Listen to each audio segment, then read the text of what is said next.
For the crew, be safe, to have fun, to remember that we're all down here rooting for them. I want to wish my friend and former student, Victor Glover, and the entire Artemis team best wishes and a successful flight. Have fun. Take some really cool pictures. Can't wait to see you when you get back. From the Earth to Sky team, connecting NASA science to public lands, go Artemis. We will see you in the Pacific, and you can count on us being there. Greetings from NASA Langley's historic gantry facility, where Neil learned to land on the moon and Orion learned how to swim. We are with you all the way to Splashdown. Let's go fly from the Orion Human Engineering team. Woo! Like a full moon, your future is bright. Have a safe journey from the multimedia team in Cleveland, Ohio. We hope to see you guys back safely in San Diego, maybe singing some karaoke. Yeah, right, baby. He knows exactly what he wants to do. He's like, yep, karaoke. I love that people submitted videos. You know, this is something that we actually asked as part of the broadcast. We were like, you know what, I think it'll be really fun. And the overwhelming amount of people who wanted to record something for the crew was really heartwarming. Yeah, you know, this is the first time in over half a century that we're sending people back to the moon, and everybody is excited about it. You know, kindergarten to congressmen and all over the world, everyone is ready for today and excited to see this launch. And so here we are again, still inside Orion with the closeout team, putting some final touches on, it looks like Victor's configuration there. Again, making sure that his harness is set and that he's connected to cooling, he's connected to communications, and he's connected to any other umbilicals that he needs to be connected to for Orion. Again, we are sharing so much information with you, and we hope you find it educational and fun. But we do know you guys still have some questions, so why don't we take another one now? Tell us what the moon is like! So cute. That wasn't a question. That was a demand. Nicole, you tell her what the moon is like. Oh, man, that was so cute. Oh, man, the moon is really cool, right? So it's a lot of like gray and white and kind of shades of gray. It is something that doesn't have wind or rain or rivers or an atmosphere. And so we like to say it's Christina said it earlier, it's the witness plate to the universe. And, you know, it has all these impact craters because it's not protected. Things hit it all the time. Meteoroids, asteroids, all sorts of things hit the moon and create these impact craters. That's part of what we want to go and look at and learn about on the moon. It can tell us a lot about the age of the universe and the age of the moon. You know, it's 4.5 billion years old, and we can learn a lot from just looking at the regolith or the dirt that is on the moon. Well, thank you for that question, and thank you for that answer. She was cuter, Nicole. Yeah, I agree. And then earlier today, we wanted to ask you, what do you want to know about living in Orion? And we told you to pick between what the crew eats, how they sleep, how they fly the vehicle, and how free time is spent. And the winner, most of you wanted to know how to fly the vehicle. And we are going to be doing that. Yes, we are. You know, that's a great question, and actually part of what we're going to go do. So the rocket is fairly automated, right? There's a countdown, and the whole system knows when it needs to ignite the engines. But we are going to do some manual piloting throughout this mission. Once they launch and they separate from the ICPS, they're actually going to do a rendezvous and proximity operations demonstration. So what does that mean? They're going to take that portion of the rocket and they're going to try to fly closely to it. And so they will actually take manual control of the Orion spacecraft and try to get nice and close to the other portion of the rocket that had just separated. And so you can see actually a little bit in the view that you have right now. So for Reed, the left-hand person, his right hand, there's a kind of a joystick, if you will, on the right side. And then on the left side, there's something similar. And so they've got, translational and rotational hand controllers in order to command the rocket in different axes. Yeah, it's really exciting. I mean, Victor said it himself, like one thing that he's really looking forward to is piloting Orion manually. So we'll get to see that during our continuous coverage. Again, we are covering this entire mission. We started with tanking and we will go all the way through splashdown. So you will see what Nicole was just talking about, that proximity ops demonstration where the crew will pilot Orion manually. And so speaking of their 10-day mission, why don't we take a closer look at the crew's home away from home for the next 10 days. Here's Megan Carter again from the KSC Visitor Complex. All right, thanks, Megan. Yeah, it's getting real out there, so I'm going to bring you back to the moon board so I can show you just a few things about the Orion. Obviously, it is going to be very compact, sitting up there on top of the SLS rocket. Very compact, like I mentioned, over 355,000 pieces. So let me show you a couple key components, starting with these three fairing panels right there. When the rocket blasts off, obviously it is going to get very fast. It's going to get hot and windy. And so we have these three fairing panels in place to help protect our astronauts. I am also going to take you into a little bit closer look and talk about the LAS, or the Launch Abort System. This is the one piece that is going to be in place to protect the astronauts should something happen to go wrong in the first few minutes of launch. They can actually hit those abort motors, and these can activate within milliseconds, basically faster than you can even blink, and that is going to pull the crew and the crew capsule away from any danger. Now, obviously, we hope that those are not needed, and if that is the case, then about 3.5 minutes into flight, the LAS and those fairing panels will actually activate and jettison away. They'll fall away from the rocket because at that point, the crew can actually abort the spacecraft safely by themselves. Now, we've talked a lot about the crew capsule right here. This is where they are going to spend the duration of their flight. We're going to talk a lot more about that one in just a little bit. But for now, let me jump down here to the service module. This is the one, we're going to think of this as the powerhouse for the spacecraft. It's pretty much going to provide them with almost everything that they need for the entire mission.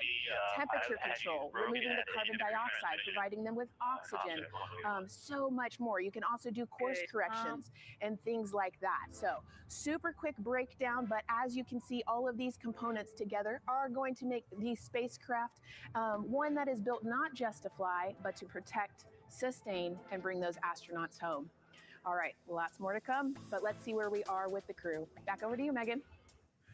Hey, thanks so much, Megan. A lot of useful information there. And we did want to point out that you did hear over the PLT NTD on Ryan Earth 1 for contact.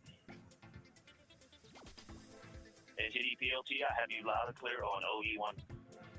And I have you the same. Welcome aboard. And so again, we are now hearing mission audio loops, specifically the Orion to Earth 1 loop, the communication channel for the crew. Successful comm checks by both Victor and Christina. CDR, OTC Orion to Earth 1. CDR. Yes, sir. Configure ARS to shoot mode per EPROC 10.1.1. Crew ingress and vehicle pre-launch config. Step 1. 10.1.1 crew ingress and vehicle pre-launch config. Step 1. Going in work now. And so see, now we are privy to some of the countdown procedures that the team is asking for the crew to do. Yeah, so they're going to work through some of these procedures and finish the ingress portion, as you heard in that procedure. So this is where the crew is going to start building their nest, if you will, running some procedures, getting the capsule ready for humans to be on board. And now look at the clock, 3 hours, 30 minutes and counting until the opening of our 2-hour launch window, and we are pretty good on time. We are as we are expecting in terms of when ingress will be wrapping up soon. And so now let's bring Gary Jordan, again, our commentator inside of Mission Control at Houston. Gary, let's check in with you about mission preparations. Hey, Megan, thank you. Yes, we're following along here in Mission Control Houston. OTC copies. We'll stand by for those comm checks.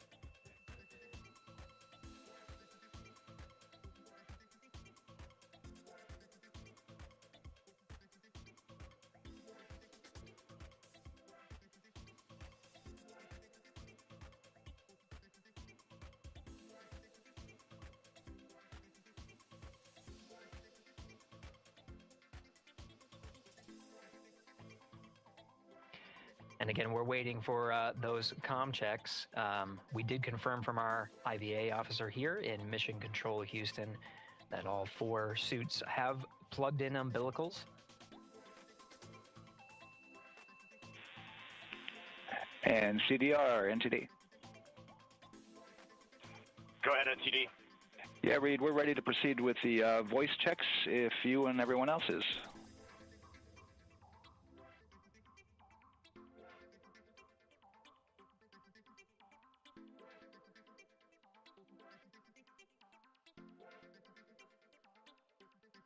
NTD, Integrity Crew is ready for voice checks. I copy that. And Integrity for the entire crew, comm check on Orion to Earth 1. CDR. PLT. MS1. MS2. Good comm check by all. NTD moving to Orion to Earth 2.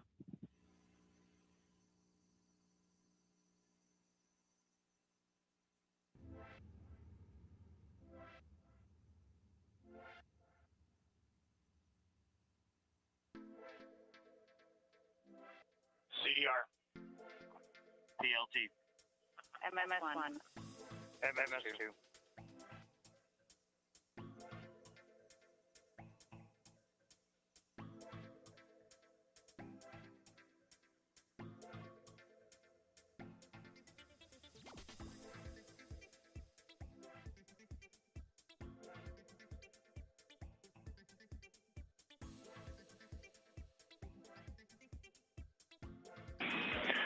Integrity Houston on Orion to Earth 1. Voice check for the entire crew. CDR. PLT. MS1. MS2. Houston has all 4 crew loud and clear on OE1. Stand by for 2. Your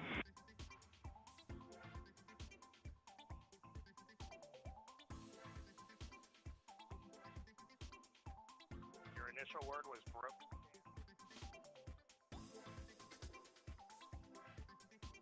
MS1. MS2. 4 crew loud and clear on OE2. We'll use 1 for the default. Houston out.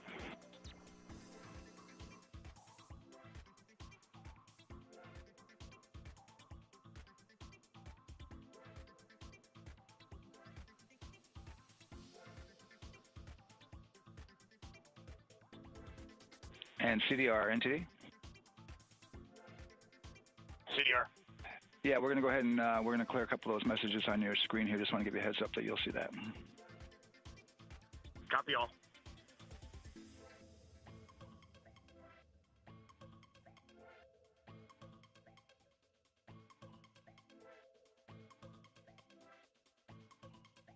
CDR, OTC, Orion to Earth 1.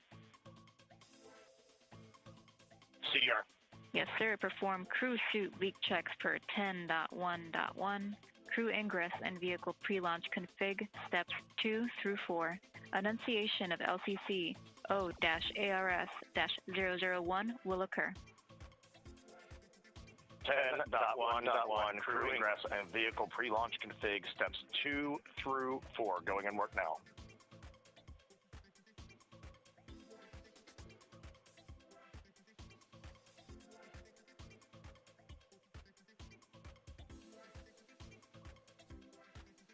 This is Mission Control Houston. We are following along as the 4 crew members of Artemis II work through their voice checks, then the umbilical connections and various pathways to get communications from all of the... refresh on your screen. CDR. Yes, sir. We're going to look to do a quick refresh on your screen if you guys are okay with that. Hey, firm, just let us know when we can continue in 10.1.1. We'll go hands off.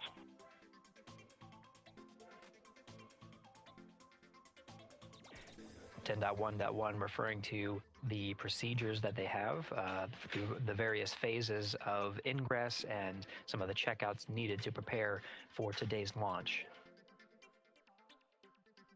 Here in Mission Control Houston, the IVA or Intravehicular Activity Officer will be confirming the leak check status and watching as the suits pressurize to once again confirm that the suits are in a good configuration ahead of launch. Of course, for the teams here in Houston, launch is just the beginning. The first flight day is jam-packed with activities. Shortly after main engine cutoff, Integrity will enter into a coast phase while still attached to the interim cryogenic propulsion stage, or ICPS, and prepare to deploy the solar arrays. With power being generated, Integrity prepares... Go ahead, MTD. With that refresh, and you got to go to proceed with your 10.1.1. Picking up 10.1.1, step 2.3 through 4.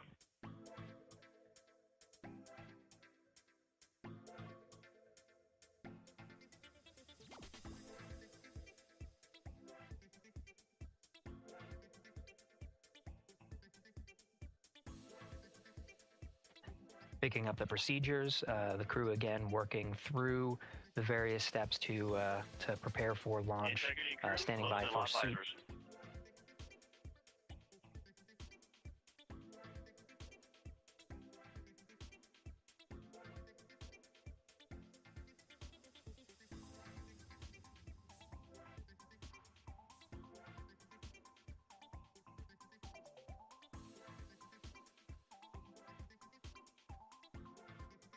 This is Mission Control Houston. With visors closed, the pressurization tests can commence.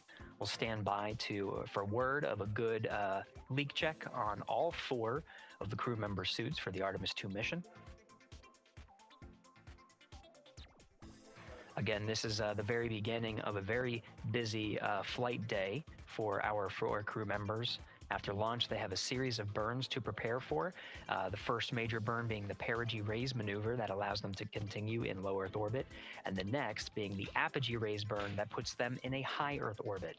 This is an orbit that takes them around the Earth for nearly a day, 23.5 hours to be precise, and allows the teams, including the astronauts and the flight control teams, to check out critical systems ahead of committing to the next day's translunar injection. But before they even call it a day, Integrity will separate from the ICPS, and the crew will command.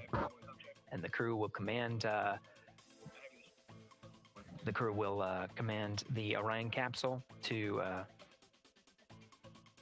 separate from the ICPS and turn around and approach the upper stage, but not dock. This is to test Orion's in-space maneuvering capabilities and provide further confidence in docking to another lunar space vehicle like the Human Landing System that will be part of the Artemis III mission ahead of future moon landings.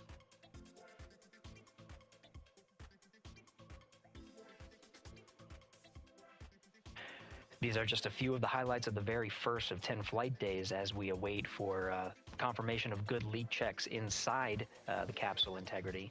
And there's a lot more to this mission. A reminder that this is, of course, a test flight. The purpose here is to demonstrate procedures, systems, and life inside Orion on a mission around the moon for the first time, and give further confidence in the capabilities that are charting a return to the lunar surface.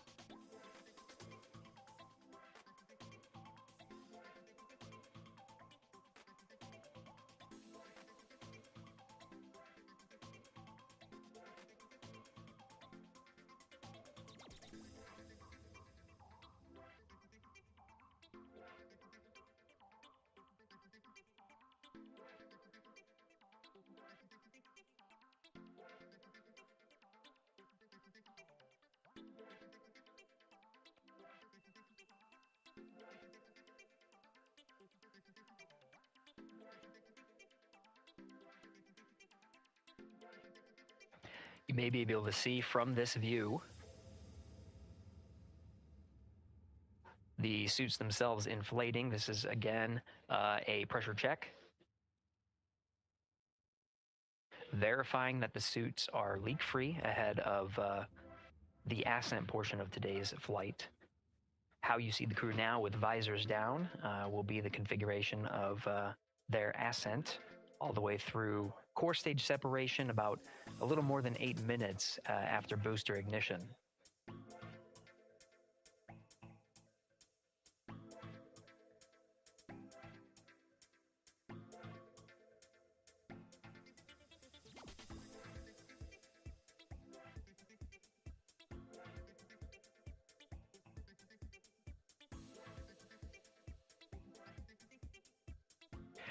All right, here in Mission Control Houston, we are continuing to follow along, standing by for confirmation of good leak checks. In the meantime, there are no showstoppers here in Mission Control Houston. We continue to monitor the countdown to launch. Megan, we'll send it back to you over at the Space Coast. Hey, Gary, thank you so much. Yeah, as we wait for confirmation of a successful leak check for all 4 astronauts, why don't we go back to Daryl, again, who has been following along with the launch countdown as we inch closer to the opening of our 2-hour launch window. All right, thank you, Megan. And yes, getting some good communication. It's great to hear from the crew inside, even though it is as simple as a comm check. It's really good to hear their voices as they move through those various comm checks and then get ready for their suit leak checks. Fantastic views inside Orion that you're looking at now. Give you an update on the weather outside. We're still 80% go for our 2-hour launch window, which starts at 6:24 p.m. Eastern Time and closes at 8:24 p.m. Eastern Time. That's the good news. The bad news is that we've got some rain showers that are starting to head in. Looks like it may miss the pad. Wouldn't matter if it rained on it or not, though. It's received some rain earlier today. Water isn't going to hurt anything out there at this point. But the rest of the area might be getting a little bit wet, which may include the hostess, so keep an eye out for that.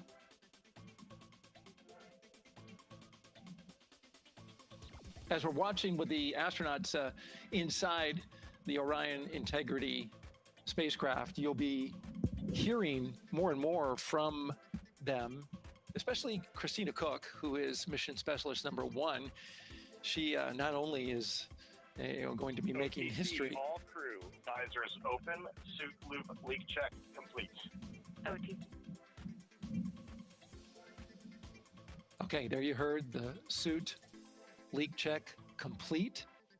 They check those suits for leaks in astronaut crew quarters. They check them again inside the spacecraft. As you can see, the closeout crew, our astronaut support person moving around, turned off the camera, and so now we're looking from outside the Orion spacecraft, looking towards, well, no, let's see, get oriented here. Well, there we go. Back inside, we've got the view. But basically what I was saying about Christina Cook is that she will have the role of reading. PM ready for closeout, performing video suite using drag-on camera. OT.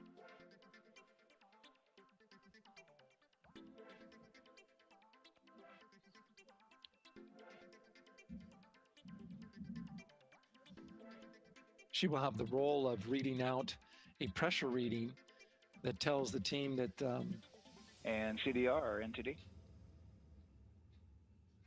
Go ahead, NTD. Yeah, we're going to do another cleanup on those suit leak check messages that we got from since we're done with that now. Integrity copies. Yeah.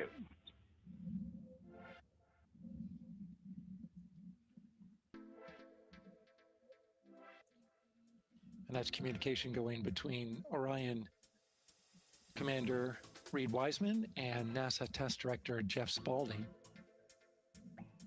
As I was saying, Christina Cook will be reading measurements from the counterbalance assist arm. So you're going to hear her be asked by the NASA Test Director to read that. That CBA, counterbalance assist arm, it's mechanically latched by the closeout crew using tools, but there's a hydraulic assist It's pneumatically opened and closed rather with a pressure assist that helps open it up. Not only that hatch, but also the last hatch. There's 2 hatches there that we'll see that will be closed, but this is in case of an emergency out there at the pad. If the crew, for some reason, needed to exit quickly, then they would exit the spacecraft by pulling that lever, which would open both hatches. Those hatches are heavy. The Orion hatch is hundreds of pounds. ATC cameras 1 and 2 both set to record. ATC copies.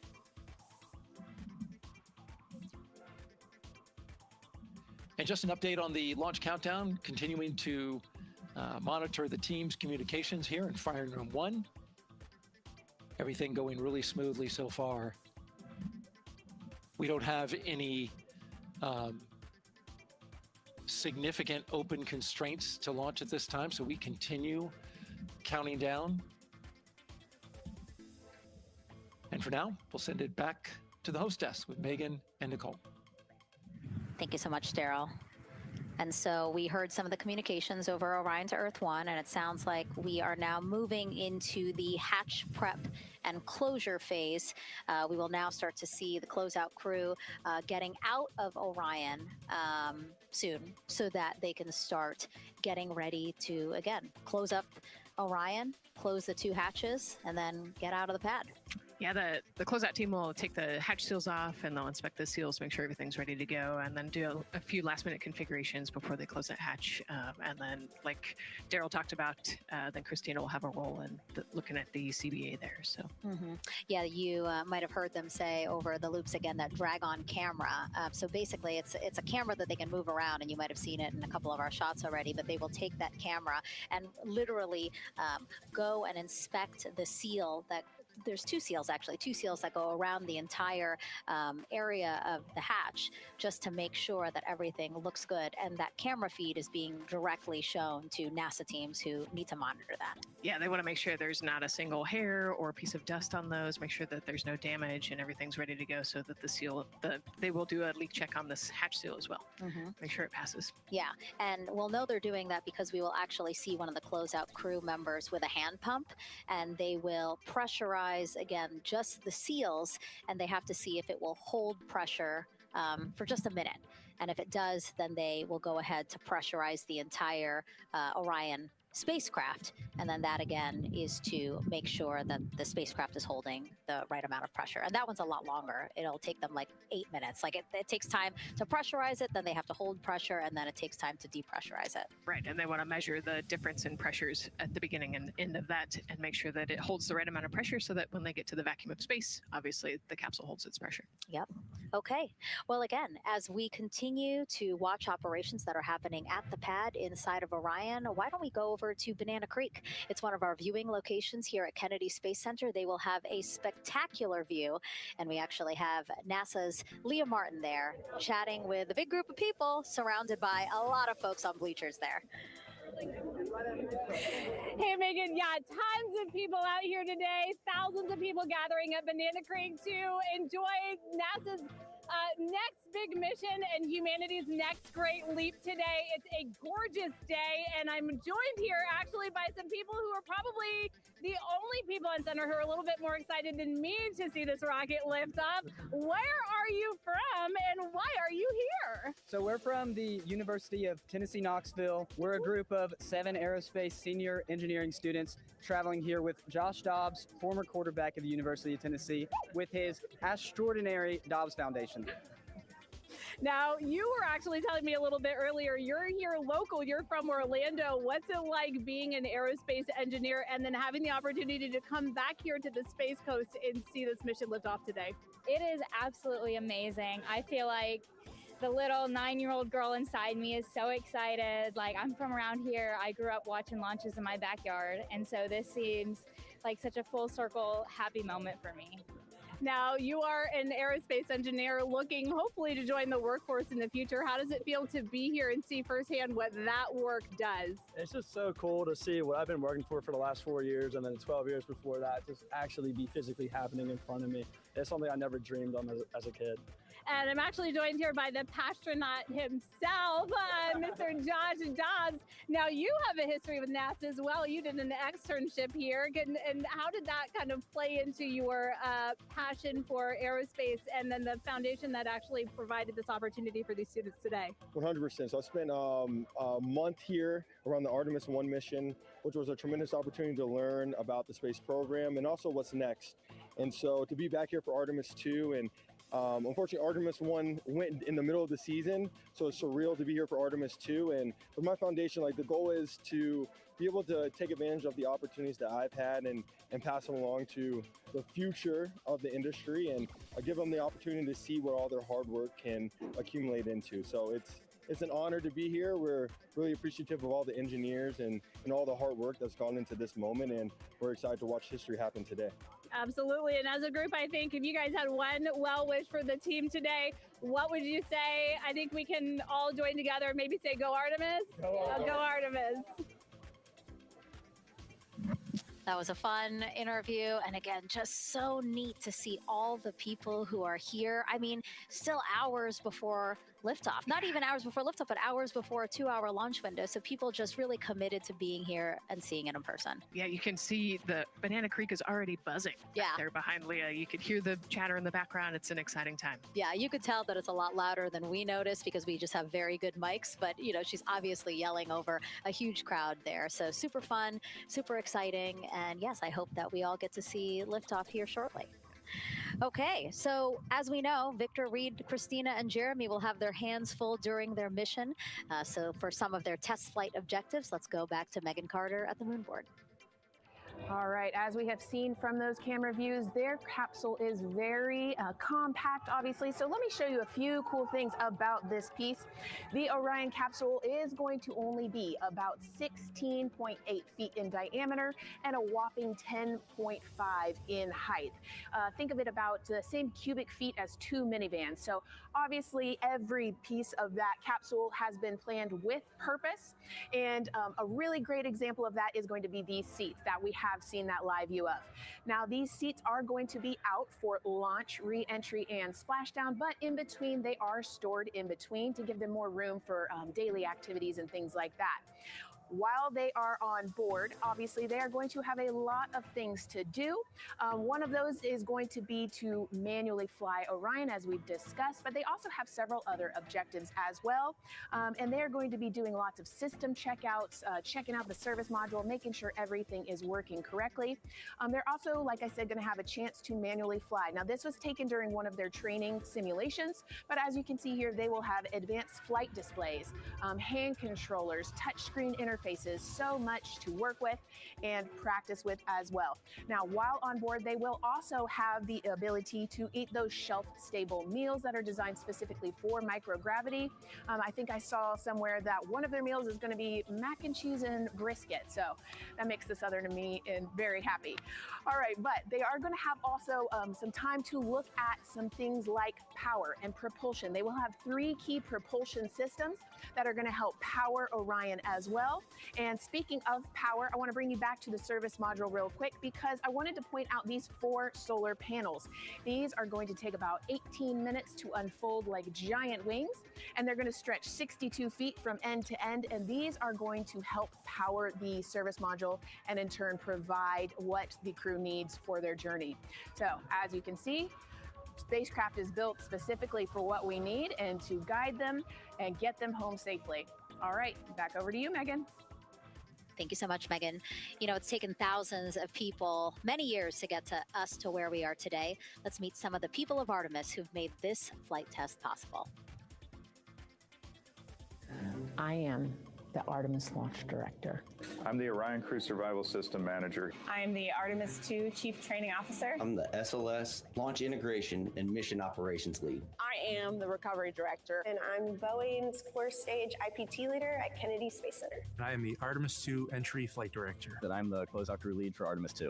Our job is to design the spacesuits that the crew will wear for the Artemis II mission. The team here at Johnson Space Center in the Orion Crew Survival Systems Lab does pretty much everything involved with processing the suits, designing the suits, qualifying the suits, testing them for the Orion mission. The role of the Chief Training Officer is to manage both the planning and the development of how we are going to train our astronauts and run our simulations for our flight control team for the mission, and then go implement that plan. Recovery team is responsible for three things. So recovery is what we call our nominal recovery situation, where we go recover the crew and the capsule at their designated landing site. Rescue is in case we do need to rescue the crew or they landed somewhere else that we did not plan. And then the retrieval is us getting the capsule if they did land somewhere where we did not expect them to.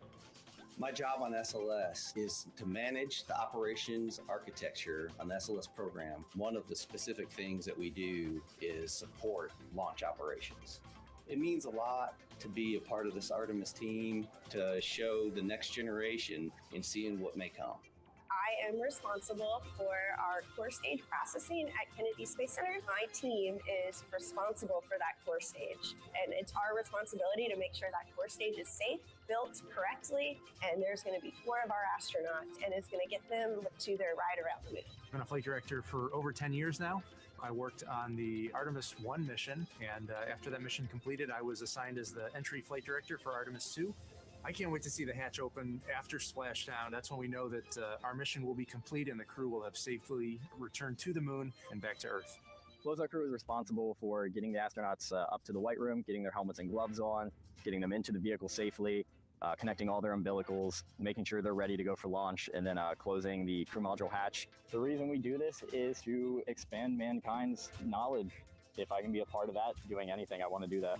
The launch director role really is to step back and kind of take that big picture view of launch. How are we doing on any NCs? How are we doing on our timelines, our procedures? Artemis II is a beginning.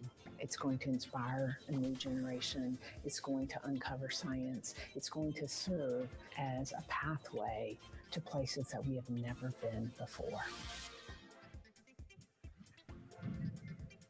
And to meet more people of Artemis, you can head to the link we're going to put up on your screen there. Just, again, really nice to see all the faces that have put in the work, the time, the hours, the dedication to get us to today. Yeah, so many professionals that worked so hard on this mission.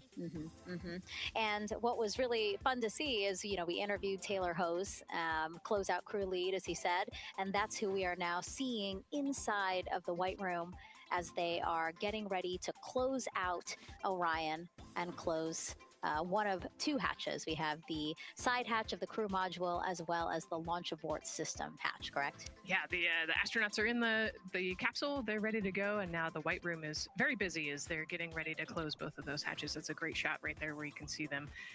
Almost looks like they're doing that hatch seal inspection that we talked about.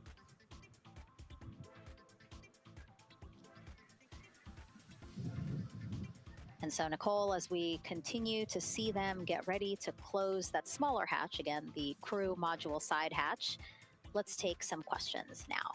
Sounds good.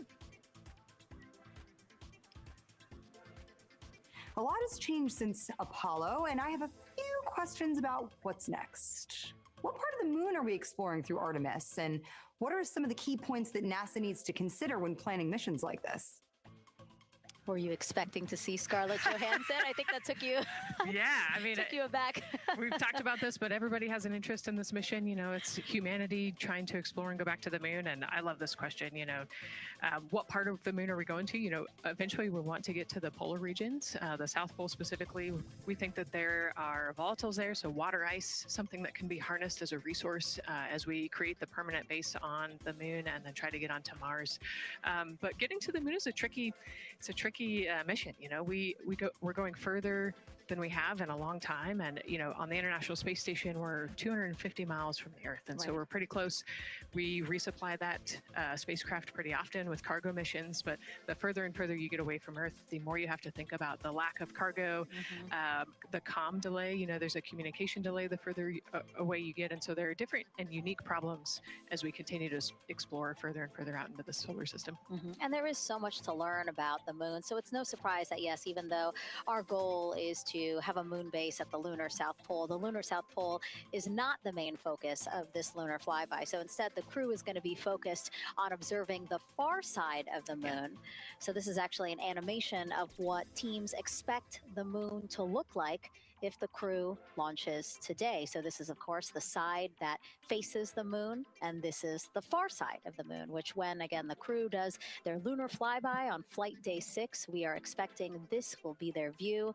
What an amazing view and an opportunity. Yeah, you know, there's so much to learn from this particular mission, because obviously we're not landing with this mission. And so they actually potentially could see the South Pole and kind of scope out what our landing regions look like in the context of the entire moon. But also they're going to see parts of the lunar surface that have never been seen before by the human eye. And so they're going to take these detailed notes. They're going to record themselves talking about what they see. You know, we do a ton of geology training as astronauts, especially this Artemis II crew. They did a ton of geology training working with scientists to learn how to pick out the unique portions that we want to go study. You know, what is the context of the moon? What parts of the moon look interesting and look different? You know, the impact craters that we talked about earlier. So really trying to take all the pictures, take all the observations, write down, talk about their observations, and record as much data as we possibly can for the researchers back here on Earth.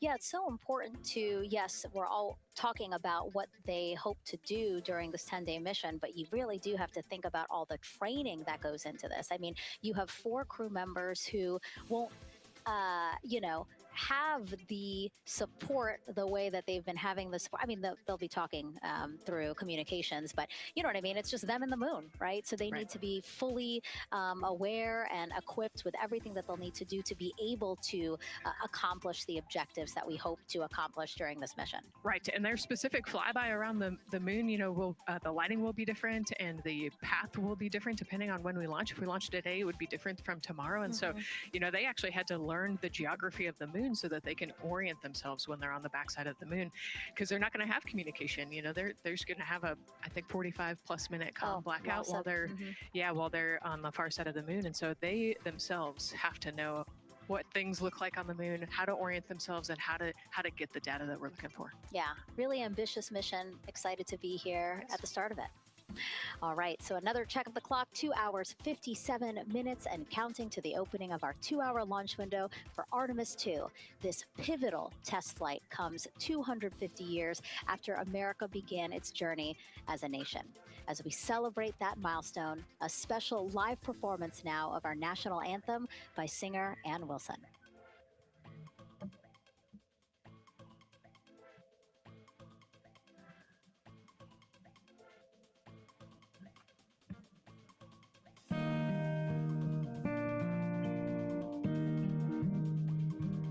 Oh, say, can you see by the dawn's early light what so proudly we held at the twilight's last gleaming, whose broad stripes and bright stars through the perilous fight o'er the ramparts we watched were so gallantly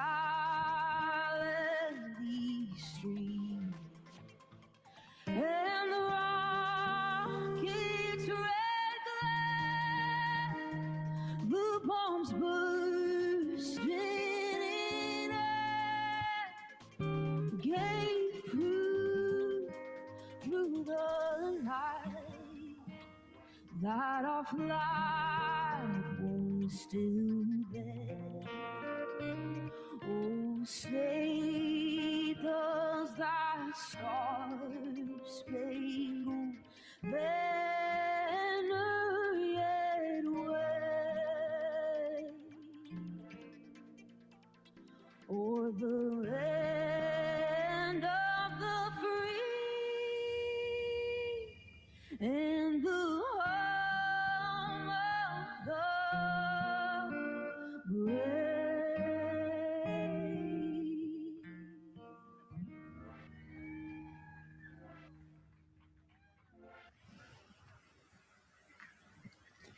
A beautiful rendition. Honestly, I'm a little emotional, a little speechless. Yeah, that was gorgeous.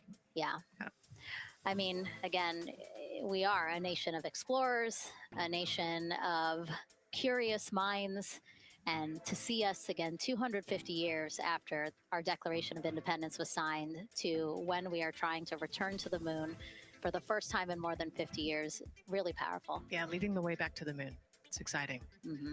And that's so important to us. You know, we do want to be the leaders in exploration, but we definitely know we can't do that alone. You know, we often hear NASA leadership say that, you know, this is not something one nation can do. This is something that is a collaboration of nations, and that's why we have European countries. We also have Canada, again, joining us on this ambitious test flight.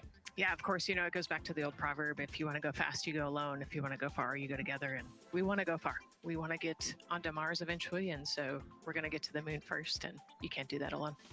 So thank you again, singer Ann Wilson, for that beautiful rendition. Again, reminding us of what it is we are trying to accomplish for all, by all. We are now back inside the White Room with the closeout crew.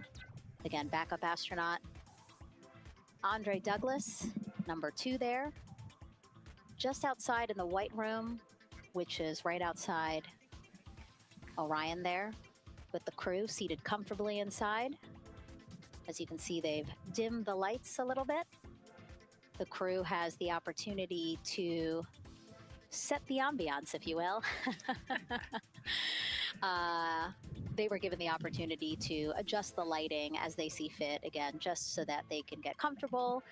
It's kind of like when we are on a plane and you get the opportunity to... Sure, yeah, you don't want the bright lights in your eyes. Also, you want to be able to see the screens well, or see the, you know, the tablet on Jeremy's knee well. So they're going to adjust the lighting to what makes sense for the mission. And we saw in that very quick shot there, our best camera view of the 2 hatches is actually that drag-on camera, like we were saying, that kind of moves around. So sometimes it's hard to show that. So there you have it. You can see that the closeout crew has closed the side hatch. And so right now, that's a panel that they have to close out in order to then close the next hatch, which is the launch abort system hatch. And so, Nicole, can you just quickly, again, talk to people about the 2 hatches, again, crew module first, and then the launch abort system hatch? Yeah, so the crew module hatch is the one they're working on right now. They just got closed. You can see he's torquing those bolts down. And that is the hatch that completes the Orion capsule. And then you have the launch abort system, which actually is kind of almost a shell that goes around the capsule and holds onto the capsule during launch. And it has its own separate engines that can pull the capsule away from the rocket safely in the case of an off-nominal data point. So it's actually looking at roll rates and attitude and thrust and all sorts of different data in order to make sure the launch is safe. And if it's not, then the launch abort system will pull the crew module away and get them into a splashdown zone safely.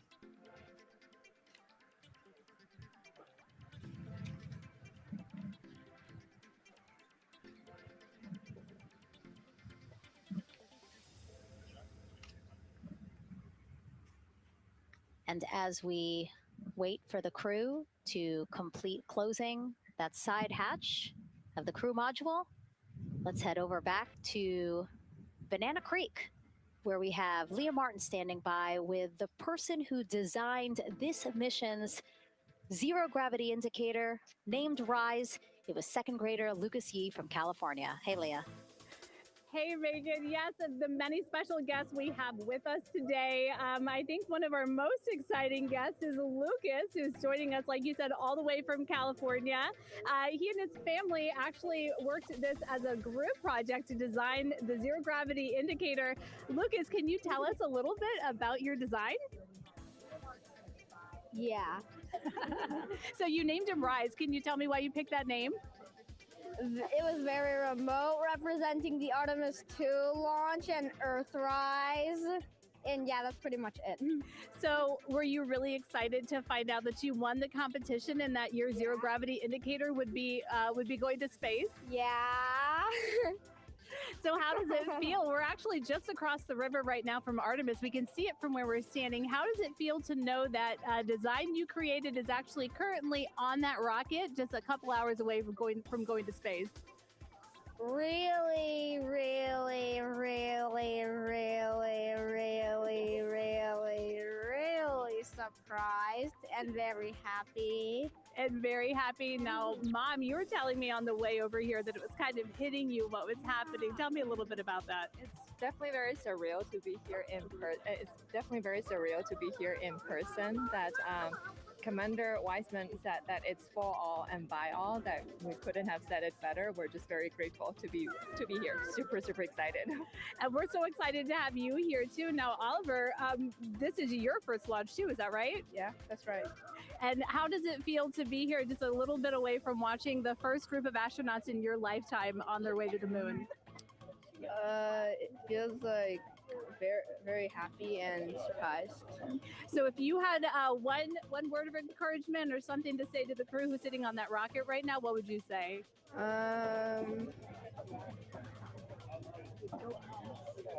What? Go Artemis. Go Artemis. Thanks so much, Megan. I would say have a nice trip.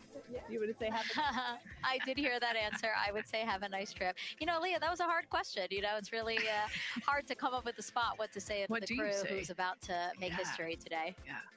And so the Artemis 2 crew, again, ZGI, Zero Gravity Indicator. It's a plushie, a soft toy that is brought in to the spacecraft with astronauts so that it can be a visual indicator for when we have reached the weightlessness of space, right? Yeah, you saw a little replica there that Lucas had, and then in some of the views in the cabin view, you could see it swinging and hanging earlier. So I think actually Jenny was the one who installed it into the capsule. Oh, really? Yesterday, yeah. So. Oh, we have to unpack a lot here. We got to talk about Jenny, who we will get to here in a second. But then, yes, we will also go back into the capsule so that we can show you where the ZGI is now.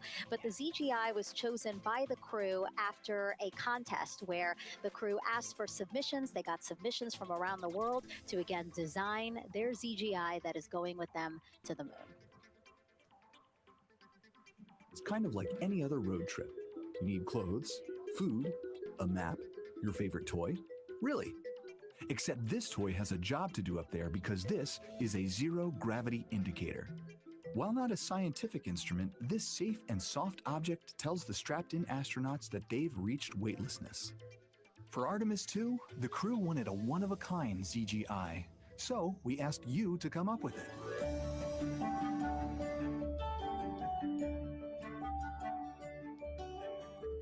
Thanks everyone for sending in your entries from around the world. Over 2,600 of you submitted. And we loved seeing all of your contributions. It was a really difficult decision because each design had a unique quality that stood out to our crew. In the end, we were able to narrow it down to a top 5 from Finland, Canada, Peru, and 2 from the United States, Kansas and California. In the end, we went with one called Rise. It was a design inspired by the Earthrise photo taken on Apollo 8, which is very special to our crew.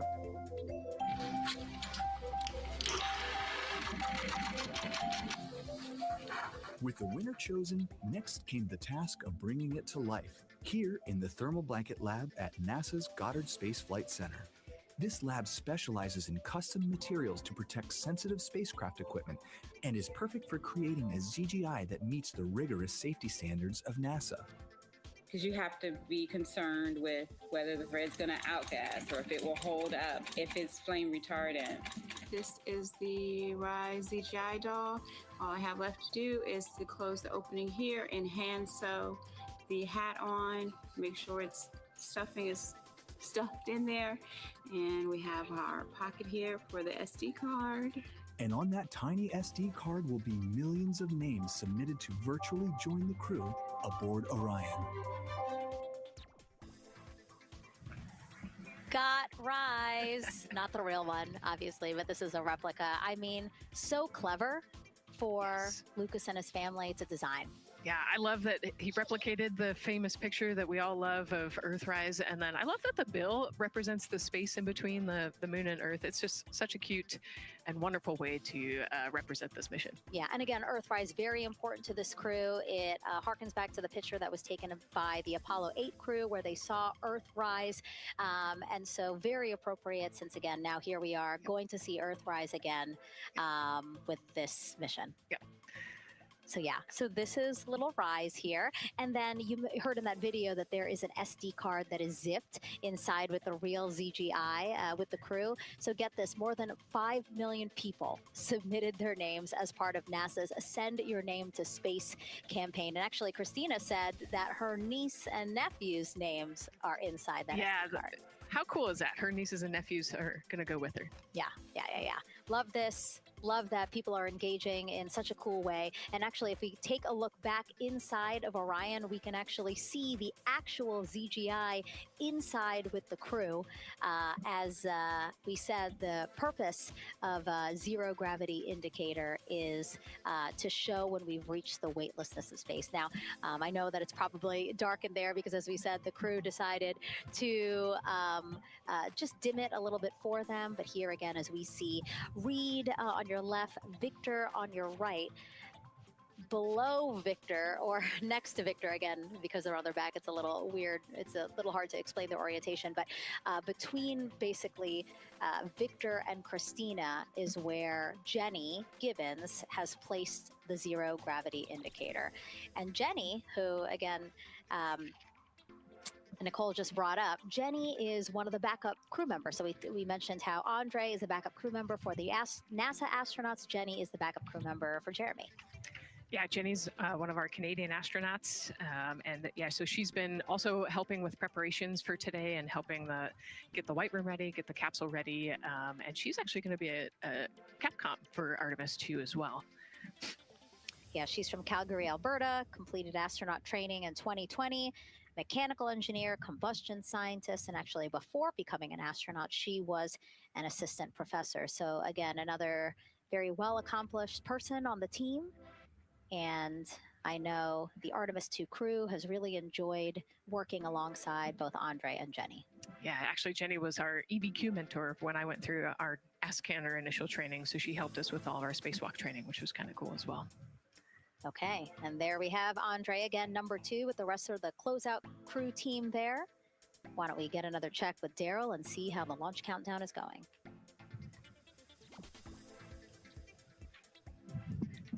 Still going quite smoothly here from Firing Room 1 here at the Kennedy Space Center. Launch team working no major constraints to launch, which is great news. We did get an update on a weather balloon that the launch weather officer and his team released. This is an important weather balloon released right around the 3-hour mark. And what it told us is that winds are around 10 to 11 knots in the upper parts of the atmosphere. That's important information for the launch abort system. Should the astronauts need the LAS, this would, of course, pull the Orion spacecraft off the top of the rocket in case there were an emergency, and then take them offshore to a water landing in the Atlantic Ocean. And so the winds are pushing onshore. And because they're pushing onshore, the launch weather officer is keeping a close eye on the strength of those winds, because if the Orion were to come off the top, and it's powered by 3 rocket motors, which can propel it or pull it especially fast off the top of the rocket, it would go up into the air thousands of feet and then splash down in the water. And if you've got wind pushing against it, you don't want that spacecraft to come back and land on land. So they're watching that very closely because of the onshore flow. That onshore flow is also what's giving us a little weather action down to the south of us along what's called the beach line, 528. We got a whole lot of people out there. We're getting ready to watch the Artemis 2 historic launch. Well, they just got a good soaking. Line of storms, line of rain showers, I should say, passed through that area and soaked the place. Certainly rain is a possibility, spotty showers from time to time, but overall the launch weather officer tells us that we are trending towards getting that stuff to all push to the west the closer we get to our launch window. A reminder, that window is from 6:24 p.m. to 8:24 p.m. Eastern Time. We don't have a specific T0 at this moment. There's a lot that needs to be calculated before we get there. We also need to get through the rest of the countdown on time. As of right now, we are right on time. The launch countdown is going exactly as planned. That's not something that we saw, certainly in Artemis 1. There was a lot of flexing in the timeline during those 3 launch attempts back in 2022. But so far today, on our first launch attempt, we're really enjoying some really solid countdown work, some solid operations by the launch team so far. And to quote our friend Lucas, who created Earthrise, we all really like that. We'll send it back to the host desk. Thanks so much, Daryl. Yes, we really like that. And we really like Rise and Lucas. So thank you for that. That was really cute. Okay, so again, here we are in the big box here. We have our full view of the rocket, looking glorious on there with, again, some clouds, but still weather is good for launch today. And then we have the closeout team continuing to do work in the White Room. We got confirmation that they have successfully completed pressurizing the counterbalance pressurization. Basically, as Daryl explained it before, the side hatch for the crew module is very heavy. So in order to open it, there needs to be pressure applied to it, and that's what we just completed, right? Right, that's exactly it. So the CBA, that counterbalance assembly that we're talking about, has to be pressurized. It's a pneumatic system to help. So in the case of an egress, you know, Christina's the one that has to open that hatch. So once she gets it unlatched and unlocked, then that pneumatic system will help move the hatch. It weighs a lot, and so the average human cannot open that hatch by themselves. And so that's why we want to make sure that the system is pressurized, that it's not going to leak, and that it is ready to go in case they need to open the hatch. So that is complete, and now what is happening are the seal leak checks. So that is in progress. Again, 2 seals go through the entirety of the hatch, and we will take the seals to pressure, hold it for about a minute, and just make sure that it is holding pressure. Again, we want to make sure that the crew has a safe, pressurized environment in any sort of situation while they're in Orion. Yep, that's right. So we're going to take a look at it. We're going to take a look at the starting pressure, and then after a certain amount of time, we'll take a look at the ending pressure, and then there are certain tolerances that we will accept for flight. 2 hours, 37 minutes and counting from the opening of our 2-hour launch window today at 6:24 p.m. Eastern Time. After liftoff, it takes less than 10 minutes to reach Earth's orbit.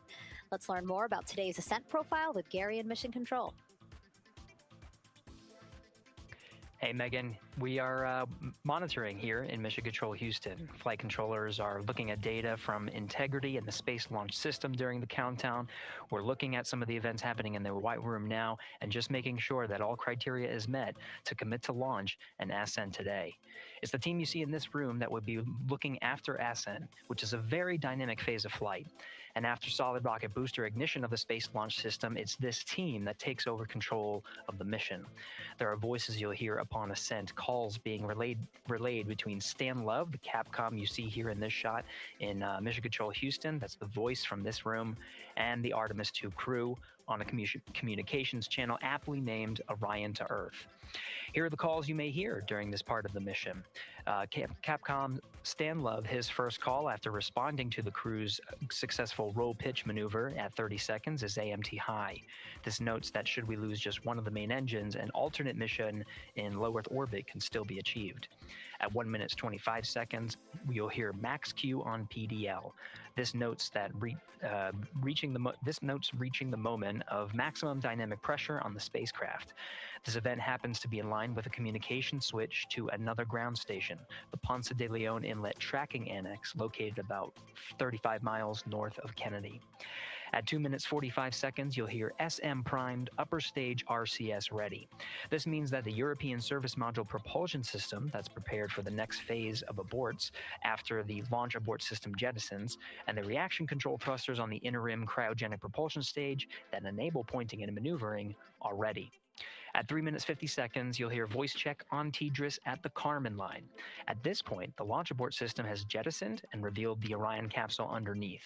This check verifies that the now exposed Orion antennas have a good signal over the tracking and data relay tracking and data relay satellites, which is part of a geosynchronous satellite network and the same assets that are used aboard the International Space Station. This communication switch happens to be at the Kármán line, a widely recognized boundary about 62 miles, statute miles, or 100 kilometers above the Earth's surface, where the air is too thin for conventional aircraft to fly and marks the point where our astronauts leave Earth and enter space. At 5 minutes 16 seconds, you'll hear the call 3-engine press. This notes that if one of the 4 main engines on the SLS core stage were to fail, 3 engines can carry the crew to a nominal main engine cutoff and proceed with the expected mission timeline. This is an important call that gives more assurance of continuing today's moon mission. At 7 minutes, you'll hear expect nominal shutdown. You'll hear this call should the main engine performance be as expected up to this point. Shutdown plans can vary and may impact G-forces experienced by the crew or future burn plans, but a nominal shutdown is more indicative of continuing the mission on the expected timeline. At 7 minutes 30 seconds, you'll hear AOA open. This notes crossing into a new abort profile. At this point, an abort would use Orion engines to escape the core stage, and the altitude and velocity are enough to make it 1 lap around the Earth and aim for a splashdown in the Pacific Ocean instead of the Atlantic. And then, of course, shortly after 8 minutes, you'll hear nominal MECO. You won't hear MECO right away. Teams here wait until the core stage has separated and the trajectory is confirmed as expected before that call to the crew. Now, this ascent profile is approximate, as there may be calls that move a few seconds depending on the trajectory, and of course, these are the calls and times for a nominal trajectory. Teams in this room have been training extensively to prepare for any and all scenarios, and they are confident and ready to take this crew into space today. In today's pre-brief, the flight director, Judd Friedling, expressed his confidence to the team, citing the hundreds of simulations to prepare for this very moment. These are the calls you'll hear during ascent less than 3 hours from now. But now we'll turn our attention to the countdown to launch and send it back to you, Megan, at the Space Coast. Thanks so much, Gary. Now, one of today's 4 astronauts, of course, Canadian Space Agency astronaut Jeremy Hansen. Let's go now to Jasmine with her next guest.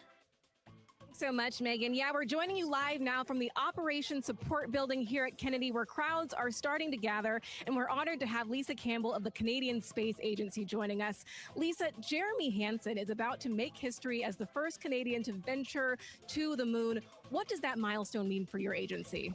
Thanks so much, Jasmine. It's wonderful to be here. It's such a special moment, both for our astronaut colleague, Jeremy Hansen, but also for Canada. We're here because of decades of public investment in space robotics, in space collaboration. And so for our country, we're very proud. He's so ready. He's been waiting for this his whole life, preparing, training, and he's a wonderful example of Canada. Yeah, and that's a perfect way to capture Jeremy. He really has been prepping for this his whole life. This will be his first space flight. So what has it been like watching him become part of this Artemis 2 crew?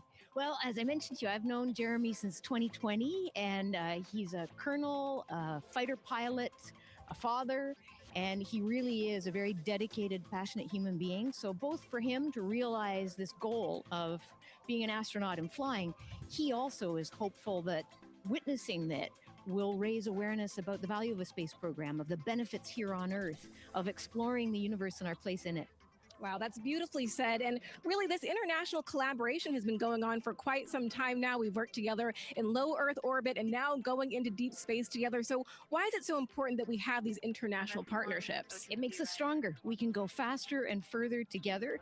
Canada is one of the original signatories of the Artemis Accords, and Canada and the United States have been partnered for more than 60 years in space. Wow, that is phenomenal, Lisa. And this really is a team effort in many ways. We also have Jenny Gibbons. She'll be listening in on Capcom. What is her role going to be like? So Dr. Jenny Gibbons has been training all along as the Canadian backup with the Prime crew. Last night, she was in the Orion capsule checking out all of the communications, making sure all of the systems test out and work perfectly. And then she will be among the first lunar Capcom, helping the astronauts navigate during their mission. Wow, Lisa, that is so exciting. Any final words for the nation of Canada before today's mission? Just, we are so proud, so excited, and we can't wait to welcome Jeremy home. Fantastic. Lisa Campbell, thank you so much for being here today. Thank you, Jasmine. Of course. And with that, let's get back to NASA's Megan Cruz. And right now, go ahead. Man, CBA press has been completed. Did you see any drop in pressure? And MS1, we saw just a little bit. It is just over 2,600 now. Copy. Thank you, ma'am. again, a call out to mission specialist Christina Cook. Again, it was her responsibility to monitor the pressure on the counterbalance system that will help open the side hatch. And she did report a drop in pressure, but it seems like it's within nominal limits. Right. They might have had a small drop, but you know, we have a starting pressure and an ending pressure, and as long as the difference isn't too high, then we will take that, and the engineers know exactly what they're looking at for in terms of that delta pressure. And so again, that milestone on the checklist of things that have to happen before they launch today, that is complete. The crew, again, still inside comfortably as the closeout crew team work to close the side hatch. Again, a separate seal leak check, followed by a full cabin leak check, and then they will close the last abort system hatch. Lots to do still in the White Room and marching down the countdown timeline well. And so Bill, again, number 3 there, he is holding a silver flex hose. That hose is what will be connected to Orion in order to do that cabin leak check. So again, it does seem like we continue to march down through the milestones in this countdown. Hopefully lifting off today within our 2-hour launch window that opens at 6:24 p.m. Now, right now, people inside the Kennedy Space Center Visitors Complex are learning about this mission. There are great exhibits there about the rocket and Orion, and of course, our Megan Carter with the moon board. All right, Megan and Nicole, yeah, you mentioned that checklist before launch. That checklist is going to continue during the mission, as well as there are several vital objectives that we are hoping to accomplish with this mission. So we've talked about the rocket. We've talked a little bit about Orion. Obviously, during Artemis 1, we had that test flight, and there were no humans on board. That is our one big difference for this one, and we are going to have that crew this time. So what are they going to be up to during this mission? Let me tell you just a little bit. Now, for Artemis 1, like I mentioned, we were really focused on the SLS, making sure it had the power and capabilities that we needed. We were also checking out the Orion spacecraft in deep space environments, making sure that it was good to go. Now, for Artemis 2, we are going to be taking the testing for Orion to the next level by adding that human component. So those test objectives are going to start even before launch. Like you mentioned, they are out there making their way through that checklist. But these objectives are going to start now, and that includes safety. So one really great example of safety is going to be something called the egress baskets. They're out there in the spacecraft, obviously, and should a situation happen to come up, they are going to have something called the egress baskets they can get in, and those are going to zip line them essentially down to the ground within seconds to safety. Another great example of those safety procedures are going to be the LAS, or the launch abort system that I mentioned earlier. Just a reminder, that's the one that can pull the crew and capsule away from any danger within a few minutes of into the launch. Now, those are just a couple quick examples, but our recovery teams have been training extensively, quite a lot, to make sure that they are ready and prepared for any challenging situation that could possibly arise. All right. Several other objectives that we are going to be looking at are also going to be communication checkouts. That is going to be vital. I know we talked a little bit earlier about all the maneuvering that they're going to be able to do, but we want to make sure that they have full communication ability from space to ground so that we can fully support them here. We are also going to be checking out those life support systems. Obviously, we've talked a lot about the service module and what it is going to do for the crew, but we want to make sure that those life support systems are fully functioning, obviously, before we send them farther into deep space. That's going to be critical for them. So on top of being able to maneuver the spacecraft and check everything out, we are also going to be making sure that everything is fully functioning. So as you can see, big part of this mission is to make sure that the spacecraft, the hardware, and all the operations are working and that the data is going to make sense. And speaking of recovery, we are also going to have the opportunity at splashdown to recover that launch or that flight data, and we're going to be able to take that back, analyze it, and make sure there are if there are any enhancements we need or changes we need to make before our next missions, we'll be able to do so. So they're going to stay lots to do. They're going to stay very busy, obviously. And with that, I will turn it back over to you, Megan. 2 hours, 25 minutes and counting, and the crowd, check it out, continues to grow at our Banana Creek viewing location. They will have a great view of launch, and we will go back now to Leah Martin, who's standing with her next guests. Hey, Megan. Yeah, we're surrounded by thousands of people, some here local from the Space Coast, but we actually have quite a few people who have traveled a pretty far distance to be with us today. I'm actually joined here by a group from the International Space Station Ambassadors Program who have come from all over the globe. Exactly. You're here from Japan. You've come Val from Mexico, and then we have brother and sister Cosma and Jesco here who are visiting from Germany. You actually told me that you participated in the NASA Rover Challenge in Huntsville. How was that experience, and how is it kind of participating there in Alabama and then being here today? So it is an amazing experience because you meet so many young people with visions, with dreams, with ideas, which inspire you and motivate you. And it's even better to be here now to see the SLS launch because we are going back to the moon, and that's what we're working for. Absolutely. And, you know, the Artemis missions, we talked a lot about the Artemis Accords and this being an international effort. You were actually telling me, Saku, that you're interested in becoming an astronaut with JAXA, pursuing your PhD to be able to do that. Tell me a little bit about that. Yes, actually, I applied for Japanese Aerospace Agency, the astronaut selection like 2 years ago, and then I didn't make it all the way, but I'm still working on it, and hopefully I can be at the launch pad sometime, and then I hope to go back to the moon and Mars, and yeah, I'm working on it. Absolutely incredible. And Val, you're here from Mexico. We were talking a little bit about women in space. This is a team who, you know, is predominantly made up of women. What is it like knowing that Christina is on that rocket right now, about to be the first woman to travel around the moon? I think that's such an amazing news. It's just so inspiring that we are taking the first Black person and also the first woman to the moon. It's just the first step in humanity and a big step in equality as well. Megan, a lot of excitement here, not just in Florida, but from around the globe, and we're keeping our eye on that rocket, and we're ready to see it lift off. Thanks, Leah. Yeah, a lot of excitement, but also a lot of inspiration. Again, this is part of, or a big part of the reason why. 130.6. Good readback, aux 1 voltage, 131.3. I copy 131.3. Again, those numbers you hear, they're referring to specific steps in the launch countdown that the crew have to step through in order to get us to launch today.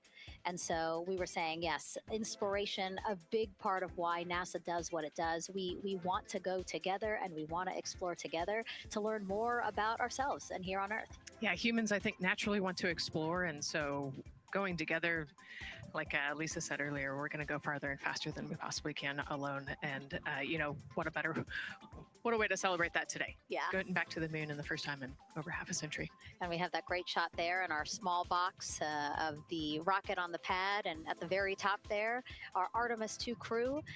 Right now, we know that the crew has begun the closeout crew has begun doing that cabin leak check. So they are currently pressurizing the cabin, and it sounded like it would take about 6 to 8 minutes for them to get to pressure, and then they have to hold that pressure for 5 minutes, right? Yes, that's correct. Yeah, so there's quite a bit of volume. You know, we talked about it being a 6-person tent. I think it's 330 cubic feet. Don't quote me on that number, but you know, they have to pressurize that capsule, and then, like we talked about, take that initial pressure, wait 5 minutes, and take the second pressure.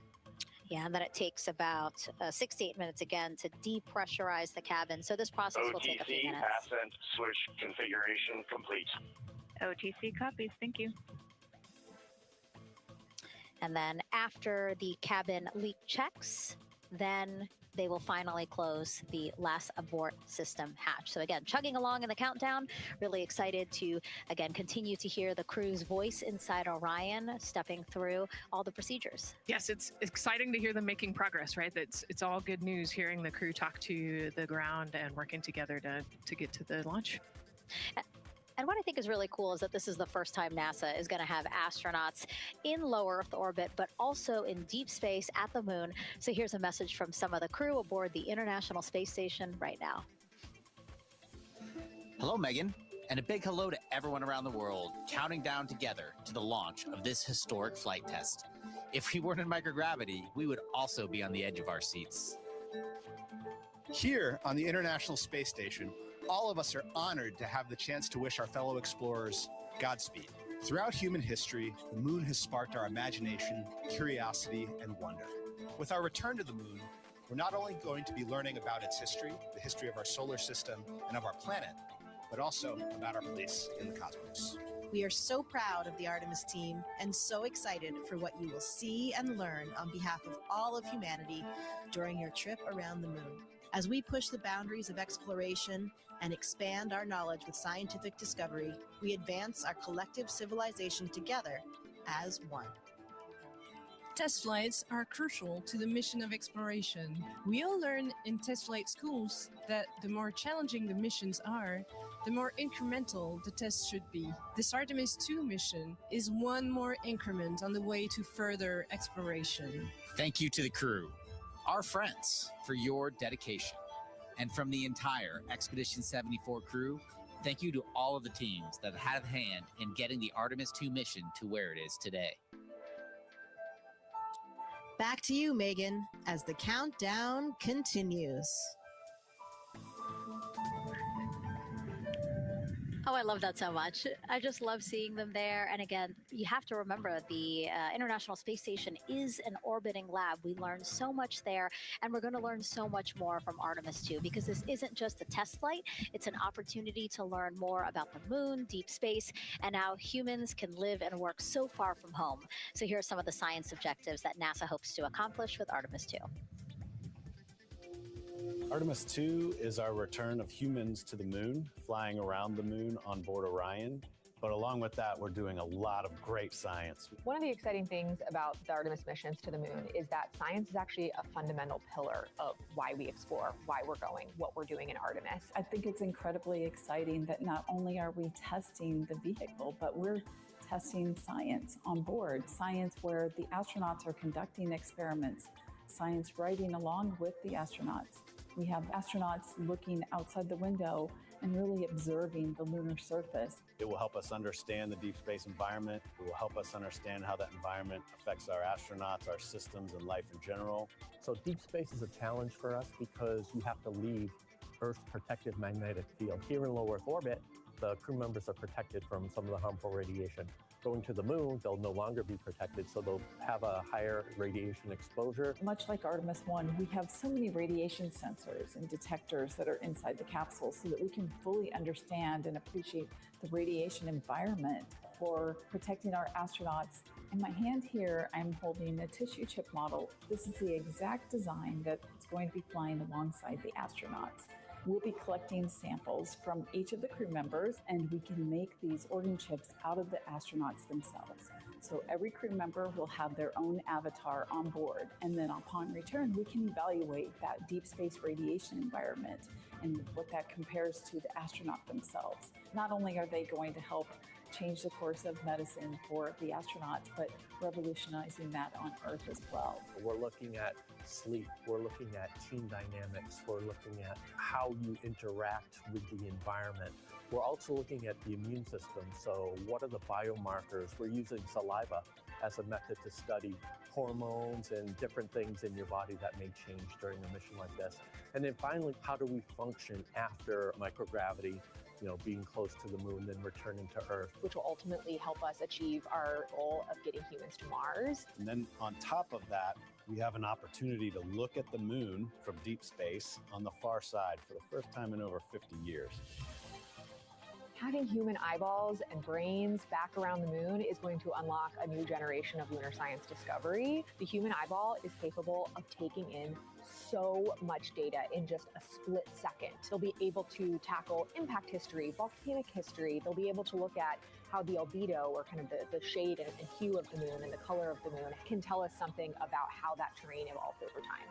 We're integrating science in ways that have never been integrated into human exploration before. We have a front room mission control flight controller position called the science officer. We have a brand new science back room where it's basically our brain trust of lunar scientists and geologists supporting the crews of the future. And Artemis 2 will allow us to really test how this works so that future missions are really set up for success. We'll also be deploying some CubeSats. They're small shoebox-sized spacecraft of their own. They're each provided by another country, one of our partners. As they conduct their research, they'll complement what we are doing at the moon with Orion. It is so incredibly exciting to be a part of this mission. It has been, really one of the privileges of a lifetime. I can see the work I'm doing benefit crew members right now and benefit the crew members in the future. So it's incredibly exciting and it's very rewarding. As this rocket launches humanity off of the Earth, we'll be setting the stage through our science to prepare humanity to leave Earth and explore the solar system.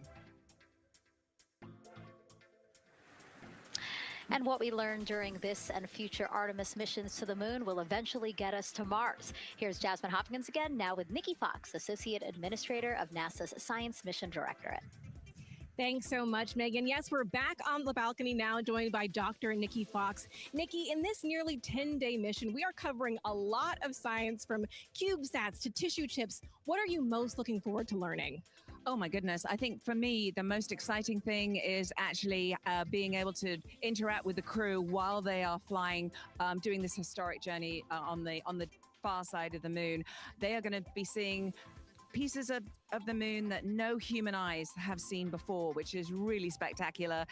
It's going to be an interesting trajectory. Some of it is in darkness.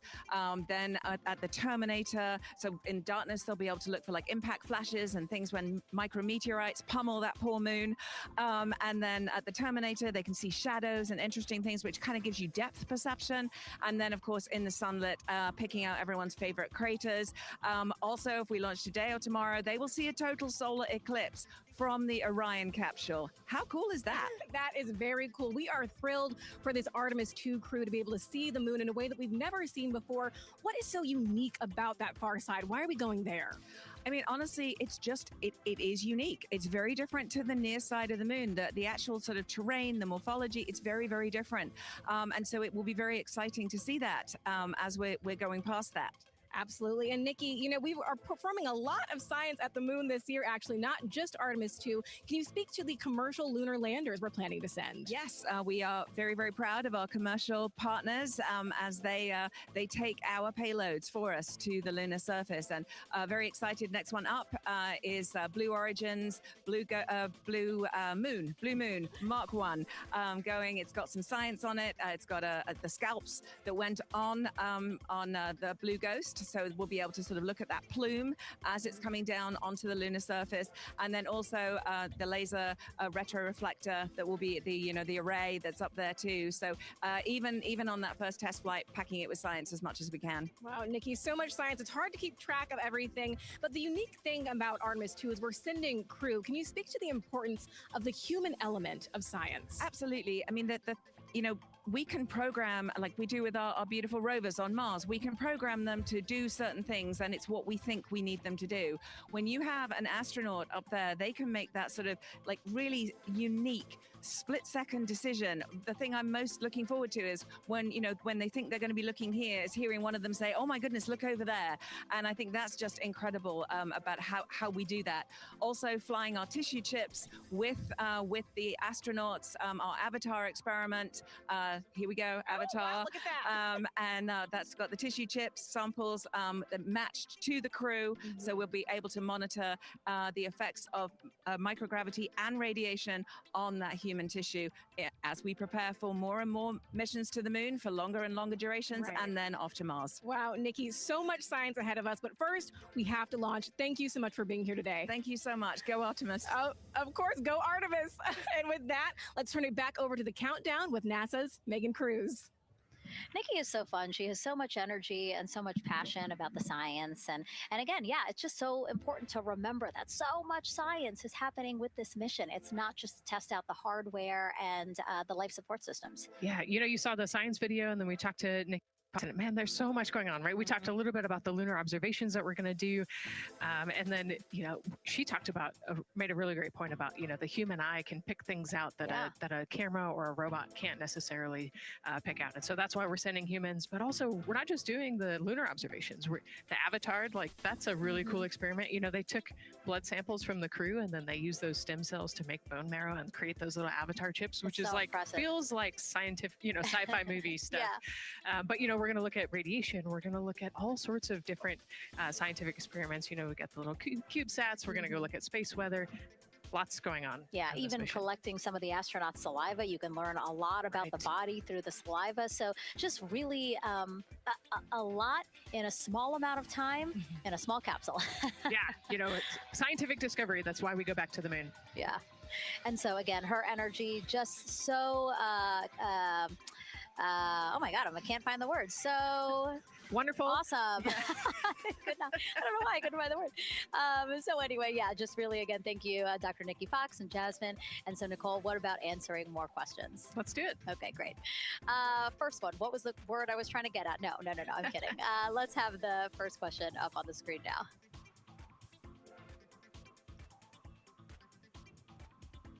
I know we got him. I see him being asked. And CDR O2C Rhino Earth 1. Go. For your awareness, scrubber cycling is about to be restarted. Integrity copies.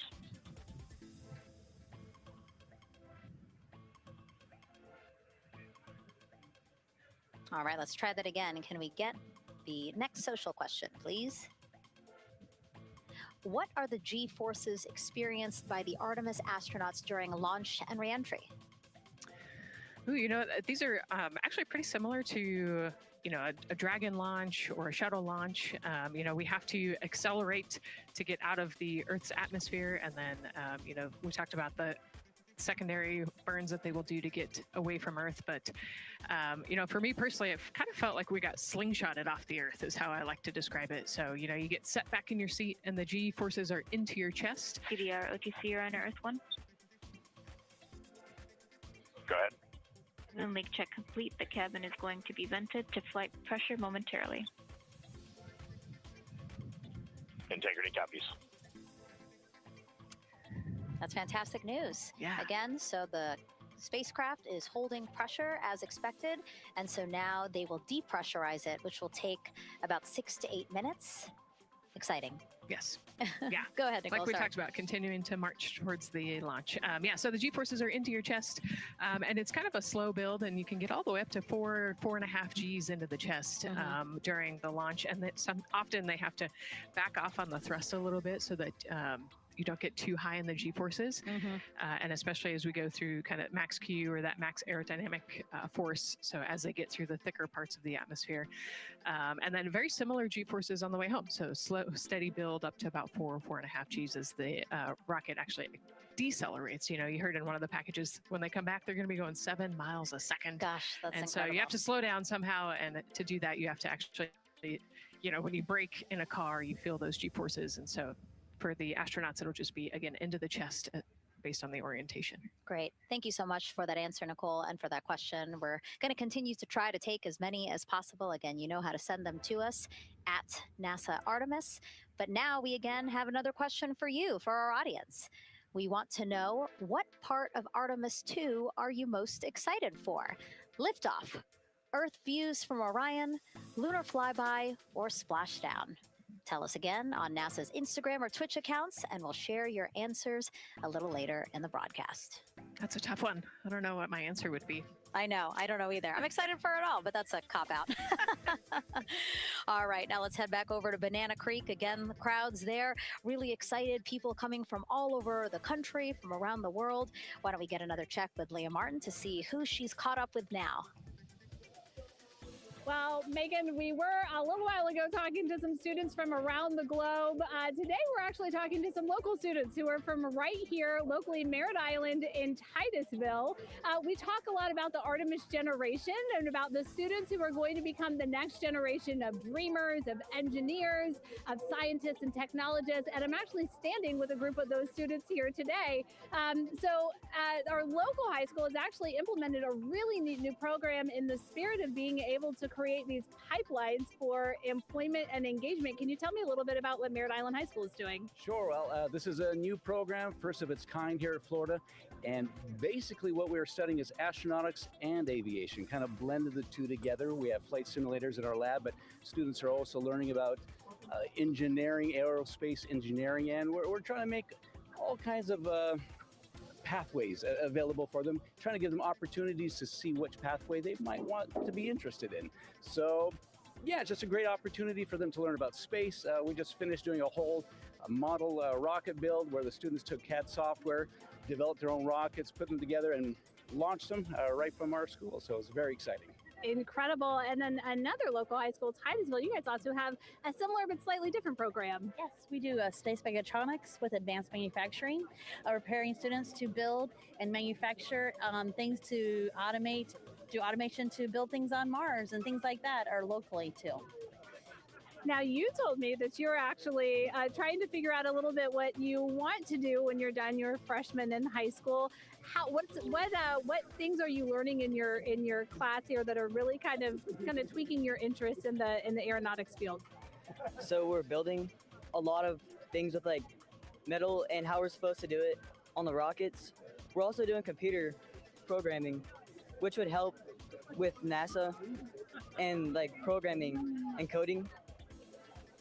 Absolutely. And you were actually telling me that I think we're telling me that you're interested in becoming a pilot. We talked a little bit about the pilot who is on board the rocket right now. How is this program preparing you for your future? I mean, it's teaching me everything that I know about aviation, and it's really inspiring that I get to learn it in a classroom, like locally as well. It's amazing. I love it.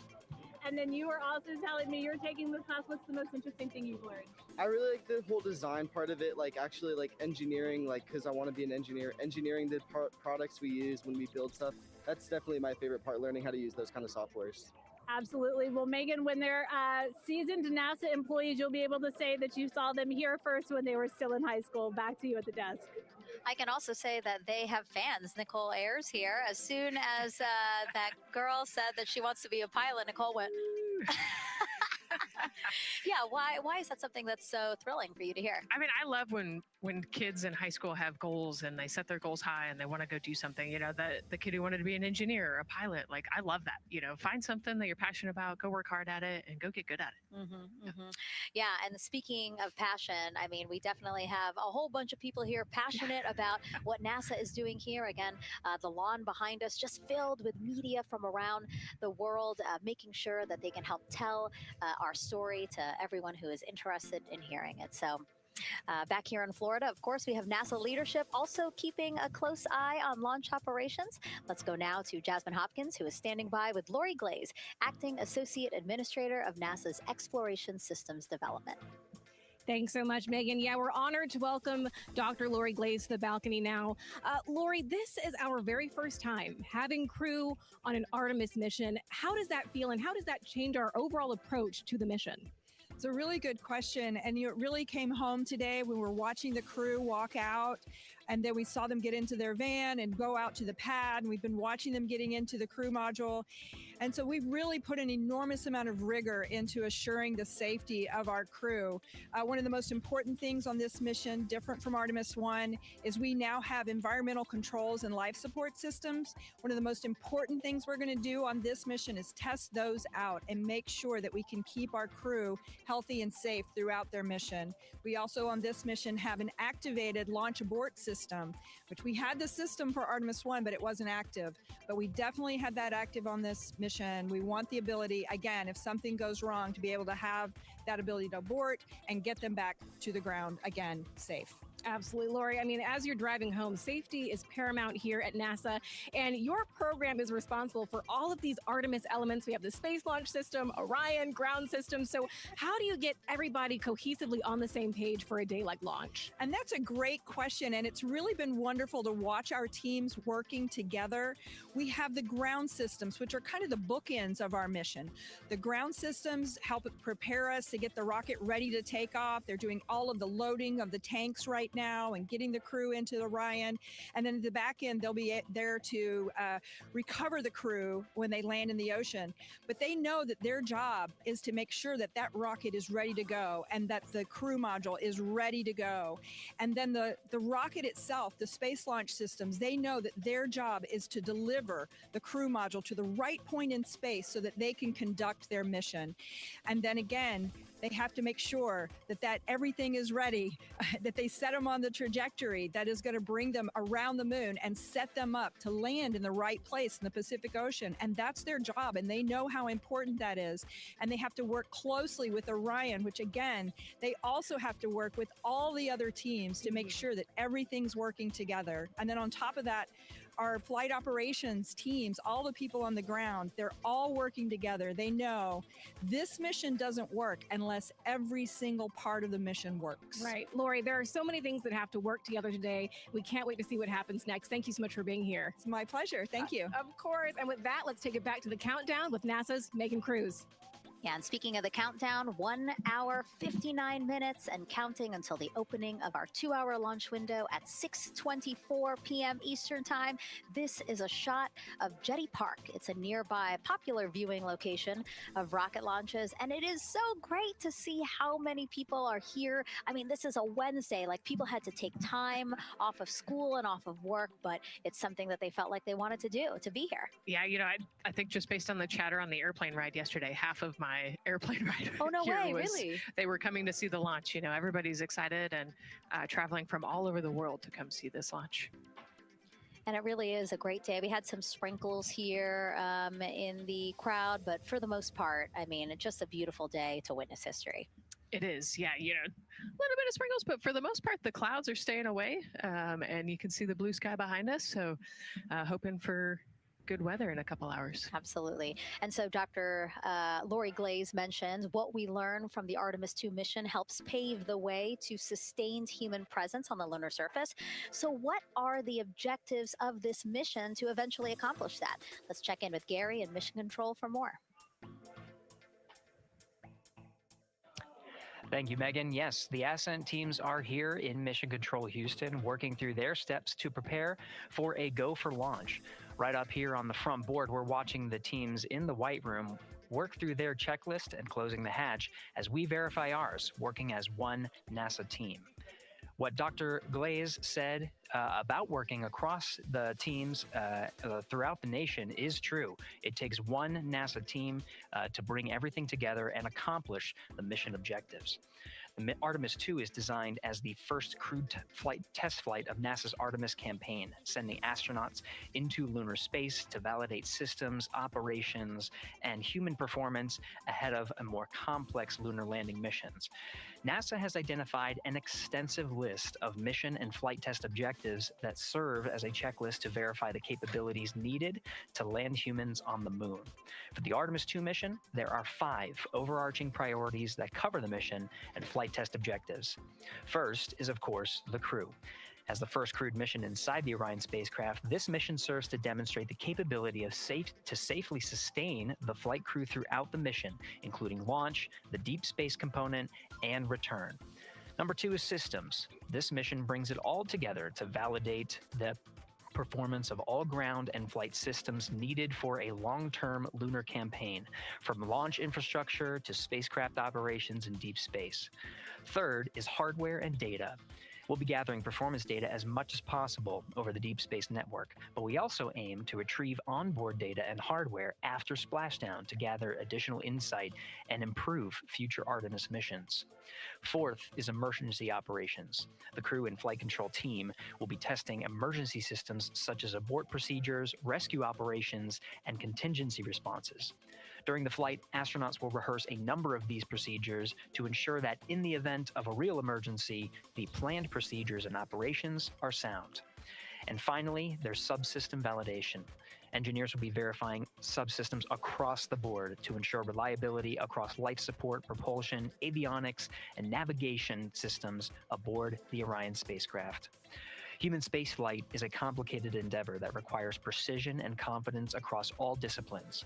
You may hear the phrase, human spaceflight is the greatest team sport, a few times in today's coverage, and it's absolutely true. Not only does it need mastery of specific components, but the integration extends across thousands of people and facilities around the world to come together and make it all work. A lot of the work from many people has led to this moment, a rocket at the pad with humans on board, ready to put everything we worked for to the test. I'm certainly excited about it. The teams here in this room are looking forward to supporting the mission, and I hope those watching are as excited as we are.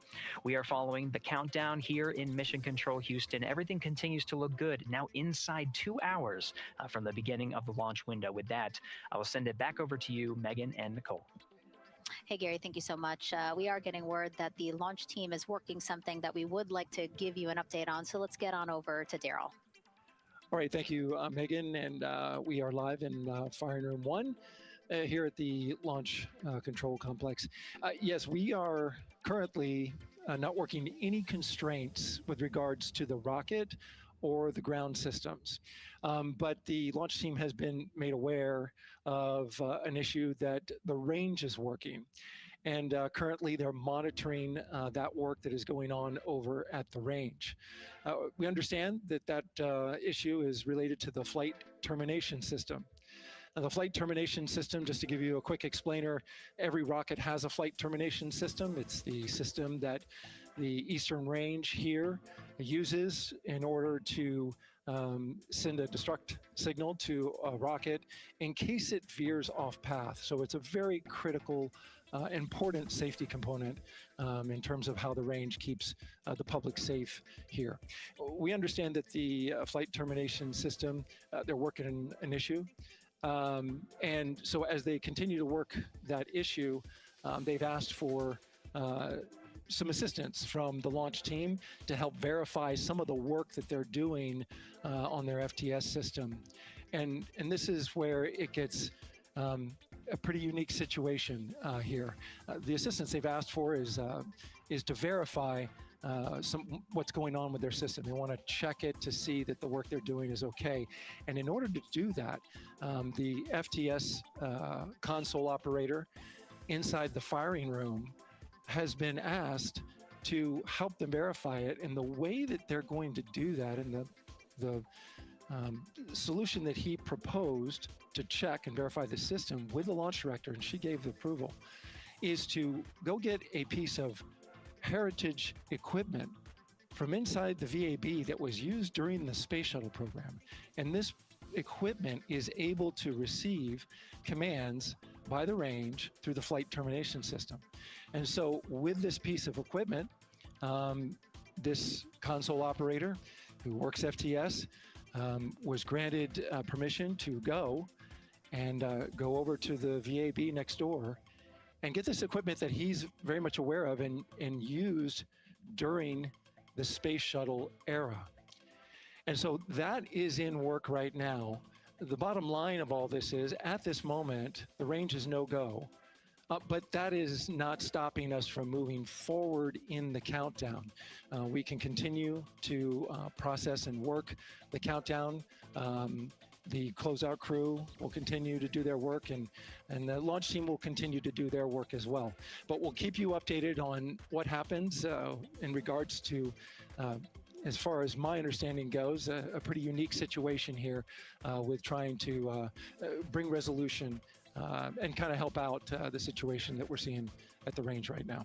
And that's the latest here from the firing room. I'll send it back to Megan and Nicole out the host desk. Thank you, Daryl. Yes, very unique, but I think it speaks to the ingenuity of this team, right? To say, hey, we have this equipment at the VAB. Why don't we leverage it to try to solve this issue and work it? Yeah, what a great example of human creativity, right? We know this thing exists. Let's go solve this problem. We have time, you know, like Daryl said, we're going to continue to march down the countdown.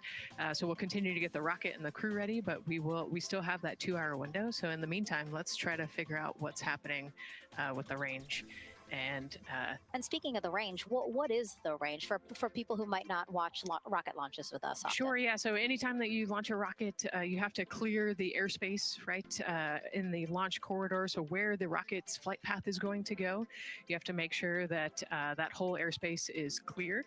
And so we actually have assets, you know, the Space Force helps us out with this one, but, you know, we want to make sure that there aren't airplanes in the way and there aren't other, you know, maritime assets in the way or things like that. So that there's a whole group of people. We talked to, actually, Gary said it great, right? It's a huge team sport. And so there's a whole group here on the ground that is monitoring that launch corridor to make sure it's clear and ready to go.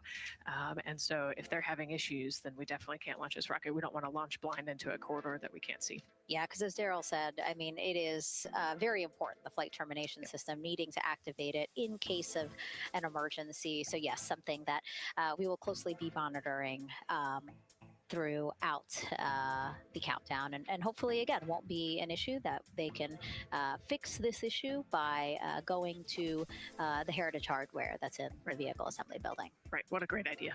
Okay, so again, under 2 hours from the opening of our 2-hour launch window, 6:24 p.m. Eastern Time.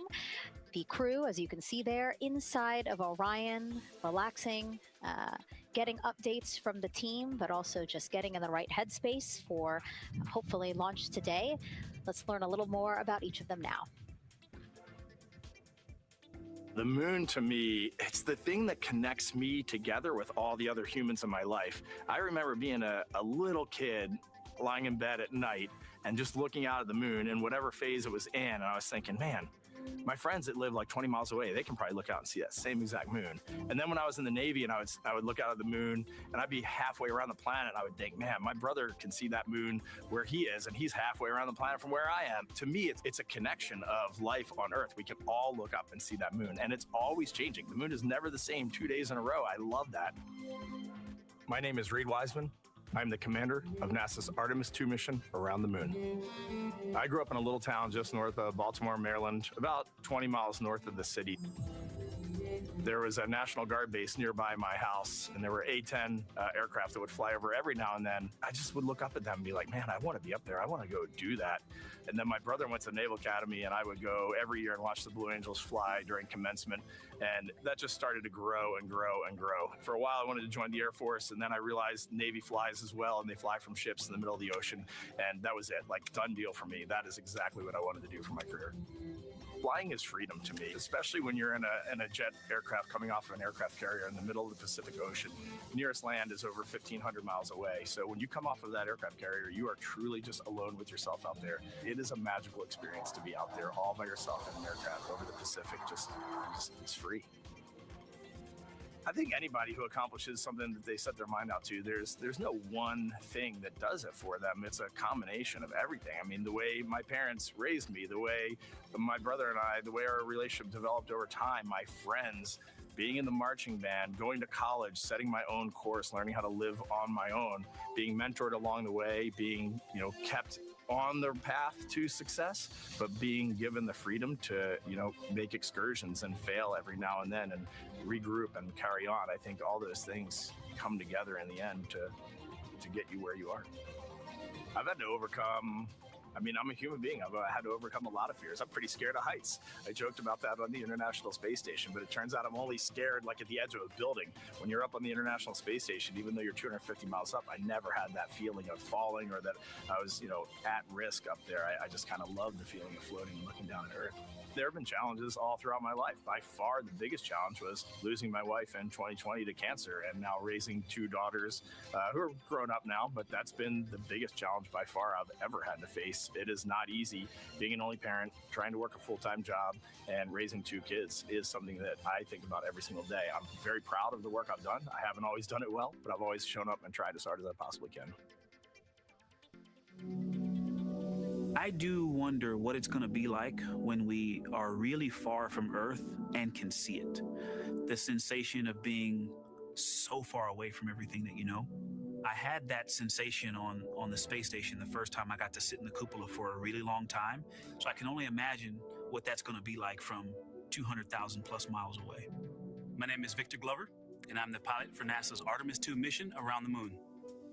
When I was in 4th grade, I was 10 years old, and that's when the Challenger accident happened. And it helped me understand how the general public felt about the astronaut corps, right? Like, these are the people that we want to be, and that just gave me an easy thing to strive toward. The biggest fear that I've had to overcome in my life is doubting myself.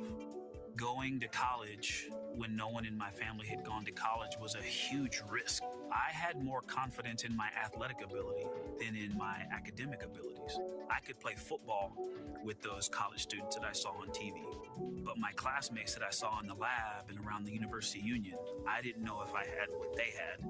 I think addressing that self-doubt was a part of, swinging for the fence and trying to go get an engineering degree, not just go to college, but get an engineering degree and then go do something challenging and technical like flying. Apollo is known for sending humans to the moon. Artemis has an opportunity to continue the Apollo story, but I actually think it's important for this story to stand on its own. Artemis is a new program, and we're trying to do new things. And it's great to compare and contrast. When you look at our spaceship, you can see parts that were designed, built, and integrated in another country. When you look at our crew, you see that our crew is international. There are also men and women. And I just think that comparing and contrasting makes the story even richer. The piloting role specifically, I will have an hour and a half or so where I get to fly the spacecraft by hand. We haven't flown that many spaceships. And so the ability to fly one actually in space on a test mission is just a really unique opportunity. I can't tell you how I'm going to feel when we fly by the moon and see the moon up close and the Earth from 250,000 miles away, but I don't use the word excited because I'm focused. What we do, this is very serious and it's very risky, and we are all intimately familiar with that risk. And so if we go out there and we're successful and we can pass that baton on to Artemis 3, that's something to really be excited about. I tell a story, which is one that my dad told me before the Apollo missions when he was just a very little boy. He was looking up at the moon with his mom, and his mom said to him, "Don't worry, Ronnie, we'll never get there." Fast forward maybe 70 years later, it's his daughter that's actually going there. And I think that long arc is something that we can all learn from. The idea that the seemingly impossible becomes possible if you just believe in it and are willing to work hard and come together to achieve it. My name is Christina Cook, and I'm a mission specialist for NASA's Artemis II mission around the moon. When I look back on my dreams as a kid, I definitely never thought I would actually get here. I was very pragmatic. Even though I'm a dreamer, I knew that the odds were way against me again, so I might as well do something I'm loving in the meantime. I definitely loved science and math in school and, did pretty well in those things, but I also loved being active. I was always outside. I loved things that made me feel small. I loved looking at the night sky, oftentimes between the pine tree branches, or I loved the ocean. North Carolina also has mountains, and when we go there, I just love the vastness of all of those things. I loved how they made me feel and what they made me think about, and the vastness of the universe and how much out there was to learn. I'm drawn to exploring. I'm drawn to challenges that involve both mental and physical. And I'd much rather be solving problems, wearing a whole lot of equipment and in a harsh environment. And that's just something I've carried with me ever since I was a kid. Thinking about the fears or challenges that I've had to overcome, there are just so many. I mean, basically, it's just that has been the journey. I always say to people, do what scares you. And that means I have to follow my own advice. So doing what scares me meant getting on a plane and going to the Antarctic, getting on a plane and going to study abroad in Ghana, applying to become an astronaut, opening the EVA hatch in the airlock and going out of it into the darkness, strapping myself onto a rocket. And so for me, I think that no matter what the challenge, recognizing that if people believe in you and you believe they believe in you, challenges seem always a little bit easier. To me, the moon, it represents history. It is a witness plate. Everything that's ever happened to the moon is still written on the moon. Every single person has looked at the moon their entire lives. We see the same moon. That's something really special. It's just the epitome of a symbol of something that's in each of our hearts, but that's also represents exploration and reaching. I have this very distinct memory of seeing an image of an astronaut standing on the moon. It's burnt in my brain because I went back to it so many times in my childhood, and I would look at that image, and I know it had a huge impact on me that humans had walked on the moon. My name is Colonel Jeremy Hansen. I'm an astronaut with the Canadian Space Agency, and I'm a mission specialist on NASA's Artemis II mission around the moon. My elementary school years, I grew up on a farm outside of London, Ontario. I spent as much time as I could with my dad on the farm. I learned the value of hard work, for example. If I wanted to go to work with Dad, it was going to be a long day, and I was going to have to not complain, or I wasn't going to get to go the next day. I had a treehouse. I had a vivid imagination. And I changed my treehouse into a spaceship. I made all these dials and controls. I had circuit breakers for switches that I found in the barn. And I was exploring space in my imagination. The most important thing I did to get to where I wanted to go in life, which was flying fighter jets and eventually becoming an astronaut, is I shared those desires with other people. And it turns out, just like you don't go to the moon on your own, if you could, I would have done it a long time ago in my treehouse as a kid. You have to go as a team. I think the biggest impediment to achieving my goals was, of course, myself.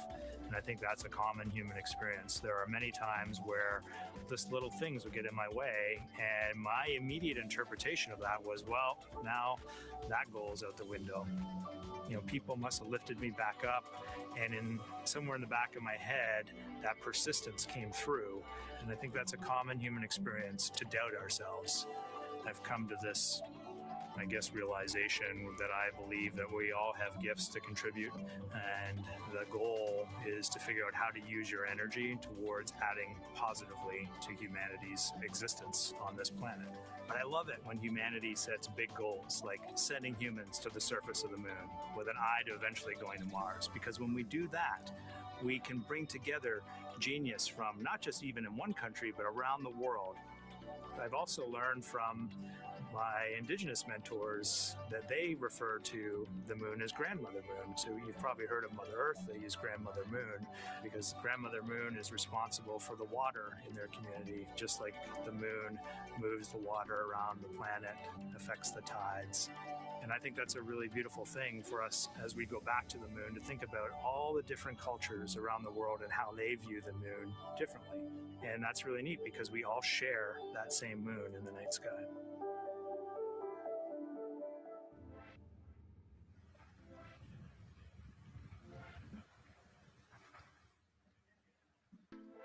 One hour, 38 minutes and counting until the opening of the Artemis II launch window today, 6:24 p.m. Eastern Time. And we are looking at the rocket and Orion out on the pad, historic launch pad 39B here at Kennedy Space Center. What a great view, Nicole. Yes, it is. You know, we can see the clouds out in front of us, but they are to the west. And you can see that there's some blue sky peeking through behind that rocket, which is good news. And more people continue to come on center here. About a couple of hours ago, folks with special passes to come on center were allowed to start driving on with family and friends. And of course, we have media growing by the moment here at the press site here at Kennedy Space Center, setting up their cameras, setting up tents, interviewing folks. Again, this great jib shot that we have from our camera here showing all the interest that we have here at the press site. And actually, even to the right of us, so camera left, no, sorry, the right of your screen, left of us, plenty of other people there, set up with their own tents, broadcasting to their own viewers. And so again, just really cool to see everybody wanting to share at this moment. Yeah, that's, I mean, how many media tents we can see from here. It's a beautiful thing. Yeah. I think it's important to share this message with the whole world. Yeah. And so let's take a look now at people who are watching in other parts of the country. We have this shot here from the U.S. Space and Rocket Center in Huntsville, Alabama. Oh man, look Just at that. kidding. Museum of Flight, Seattle, Washington. So sorry. Hello to you over there. Sorry, I thought that you were in Alabama, but here you are from Seattle, Washington. Again, the Museum of Flight. They must have had a special event to bring people there to watch, as well as a special event here. Now, correctly, the U.S. Space and Rocket Center, Huntsville, Alabama. Of course, they would have a lot of people here, and I'm sure this crowd will grow when we get closer to launch. Marshall, the home of the SLS rocket. Yes. Yeah, this is a great chat. You can see all the people there, and obviously you've got quite a few artifacts in there as well. Oh, now they us. know. Yeah, now they know. They're on the broadcast. That's too funny. Awesome.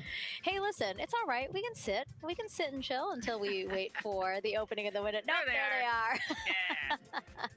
Everybody's excited. Thank you guys for showing us your excitement. I know deep down it was in there. It's just that you felt like sitting at the moment, and that's all right. There's a little delay. Yeah, that's all right. Well, thanks so much to those supporting these watch parties and bringing them to us live here. Actually, our video paths are taking quite a circuitous route to be able to bring those live views in from Seattle as well as Alabama, but we're glad that we can be able to share it with you in the broadcast now.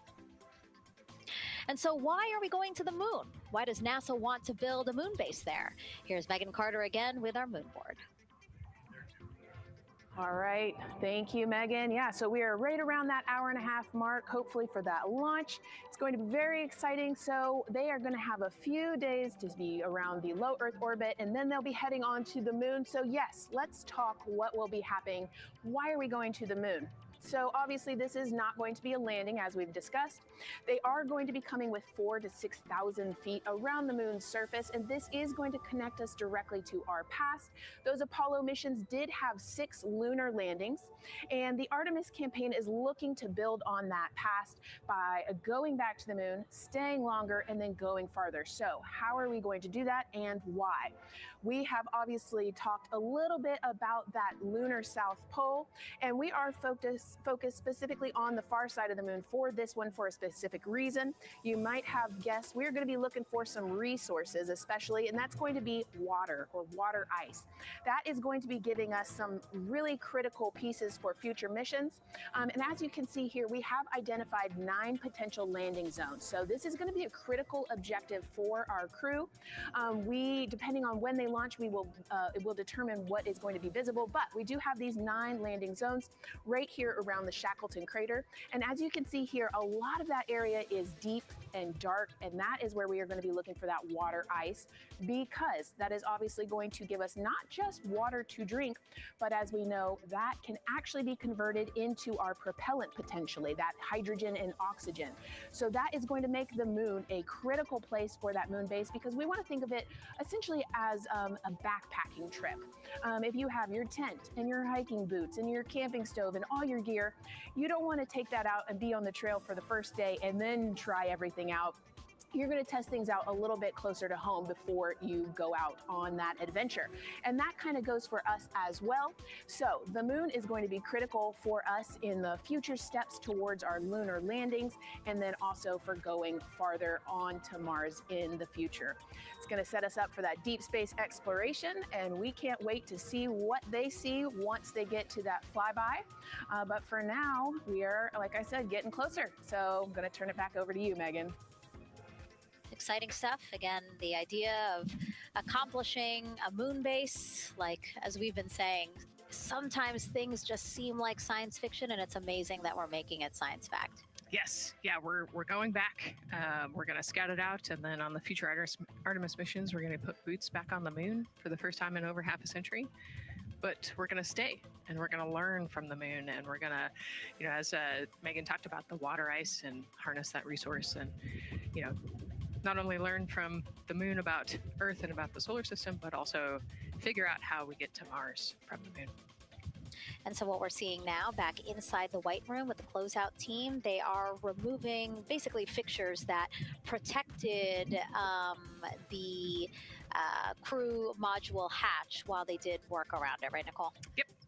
Yeah, so anytime that you're moving around and working, there are some sensitive sensors and parts of the crew module that we don't want to kick or bump into, and so it's easier to just put a guard up while you're working in there and then take it down later. And so this is a visual cue for us that the team is getting ready to close the last hatch. Again, the launch abort system hatch. Can you tell us about what the last is? Yeah, so launch abort system, this is, you know, we have the crew module, and then what sits out on basically on top of the crew module is the launch abort system, and it has its own motors, so that we'll arm it about 5 minutes prior to launch, and then it stays with the crew module until about the Kármán line, so that 100-kilometer point in space.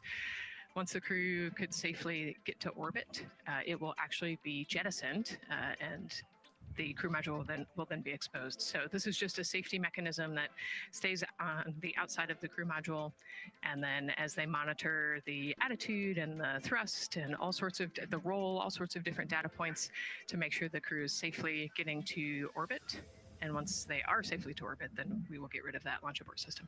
And it looks like they're putting all these parts that they're removing from around the crew module hatch into a bag, because they have to take this out with them once they leave the pad, right? Yes, yeah, we don't want anything left up there in the White Room, and especially because that crew access arm will move away from the capsule and the rocket, and so we want an empty White Room, no FOD like we talked about, so that we can have a safe launch. And this orange tube that you see on the right side of your screen, that had been inside the crew module providing breathable air to the crew. And now again, with the crew module closed and them getting ready to close the second hatch that has been removed and is out of the way. So again, the closeout crew can continue to do their work. Yeah, that's just a duct to provide some cooling air and some breathing air to the crew and the closeout crew while they're in there. That's actually a good point, yeah. And so as we continue to watch the crew prepare to close the launch abort system hatch, why don't we take a look at the crew's mission patch? Now, crews have designed their official mission patches since the Gemini 5 launch in 1965. Reed, Victor, Christina, and Jeremy, they really wanted to play on the abbreviation of Artemis 2 to all, signifying not only the second major flight of the Artemis program, but also a mission to explore for all, by all. The crew chose the iconic Earthrise photo for a reason. It was taken by the Apollo 8 crew in 1968, the first crew to ever fly around the moon. The mission was to prove teams then were ready to land on the moon the same way Artemis 2 hopes to fly around the moon ahead of a lunar landing with Artemis 4. This time, as we've been saying throughout the broadcast, to stay on the moon and pave the way to Mars. Yeah, we talk about incremental steps, right? And so Artemis 2 is very similar to Apollo 8 in terms of that increment. They're going to fly around the moon and set up the rest of the Artemis program for landing on the moon, but also with a nod towards the fact that we do this for all humanity. And I love the thoughtfulness and how much they, you know, how much importance they put on their patch design. Another camera angle of inside the Orion spacecraft. I was going to say, we might be able to see Rise, but I think it's right behind Reed's foot there. And so to orient people again, so basically we have Christina in your upper right hand, Christina in your upper left hand corner. Then you have Jeremy below her. And then the feet you're seeing, those are Reed's feet. And then next to him, the upper right hand corner, that is Victor, who's unfortunately hidden by Reed's feet, but again, that is the orientation of the crew inside Orion right now. Now, earlier this week, the crew got to stick their patch on a wall just outside the suit-up room. You can play that video there now. You can see that crews have been doing this as part of a pre-flight tradition again. Wow, Reed just making sure that thing won't come off. And so now Victor is signing there, followed by Christina, and then Jeremy. That's a fun tradition, and your patch is up there too. It is, yeah. Ours is on the left-hand side there.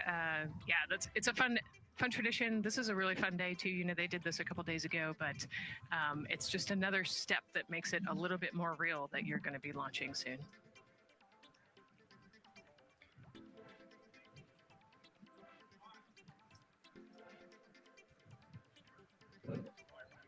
Again, we talked a little bit about this before. The basically like a computer there on Jeremy's leg, a way for him to just check out the data, see some of the data that also Reed and Victor are getting to see, but in those much bigger displays for Orion. Right, yeah, it's basically a tablet on his leg, and it's actually plugged into a cord nearby that allows him to have a screen repeater so he can see what they're looking at. And it looks like he's taking notes. Can you talk a little bit about what that is? It's part of, all of them have like a little procedural book, right? Right, yeah, so they have what we call a knee board, and they'll have blank pages to take notes on. They might have a cue card or procedures, or they can be kind of custom built to what each crew member wants for their knee board. This mission, of course, built by people and companies in all 50 states, as we've been saying throughout the broadcast, and with our international partners as well. Let's take a look at some of the people playing such a big role in today's test flight. What we're doing here is a collaborative effort of hundreds of thousands of people. This is about the parts, the hardware, the software, the services, all coming together to make that mission possible.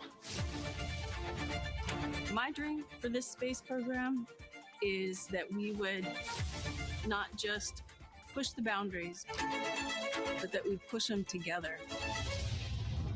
And liftoff of Artemis 1. We rise together, back to the moon and beyond. It takes a team to do great things. And Artemis has an incredible team. We have international partners. We have commercial partners and industry partners. It takes unity to accomplish great things, and that's what this mission's all about. We're not sending our money to the moon and lighting it on fire. We're putting that money right back into the economy in ways that benefit everybody. So every dollar that comes out of the Treasury that goes to support this mission goes back into the Treasury 3 times. What is very important to me is that we do it the right way, and that we do it with our values, that our industries grow, that our communities grow, that our families are healthy and safe and have amazing things to work on. Then we're going to build machines to go even further onto Mars. That is our generation, the Artemis generation, that defines the starting point of our exploration future. I just want to say thank you to all of the hands that have touched a part of this program and the hearts that have moved everyone to this goal, because we're going to the moon and we're going beyond. One team. One team. One team. One dream. What I really like about that package is, again, just reminding people that this is spurring so many jobs across the country. Yeah, across the country and across the world, right? The whole world has a part of this. The Artemis Accords are signed by over 40, 50 different countries. And so, yeah, we're taking all of the taxpayers' money and we're putting it right back into the jobs here in the U.S. And the money, too. You know, when we have more disposable income because we have good paying jobs, that's money that goes back into our economy as disposable income. So really, it is just an ecosystem that NASA is proud to be a part of. Right. Not only is it about the money in the economy, right, but it's also about about the science and what we're going to learn and exploration. You know, we, on top of all of those things, we benefit the economy as well. Obviously, Nicole is a wealth of knowledge. We're very lucky to have her. We're going to be tapping into that knowledge throughout the broadcast, and we have been for now close to 4 hours. So thank you, Nicole. I hope you're holding up okay. Yeah, I'm loving it out here. It's been great. Let's learn a little bit more about Nicole. Her first mission to space was actually last March. She launched from here at Kennedy Space Center as pilot of NASA's SpaceX Crew 10 mission to the International Space Station. And what a beautiful launch that was. She spent 148 days in space conducting science experiments that could benefit us on Earth. For example, one studied the physics of liquids, which could help researchers deliver medicines more effectively. She also conducted an almost 6-hour spacewalk to help upgrade the orbiting lab's power system. Nicole is a lieutenant colonel in the U.S. Air Force and flew one of its most advanced aircraft. She was born in San Diego, California, and is a twin. That's a cute photo of the two of you. Oh, that one too. Young explorers, yeah. Yes, yes. That's so great to just see how far you've come. Again, I think that speaks to what we've been saying. Like, you know, just if you're passionate about something, go for it and see where that takes you. Yeah, I think that's a great example. You know, I was a serious little kid with really high goals and, you know, just kept working hard and never got bumped up the path and ended up here. And, you know, I think it's a testament to the human, like we talked about, you know, if you're willing to work hard, be a good team player, you can really get anywhere you want in life. And that's what I love to talk about. Christina has mentioned similar things. And so it's been kind of a theme for the day. Yeah, definitely a theme for the day, a theme for the team. The team has said the same, the crew has said the same sort of things. So absolutely, Nicole, thank you so much for being here. And hopefully only a little bit more until launch today. Hopefully. So today's Artemis 2 test flight will mark only the 7th time NASA astronauts will launch on a new NASA spacecraft designed for crew. And then controlling the flight will be Mission Control in Houston. Our Gary Jordan is inside with flight controllers. Hey, Gary. Hey, Megan, you are right. This is a significant milestone, and we may be putting the names of a few more astronauts in the history books today. The Artemis 2 crew is set to launch today. Will join a select list of humans to fly in a spacecraft for the very first time. And Artemis 2, like missions before it, is a test mission. During ascent, the crew and the teams here in the room are prepared for a variety of scenarios. Some of these will be called out directly by Capcom Stan Love during ascent, and some are a little more subtle.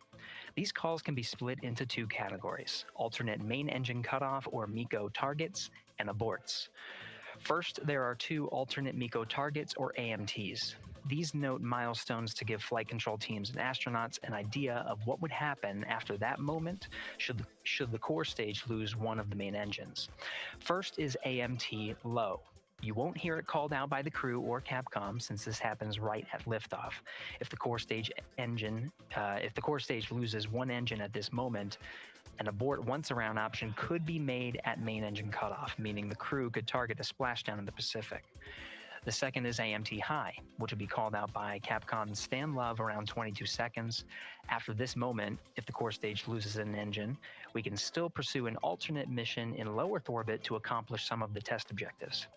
And at about 5 minutes, 16 seconds into the flight, you'll hear the call 3-engine press. This is a good moment. After this point, if the core stage loses an engine, we can still make a nominal main engine cutoff and pursue a moon mission as expected. Again, these MECO targets give the flight control teams and crew an idea of what lies ahead should one main engine be lost, but assumes we are otherwise continuing to a main engine cutoff target. This differs from an abort, where the Orion capsule separates from the Space Launch System prior to the planned separation time. There are abort options at every moment that integrity is attached to the Space Launch System, from the pad to more than 3 hours into the mission. During the first 8 or so minutes of powered flight, there are 3 abort options. First is the use of the launch abort system, which you see at the very top of the rocket and here in the White Room where the hatch is open and teams are working to close it. This particular abort capability can be used from here at the pad through roughly 3 minutes and 22 seconds into the flight.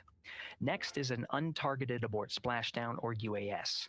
This uses Orion service module engines to escape the SLS and becomes available immediately after the launch abort system jettisons. Third is an abort once around, or AOA. You'll hear Capcom Stan Love call AOA open around 7 minutes 30 seconds into the flight.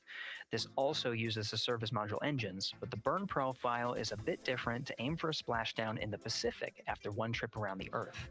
NASA's expedited recovery teams are staged off the coast of San Diego to get to the crew and integrity quickly for this abort option. An AOA option continues to be available until solar arrays are deployed on the Orion service module a little more than 30 minutes into the mission. At this point, an abort to orbit or ATO option becomes available until separation from the upper stage around 3 hours and 23 minutes. Mission profiles can vary depending on when an ATO is executed in that window, but with power being drawn from solar arrays, it buys more time for astronauts and flight control teams to make decisions and stay in Earth orbit, return for a splashdown, or continue to the moon. The Artemis II crew and flight control teams are well trained on all of these scenarios, and the calls you'll hear to the crew on Orion to Earth may help them be in a ready state for whatever challenge may come their way. At this time, we're not tracking any significant issues here in mission control in Houston, Texas. That would be showstoppers for today's launch. We're continuing to, of course, monitor the countdown along the way and make sure all systems are go for when we reach T0. With that, I'll send it back to you, Megan, at the Kennedy Space Center. All right, we are ready for another reading if you are ready over there. Yes, sir. CBA is steady at 2,600 PSI.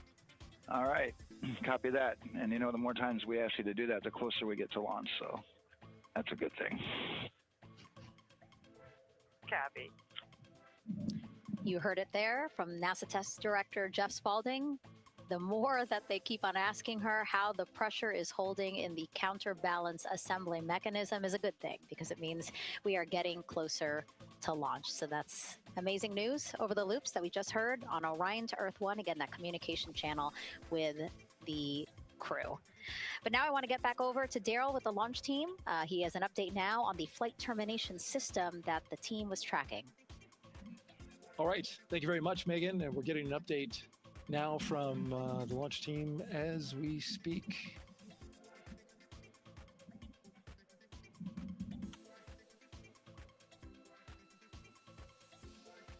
All right, stand by 1 second.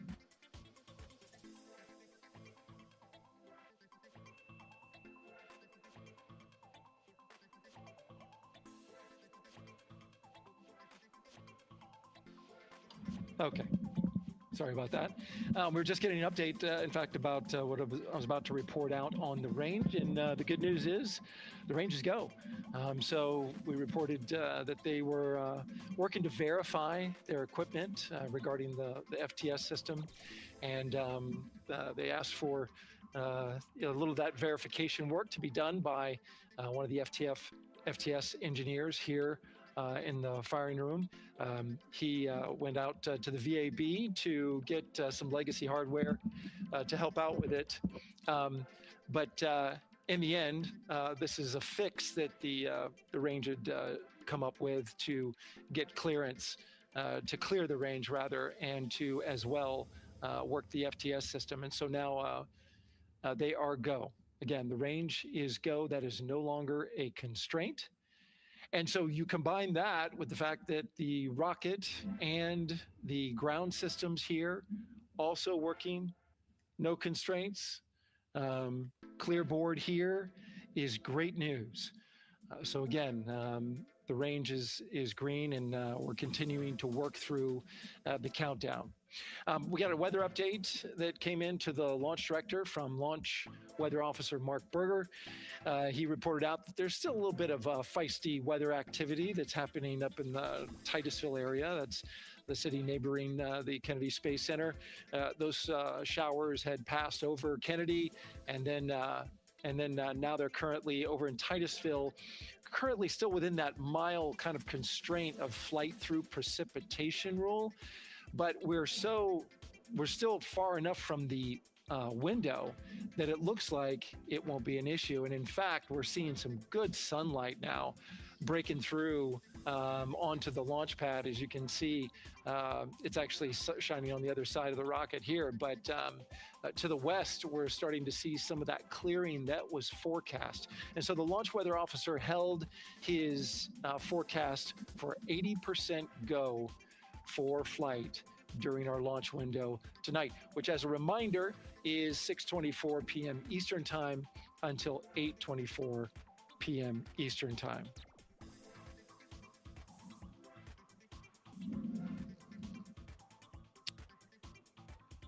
And we're also hearing that the last hatch closure, as you can see in the bottom corner of your screen, they're starting to work on that. That's the launch abort system hatch. There are two hatches, the crew hatch and the launch abort system hatch, and the closeout crew that you see right there, right on time with their work as they go to shut. And you can see it in motion right now, that launch abort system hatch. That's the latest from the firing room. We'll send it back to the host desk. Thank you so much, Daryl. Great news all around. And yes, we did just see them close the last hatch. And now we are looking at a live view of Banana Creek. Lots of people there, I'm sure, relieved to hear that that issue with the flight termination system has been resolved. And we are go for launch. Go for launch from the range, go for weather, and go from all of them, I would imagine. Yes, it's got to be exciting. The crowd is building. And as Daryl said, you can start to see the sun poking out here, and we can see all the clouds are moving north and moving away from us. So it's all good news. And so as we know, we have our Leah Martin down there at the Banana Creek viewing location, and she's standing by with some other guests. Hey, Megan, I don't know if you heard that huge cheer just now. If you heard a big rumble, as soon as Daryl said that the range was clear for launch, everybody clapped. It was super excited as we get to do some final countdowns. Standing next to me, I have Hudson and Maddox, the son of brothers here. And I asked you a little bit earlier, how excited are you to be here for launch? What did you say? I'm very excited. It's our mom's birthday, and, you know, not a better way to celebrate right now. I asked you on a scale of 1 to 10, how excited are you? Would you say? 11. Yeah, 11. I'm very excited. Super excited. Yeah. So, Megan, we've been watching the launch broadcast here and hearing some of the questions that you and Nicole have been asking and answering. And I actually wanted to ask these two kids, if you could take a 10-day trip around the moon and take 3 people with you, who'd you take with you? Well, I'd take my dad and my mom. And I mean, I don't know. Probably my best friend. I'd just say one of my friends, you know. Oh, one of your friends. So brother got left out. Who would you take? That was just what I was thinking. My dad and my mom and my best friend. That's a pretty good answer. Your brother can get his own trip to space, right? Yeah. So I'm actually joined here also by Dad. Now, you were sharing with me that a lot of the work that you've been doing over the last several months has been prepping the launch teams, our engineering teams, our ground systems teams to get ready for launch, to be mindful and to be in this moment. How does it feel to be standing here knowing that the people you've worked so closely with are doing what they're passionate about, or doing what they were born to do, moments away from launching this rocket? I mean, this is an exceptionally happy moment for us and all of us and the people that are, you know, about to take off on this historic trip here. And I'm grateful to know that we've helped in some way, shape, or form to help them stay steady and calm, you know, in such an exciting time within the agency. And so to just be here and witness it and know that, you know, they've got some tools to help them stay calm and steady is everything to us. So. Fantastic. Well, Megan, we are standing by ready to go, and we're ready to cheer this team on. Thanks so much, guys. And yes, Leo, we did hear that cheer. That was very exciting. I think the vibe over there is they're celebrating, they're having fun. And here, once they heard that we're go for launch, everybody had to run back to the camera and work.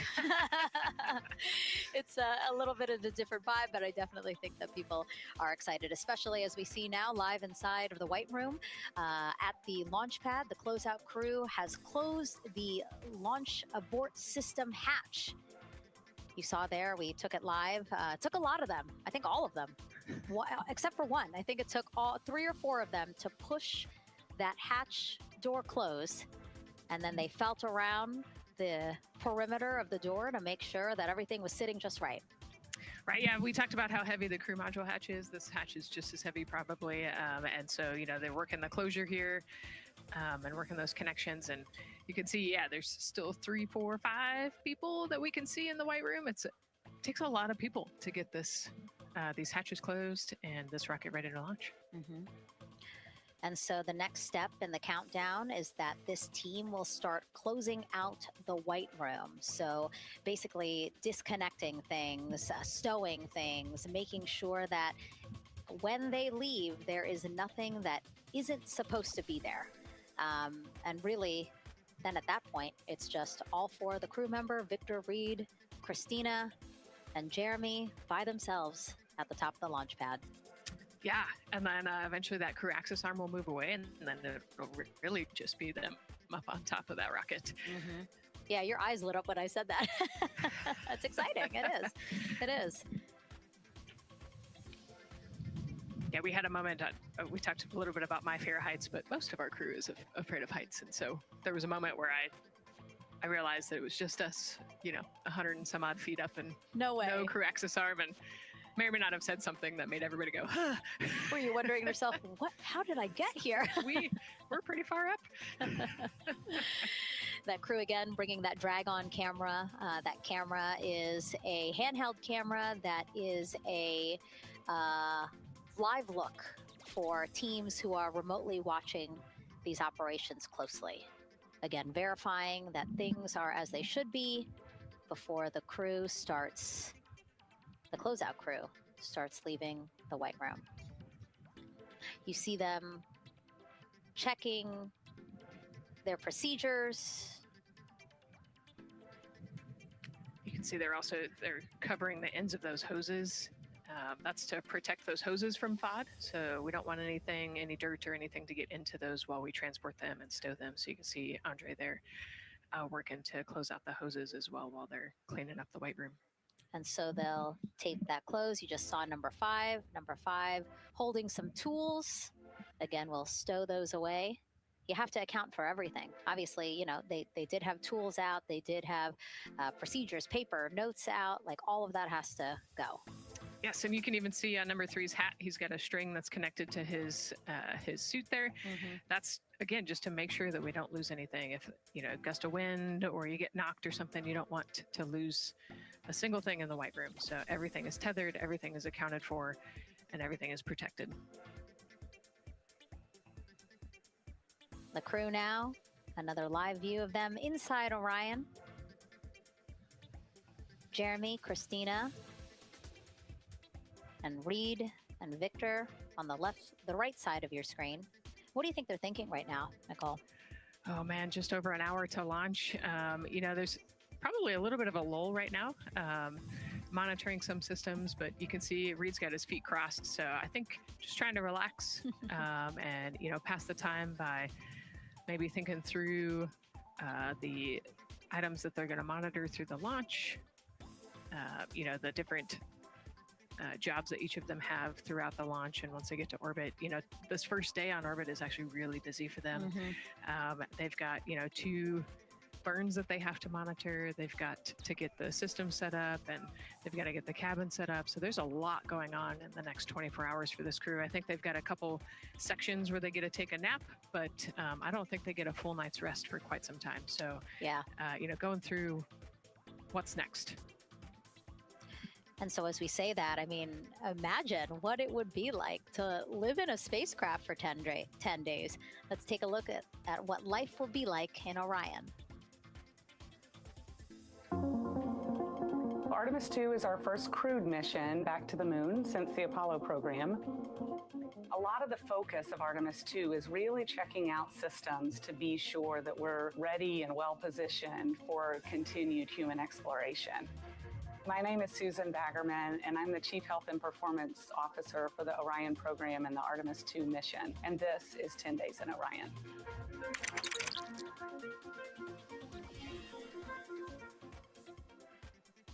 For this mission, the crew will launch in the Orion spacecraft on top of the Space Launch System rocket, or the SLS rocket. Once they've launched and achieved orbit, they'll continue on checking out many of the different critical Orion systems, check out some of the critical medical systems, and be sure that we understand how the crew would do that successfully within the volume of Orion. We also have, of course, systems to feed the crew. They have a potable water dispenser that they'll check out. And then we also have a food warmer, kind of looks like a suitcase that the crew can use to heat their food. They're also going to check out the flywheel system. We'll have the crew perform some initial exercises. Part of that is to ensure that the flywheel is actually working, but part of it is actually to be sure that our environmental control systems are actually working. For sleeping, the crew will sleep in sleeping bags. Some crew members like to be very tightly bound up, and some like to float very free. They'll use the toilet for the first time and be sure that it's able to flush. While they're on their journey, they'll do some testing that they quickly don their suit just to be sure that we would be ready in the future for an emergency. They'll also check out our radiation shelter. If we were to have a solar particle event, we would be asking them to take stowage out of the stowage bay and put it in some specific locations on the vehicle, basically for it to serve as shielding.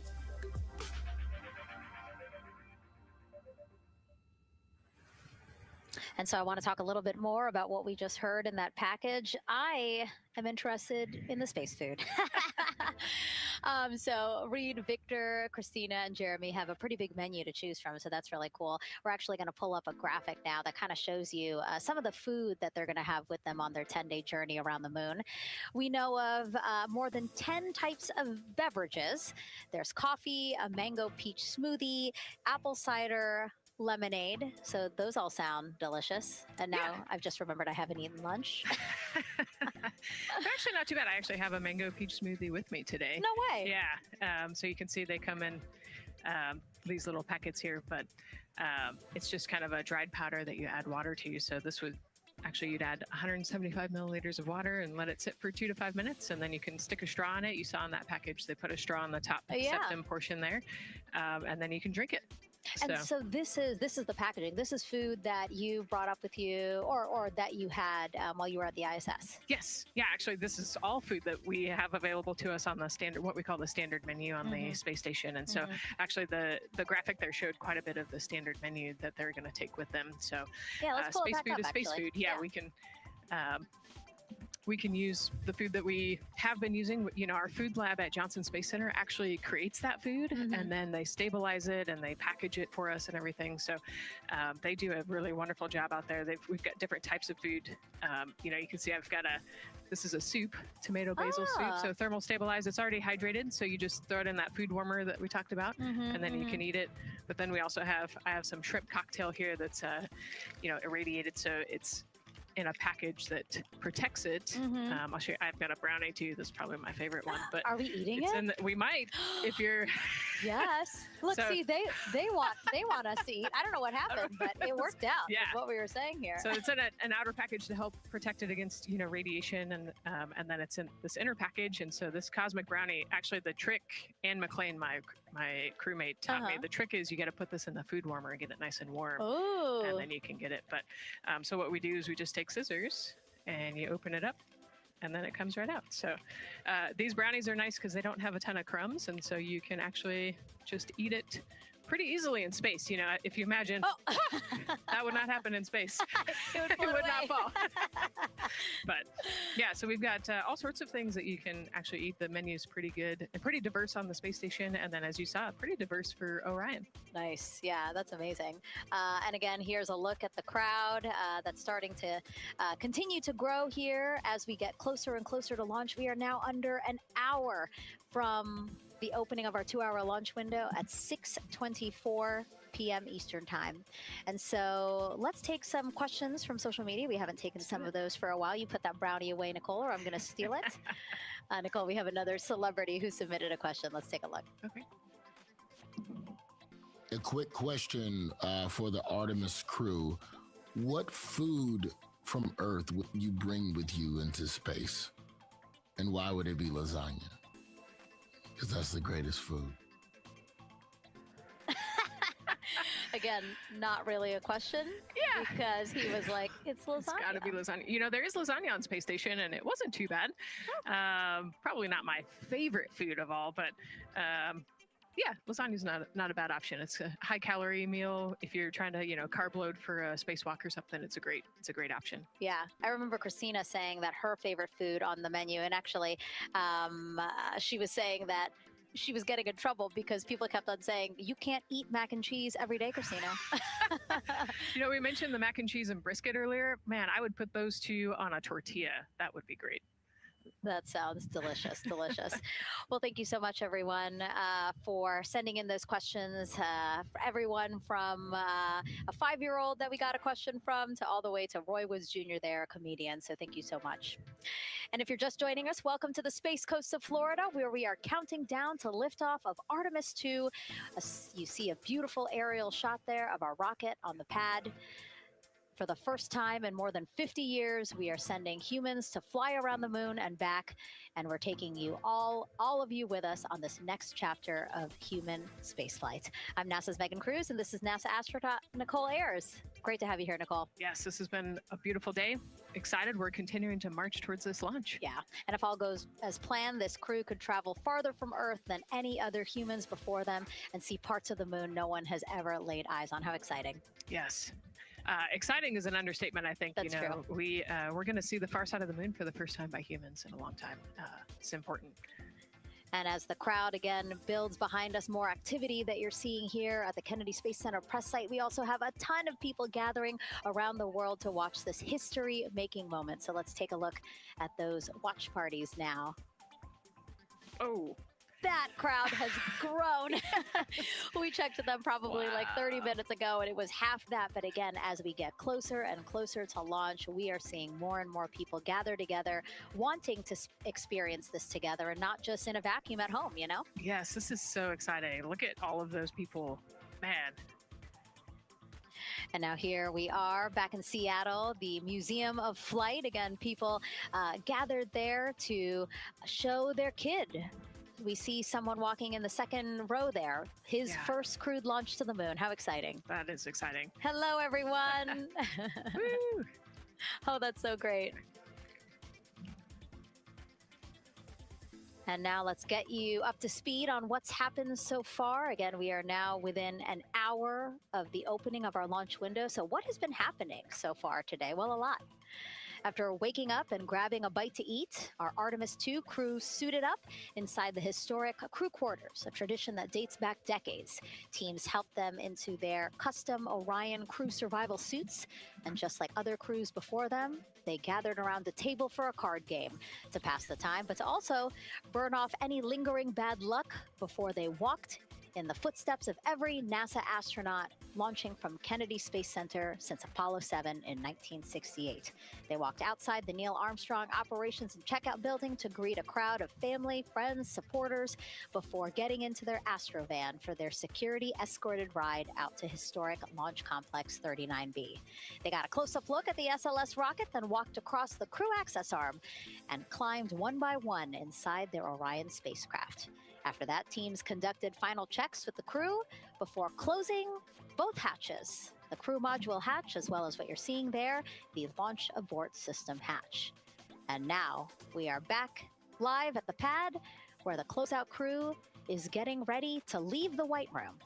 They are now tethered, Nicole, because they are about to move some pieces that connect the Orion spacecraft to the White Room, correct? Yes, there's kind of what I would call a shroud. You can see them working that there. So it is actually connected so that way the gap between the crew access arm and the crew module, and well, I guess that's the LAS there, is covered. But they're about to remove that so that the crew access arm is not connected to the rocket in any way so that it can retract here in the next few minutes. And for how we're looking with the launch countdown milestones, let's go to Daryl Nail in the Launch Control Center. All right, thank you very much, Megan. And as you can see there, the finishing touches, as you've been talking about, to the LAS, which brings me to that subject because we currently are hearing the launch team is working an issue that was reported out with the LAS. At least there's an issue apparently with a battery on the LAS. The engineer who is in charge of the launch abort system sits on console here, reported that a temperature for one of the two LAS batteries is out of range. And although it's not a constraint for launch right now, it would be when that temperature is checked inside of T-minus 6 minutes, which is inside of terminal count. So right now, the team is working some troubleshooting on this issue.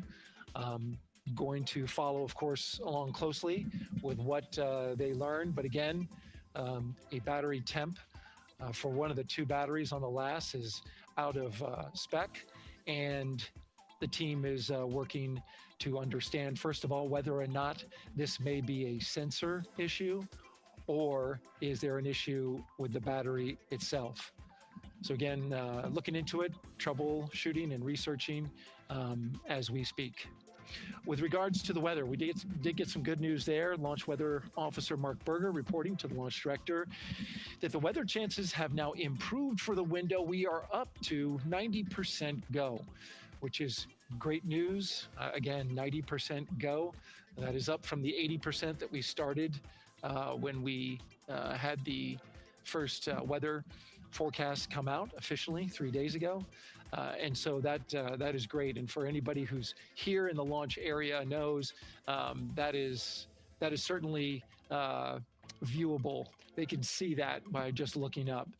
So we're getting some good clearing as forecast. And then just a reminder for those people who are watching the launch from the nearby area that if you're watching on an internet-enabled device, just remember that there may be a little bit of a delay. Can't tell you how much of a delay, but since it's on an internet device, you know, sometimes this broadcast might be a little behind what you're actually seeing. So just keep that in mind as you are watching. Don't wait till the last second to run outside if you're inside your RV or your camper or your house. That's the latest here from the firing room. Of course, we'll keep track of that last battery issue. We'll send it back now to Megan and Nicole at the host desk. 2 of them there had to be tethered to the inside of the white room, because obviously now we have detached the white room from the Orion spacecraft. Yes, that view is quite something. Yeah, spectacular. Yep. Oh no, I'm sorry, I forgot. Nicole's scared of heights. An astronaut afraid of heights is actually not uncommon, as we've learned today. But yes, so obviously, again, things proceeding as we march closer to the opening of our 2-hour launch window at 6:24 p.m. Eastern Time. Again, the closeout crew just finishing up those last couple of things they have to do before leaving the white room and then leaving the pad, leaving only the 4 Artemis II crew members inside the spacecraft by themselves at the pad. Yeah, and then we'll be curious to follow the battery issue on the LAS as well. I think sometimes it's just a sensor issue, sometimes it's a battery issue. So hopefully they figure that out quickly. Mm-hmm. And so if we can take a shot of the crew inside the capsule, if one's available, why don't we talk a little bit more about each of them? So we have Artemis II Commander Reed Wiseman, Baltimore native, and he's actually, you see his feet in that shot there from inside Orion. He's been in space once before as flight engineer for Expedition 41 aboard the International Space Station from May through November 2014. During the 165-day mission, Reed and his crewmates completed more than 300 science experiments in areas like human physiology, medicine, physical science, earth science, as well as astrophysics. They actually set a milestone for station science by completing a record 82 research hours in a single week. He also served as chief of NASA's astronaut office from December 2020 to December 2022. His 2 daughters were out to wave goodbye to him as he made his way to the launch pad. And again, there's Reed's feet. Reed is the one sitting in the seat to the right, closest to our camera there. So looks like he's relaxed by the body language of his feet. Yeah, you know, I think they're kind of in a holding pattern, if you will, or a waiting period. So it makes sense that he's a little bit relaxed. He's also kind of just a relaxed person in general. He's wicked smart, but has a demeanor that keeps everybody calm. And so I think we're seeing that here today. And so in this shot, Reed is the one sitting on the left, and to his right, Artemis II pilot Victor Glover. NASA selected the California native as an astronaut in 2013, and at the time he was actually serving as a legislative fellow in the United States Senate. His first trip to space, November 2020, pilot of NASA's SpaceX Crew 1 mission, That was the first operational mission of NASA's Commercial Crew Program, which resumed launching American rockets from American soil to the International Space Station since the end of the shuttle program. Victor is a U.S. Navy captain and naval aviator who served as a test pilot, racking up more than 3,500 flight hours and more than 40 different aircraft. So again, he probably feels pretty at home in the pilot seat of Artemis 2. Yeah, I think he does. He got to say goodbye to his wife and 4 kids. Again, those were the family that he had here at Kennedy Space Center before the 4 of them drove out to the pad. Yeah, and you can see there, we talked about Victor's energy earlier, and you can see him working through, pushing some buttons on the displays. Looked like he was pulling up a procedure, so he's following along and ready to go, looks like. And then mission specialist Christina Cook, sitting on the upper left-hand corner of the screen there, native of Grand Rapids, Michigan, was selected to the Astronaut Corps in 2013, same class as Victor, served as flight engineer on the International Space Station from March 2019 to February 2020. During that time, she set a record for the longest single spaceflight by a woman with a total of 328 consecutive days in space. How cool. She also participated in the first ever all-female spacewalk. And before becoming an astronaut, Christina helped build space science instruments and led scientific fieldwork in some of the most remote environments on the planet. Her hobbies include surfing, rock climbing, And community CDR, service, yoga, and photography. Go ahead, NTD. There's a couple of suppressed overvolt messages. We're going to go ahead and clear those off your screen. We see them and we copy. All right. NASA test director. We're still working here, trying to get through everything. So we're getting close, and then trying to talk that other issue that we just picked up a little bit ago. But I think work-wise, we're doing really well. Sounds good, NTD. We're doing great on board. Glad to hear it. NASA test director giving an update to the crew. Some messages flashed on their displays. Just wanted to say that they didn't have to worry about that. We're going to clear that. And that also just reassuring the crew, again, that they are tracking and working the issue with the launch abort system battery. Yeah. All right. And then first-time flyer, Canadian Space Agency astronaut Jeremy Hansen will fly to the moon as mission specialist on the Artemis 2 mission.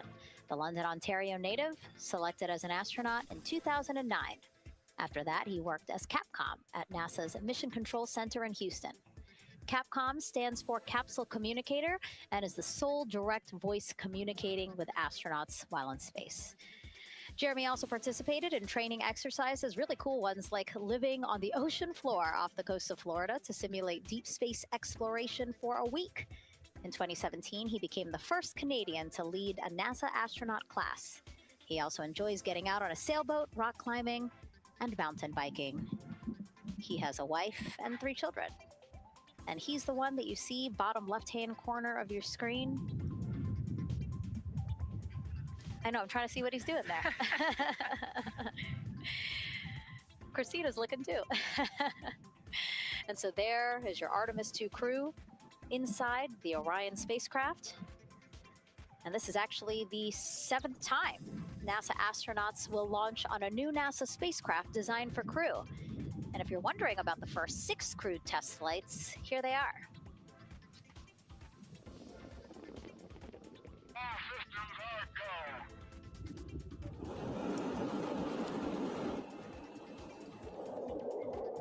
Gemini 3, Gus Grissom, John Young, March 23, 1965. Apollo 7, Wally Schirra, Don Isley, Walt Cunningham, October 11, 1968. Space Transportation System, or STS-1, John Young, Robert Crippen, April 12, 1981. Then NASA's SpaceX Demo 2, Doug Hurley, Bob Behnken, May 30th, 2020, followed by NASA's Boeing crew flight tests. Butch Wilmore, Sonny Williams, June 5th, 2024. And now, Artemis 2 with Reed, Victor, Christina, and Jeremy. It is really surprising, honestly, to hear that through all these decades, through all these launches we've had, this is only our 7th new vehicle that we're testing for crew. Yeah, you know, we have so many different missions that we think about and we talk about, but really 7 vehicles that we've tested and that we're flying. You know, I like to think of spaceflight really as a permanent test, right? We have, you know, hundreds of missions or so. You know, an airplane that gets tested and then flown has thousands of data points. And so really spaceflight is always going to be in the test field. And I think it's important to remember that, especially as we put humans on rockets that we never have before, or for the 7th time we start a new vehicle and a new mission. Just getting word now that White Room closeouts are complete. And so the closeout crew is preparing to leave the pad. It's exciting stuff. We are making good time, and the closeout crew is doing really well. 41 minutes, 43 seconds and counting until the opening of our window. And Artemis 2 is a 10-day mission that will send the 4-person crew on a journey around the moon and back to Earth. It will be a critical step towards future lunar and Mars missions.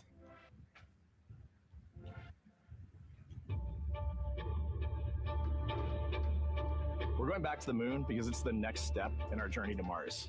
We need to go explore the moon. There's vast regions of unexplored areas with the coldest, darkest places in our solar system. This is a test mission, and when we get off the planet, we might come right back home. We might spend 3 or 4 days around Earth. We might go to the moon. That's where we want to go, but it is a test mission, and we are ready for every scenario as we ride this amazing space launch system and the Orion spacecraft. But another reason we're going back to the moon is to fulfill NASA's mission, which is to explore the unknown in air and space, to innovate for the benefit of humanity, and to inspire the world through discovery. And when we succeed and when we accomplish the things that we set out to accomplish, that inspiration not only can set up new things to happen, but it also is a reminder in tough times that we're capable of doing great things when we work together. The thing I love about the moon is that it's not just a beacon for exploration and this platform of possibilities for incredible missions like this, but it has benefits. That's actually why we're racing towards it.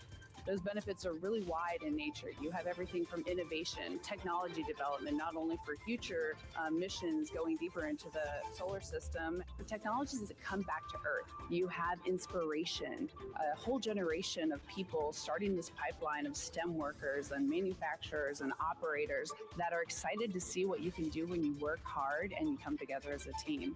When I think about the 4 of us flying around the far side of the moon, seeing that Earth rise, taking images and video and sending them back to you, the feeling that I have inside is hope.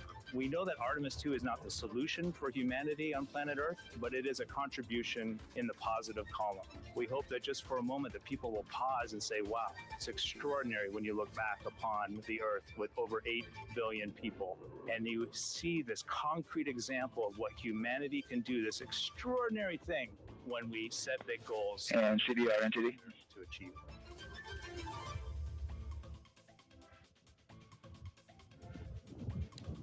And so Mission Control Houston will control the flight of Orion after a liftoff here at Kennedy Space Center. Here's Gary Jordan, who's embedded with that team. Gary, you might have to pause because we did just hear a call out to the commander in Orion. Will do, Megan. I think that was Commander Reed Wiseman responding to prepare for some of the next steps. We are now holding at the T-minus 10-minute hold.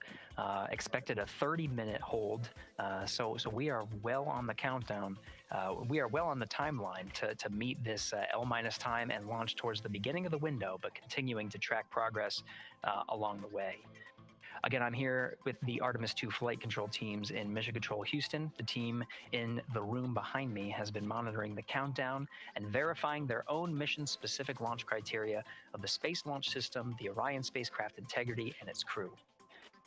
During the final poll before launch, if all looks good from each of the flight controllers in this room, Flight Director Judd Freeling will report a go for launch from Houston Flight. Upon liftoff, teams here take control of the mission and communicate with the crew while they fly on the Space Launch System. This phase of flight is highly dynamic, and each console position has a dedicated and important role of looking after critical systems. You'll hear calls from Capcom and NASA astronaut Stan Love in this room to the Artemis II crew as milestones are reached during the more than 8 minutes of powered flight on the core stage. Liftoff and ascent are just the beginning. This room will be staffed around the clock over the next 10 days to oversee every moment of the mission through splashdown. Here from the Johnson Space Center, we'll be streaming the mission live 24/7 so anyone can follow the crew's journey, take peeks inside the spacecraft, and share the experience of a lunar flyby with astronauts looking down at the moon's surface. Teams here have been rehearsing tirelessly in simulations to throw every conceivable and inconceivable scenario their way. We are ready and eager to begin the Artemis II mission. Still milestones to come as we continue the countdown, but we'll be right back with you during the ascent phase of today's flight. With that, Megan, I will send it back over to you at the Space Coast. So much, Gary. Under 37 minutes until the opening of our 2-hour launch window, 6:24 p.m. Eastern. I've never been more excited for a time. But why don't we send it back over to Megan Carter with the Moon Board to learn more about what happens after ascent. Absolutely. I am definitely also getting excited. Things feel like they're starting to pick up a little pace here.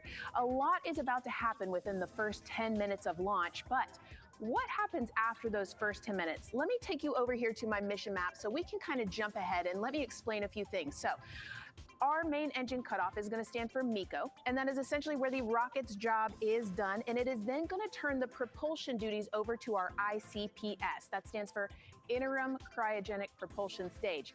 Don't try and say that too many times fast, but the ICPS is going to be right here, and that's our in-space propulsion. About 50 minutes into, after about 50 minutes into launch, it is going to conduct that first burn, and that's going to be the perigee raise maneuver. Essentially, what that is going to do is going to raise the spacecraft from a lowest point of Earth just a little bit higher into space, and then they are going to conduct that nice path. It's going to set them on that nice circular path around the Earth. That's when they're going to start to be able to really check out the spacecraft. The Orion spacecraft is going to be able to, like we've talked about, be maneuvered by the crew. They're going to check out those life support systems, and communication checkout's going to be vital at that point as well, obviously. Then they will be conducting that another burn, and that's going to raise them just a little bit higher again. And then they will, it'll be about time for the ICPS to separate, and they will start another lap around the Earth as well. Now, the ICPS, but even after it separates, its job will not be done because they will have the opportunity to conduct something called the Proximity Operations Demonstration. And this is going to be really important for our future lunar missions because the ICPS actually has a target on it, and the crew is going to have the opportunity to manually maneuver these spacecraft, like we've mentioned, and practice those docking maneuvers. Now, obviously, they will not be docking for this mission, but that is, again, going to be critical for those lunar missions in the future. Now, all right, after that ICPS has separated and they've done that second lap, they're going to conduct 2 more burns. And what these burns are going to do is set them up to the high enough orbit and a fast enough speed in order to conduct the translunar injection. This is going to be that critical moment and that critical milestone where they are going to produce about 6,000 pounds of thrust.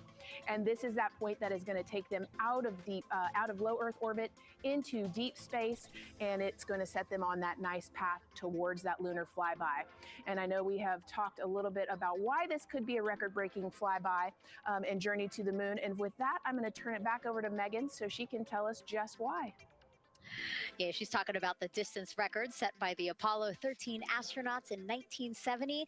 They were 248,655 miles away from Earth, and this Artemis II crew might surpass that on flight day 6 when they fly around the moon by more than 4,000 miles. Yeah, it's a long ways.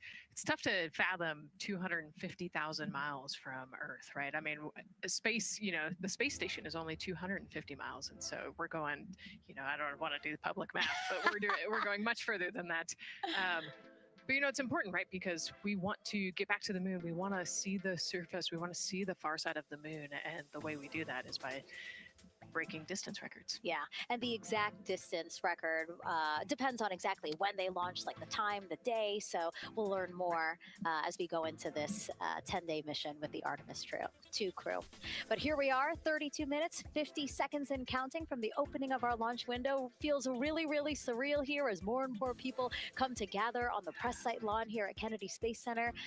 Why don't we take a look at this video that we have here? Some familiar faces who wanted to wish our Artemis 2 crew a safe journey.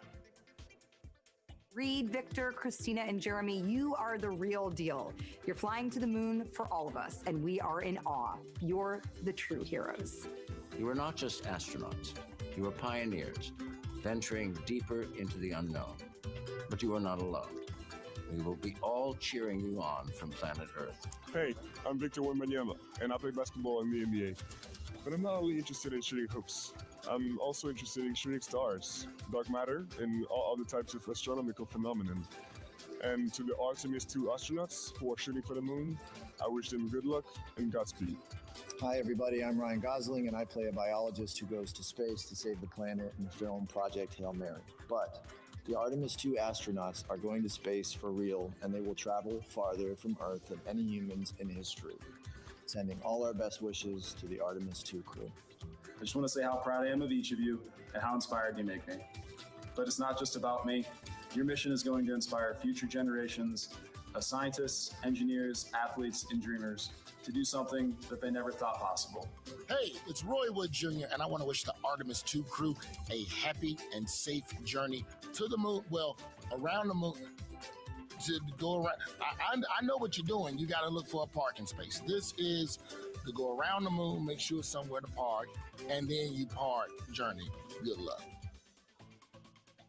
It's actually a really good way to explain what how this mission builds. Again, we are hoping to land astronauts on the surface of the moon in maybe 2 years. So yes, we are looking around the moon on this lunar flyby mission to see where we might park. Thank you, Roy Wood Jr.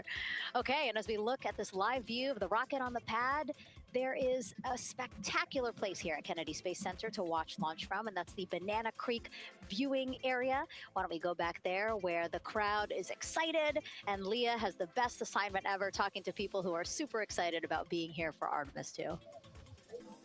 Oh my gosh, Megan, you talk about the excitement being palpable. I'm telling you, everybody here on pins and needles as we get just about half an hour away from launch. I've been walking around talking to people, and I'm just struck again and again by how many people are here from across the agency. I want to introduce you to just a small portion of the people across NASA who have been supporting this mission. Patty Ortiz, NASA Armstrong Flight Research Center, Orion Program. Orion. Kathy Graves, Glenn Research Center, Office of STEM Engagement. David Alexander, NASA Glenn Research Center, Office of STEM Engagement. Jennifer Becerra, Johnson Space Center, the Office of STEM Engagement. Here we go, right back here. Where are you from? I'm from NASA Glenn Research Center, Joseph Pinakitis. Joseph, here we go. Wes Furman from APL. Maria Arredondo from Headquarters, Next Gen STEM. Mark Robinson, Stennis Space Center, Commercial Space. Amira Flores, Armstrong, Office of the STEM Engagement. Molly Kearns, NASA Glenn, Space Communications and Navigation. Matthew Pierce, Goddard Institute for Space Studies in New York City. Here we go, and right over here. Lauren Ring, Ames Research Center, Data Integration. So we're coming together. We're one big NASA team, one big NASA family, and we have one major message before we launch tonight. Okay, guys, what are we going to say? 1, 2, 3.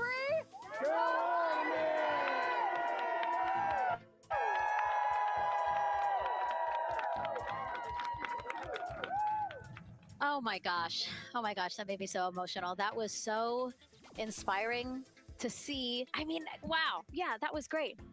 I mean, just to hear everybody say their position, what they're doing to support this mission is amazing. And I'm sure this was something that really rang true and resonated with NASA's Administrator Jared Isaacman, again, to see the workforce come together to do the work and then to be here for launch. So why don't we actually go over to him now with our Jasmine Hopkins at one of our other viewing locations. All right, Megan, thank you so much. The energy here on the balcony is honestly becoming electric as we get so close to launch. And now we are thrilled to welcome NASA Administrator Jared Jared Isaacman. Jared, we're really entering a golden age of exploration. How will Artemis 2 set the pace for the coming years? Well, I mean, Artemis 2 is the opening act, right? This is the test mission. This is getting very comfortable with the SLS rocket, the Orion spacecraft. No humans have ever flown on this before, right? And we're going to put it through its paces. We'll go into Earth orbit for a little bit, make sure Orion's doing okay, and then we are sending them, right? We're going to send them farther into space than any humans might have gone before, 250,000 miles away, and it's going to set up for the subsequent missions. That's why we're going into the golden age of science and discovery right now, because you're going to see a moon rocket launch in 2027 when we do our testing with the lander. We're going to go for the landing on Artemis 4 in 2028, and in parallel, we're going to build the moon base, right? And that is going to be filled with science discovery.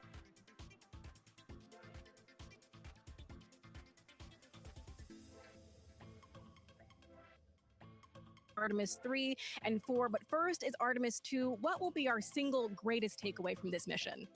Well, I'll tell you, I mean, after ignition, to me, the moment that I'm going to be most excited for is splashdown. There's no question about that. Good shoots coming down off the West Coast. But look, I think the takeaway from this is gaining extreme comfort in the Orion spacecraft, right? I mean, this is very different than what we've done for more than a half century, right? I mean, the velocities that that spacecraft is going to re-enter at, it's going to be new territory for us. We want to get our arms around that completely.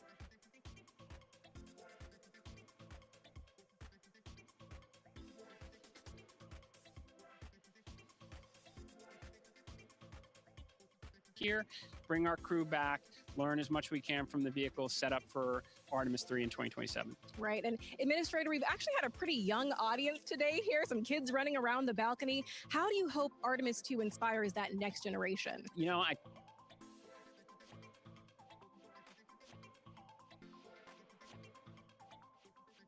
what's another strong number 2 on that one? It's a number of kids that are dressing up as astronauts for Halloween so that they grow up, that they're inspired to want to join in this grand endeavor, whether they come work with us here at NASA or they join in industry, but they're helping humankind venture out farther, pursue all the secrets of the universe. Yeah, I think we'll see a lot of kids dressed as astronauts this year. And finally, Jared, you've really made it a personal mission to get to know the people behind the work at NASA.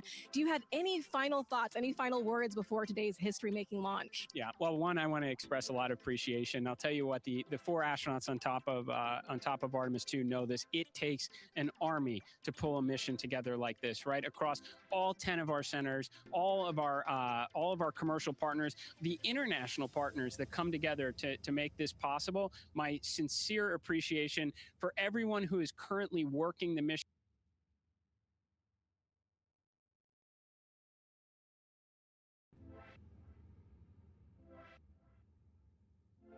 Confidence in your abilities, and everybody else who's not directly working on Artemis 2, Artemis 3 is coming up next year. When this mobile launcher gets back in the VAB, we're going to start stacking. Wow, plenty of excitement ahead of us. Jared Isaacman, thank you so much for being here. Thank you. Thanks for being here. Of course. All right. And with that, let's get back to the countdown with NASA's Megan Cruz. Under 25 minutes and counting from the opening of our 2-hour launch window, and take a look at all these people behind us. I literally, every moment I turn around and I see the clock, I am like, oh, wow. Oh, wow. There are more people and less time. Yes, exactly, which is a great problem to have. Yes. Now, this first crewed test flight of NASA's Artemis program coincides with the 250th anniversary of our country's founders signing the Declaration of Independence. Exploration is a part of America's DNA, and it continues now with our return to the moon. 250 years ago, 13 colonies laid the foundation for the greatest and most enduring democracy in the history of the world. One driven by courage, faith, and freedom. We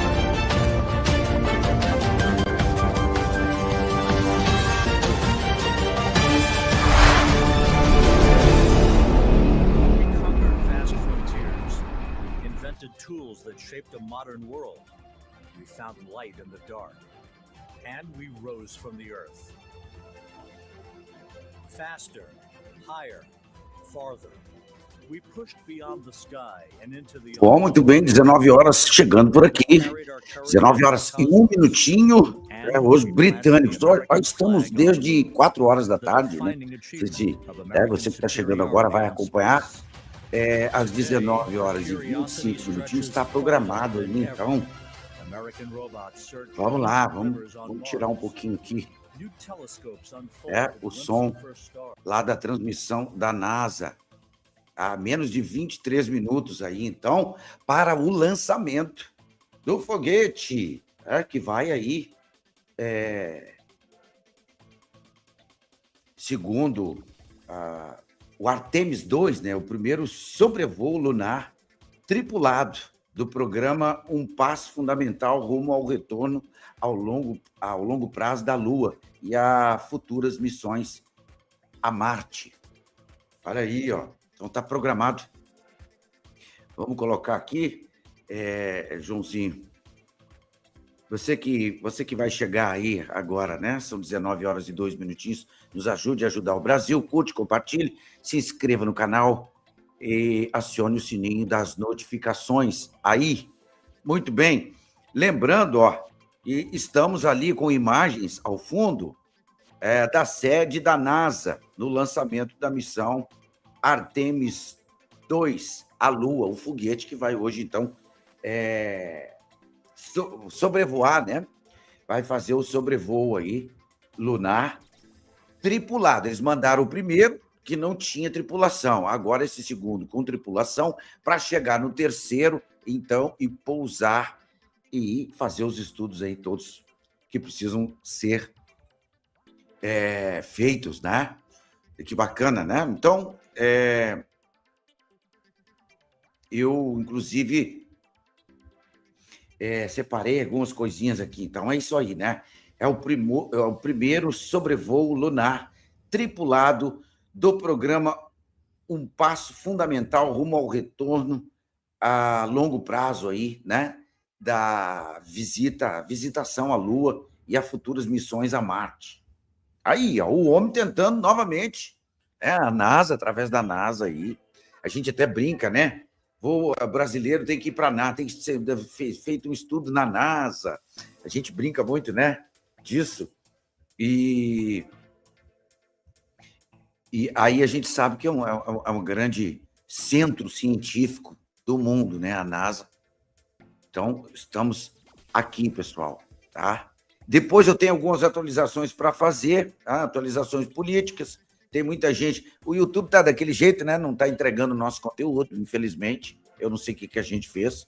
Se cometemos aí algum deslize, alguma coisa, a gente não sabe se cometemos alguns deslizes, ou o que aconteceu para o YouTube estar nos penalizando. Não sei, me parece que está penalizando a gente aqui. Tá? É isso que está acontecendo, já desde ontem, né? Na segunda-feira nós não transmitimos, porque estávamos lá no Rio, né? Na Alerj, aí não transmitimos. Aí, quando eu fui transmitir na segunda-feira, na terça-feira começou isso aí, né? Percebi que o conteúdo não está sendo mais entregue, né? A impressão é essa, né? Não estão entregando o nosso conteúdo, né, Joãozinho? Puxa vida, nem para os nossos inscritos, me parece. Muito poucos estão recebendo a notificação. Estão vendo. A gente já passou dos 11 mil inscritos aí no canal, graças a Deus, com a ajuda de todo mundo, compartilhando, curtindo, deixando o like, né? Porque aí o YouTube entende que as pessoas estão gostando e vai e entrega para mais pessoas. E, na realidade, a gente fica meio sem entender, na realidade, o que está acontecendo, né? Se é mais um mistério, os mistérios da política brasileira, do sistema. Mas será? Só tão pequeno ainda, tão pequenininho aqui o canal para estar sendo assim, será perseguido alguma coisa? Eu não sei, ou só se a gente cometeu algum erro aqui das diretrizes, né? E o YouTube achou por bem nos penalizar aí. Mas a gente não recebeu nenhuma notificação, tá? Só retificando isso. Até me dirigindo aqui ao YouTube, nós não recebemos nenhuma notificação do que está acontecendo, o que houve. Enfim, só mandam elogios. Você atingiu 10 mil inscritos, você não sei o quê, marque produtos, venda, tal, papapá, né? A gente é parceiro, né? Somos parceiros da plataforma, a Canal Livre TV aqui. Agora, eu não sei, o nosso conteúdo é polêmico, né? A gente trata de política aqui, nós temos um lado, a gente se identifica, né? Nós somos de direita, o canal é de conteúdo para a direita, apesar de ser uma notícia que interessa a todo mundo, né? Mas nós temos a nossa opinião aqui de conservador, de patriota, que somos, né? Defendemos uma economia neoliberal, enfim, somos extremamente, né? Não extremos, né? Extremistas. Nós somos extremamente endireitados aqui. E o nosso público também, que se identifica, vem para cá, a esquerda também passa por aqui, né? Dá a sua opinião, de vez em quando a gente tem uns arranca-rabo aqui, mas normal, né? Dentro de uma democracia, e vivemos ainda numa democracia, creio eu. Tá? Então, é isso aí. Bom, eu tenho que atualizar. Enquanto isso, agora são 19 horas e 7 minutinhos, faltam, deixa eu ver quantos minutos, para 17 minutos para o lançamento lá, então, a decolagem do foguete que vai à Lua. Olha aí, pessoal, vai à Lua pela primeira vez, né? Estamos vendo, na minha geração, né? A outra vez, quando aconteceu, a gente não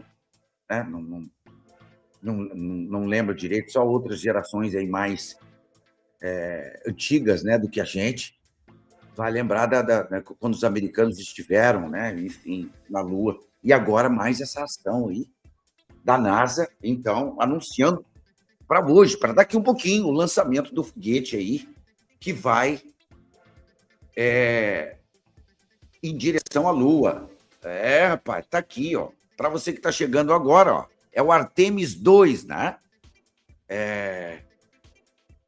Que vai aí fazer o primeiro sobrevoo lunar tripulado, tá? Do programa.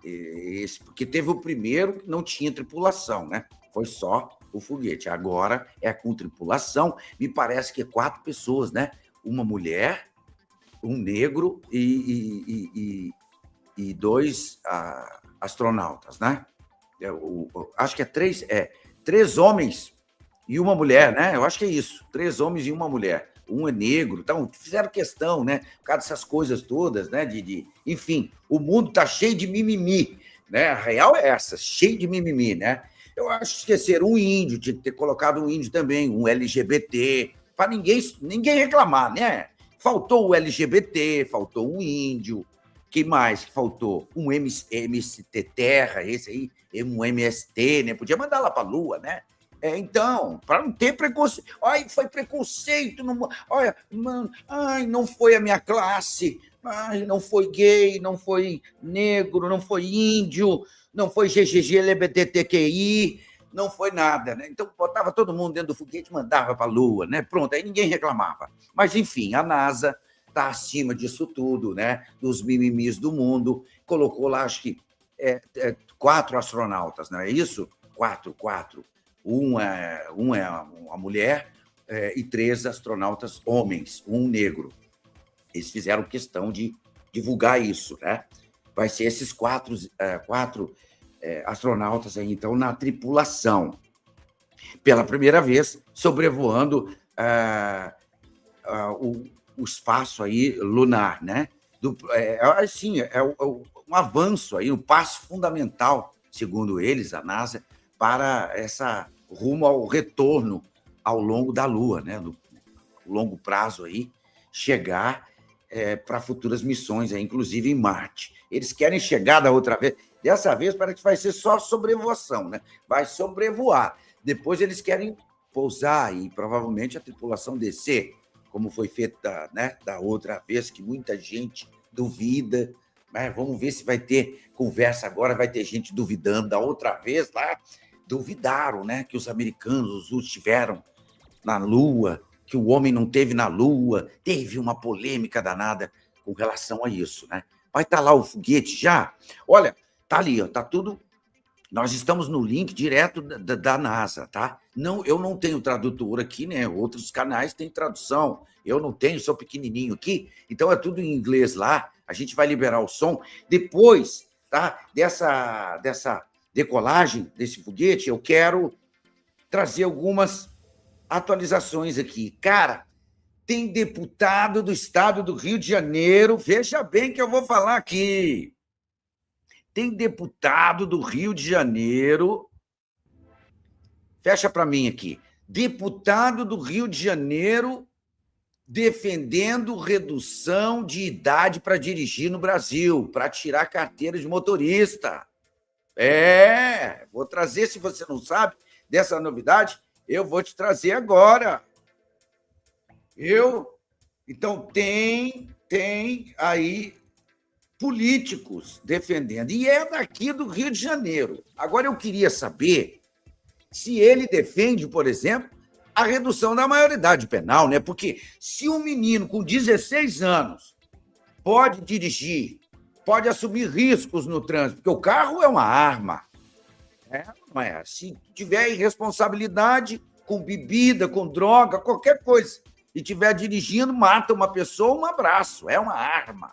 A gente sabe, né? Quantas pessoas aí no Brasil, ao longo desses 500 anos, não morreram em trânsito, acidente, atropelamento e etc., e por aí vai, vítima de irresponsabilidade no volante. Bebida, correndo demais, distração, né? Então, o carro é, sim, uma arma. Então, se um menino desse, políticas públicas começam a defender, isso começou esse ano, tá, pessoal? Agora, em março, veio essa conversa, e chegou ao meu conhecimento aqui, eu falei, vou levar isso para o debate lá no programa.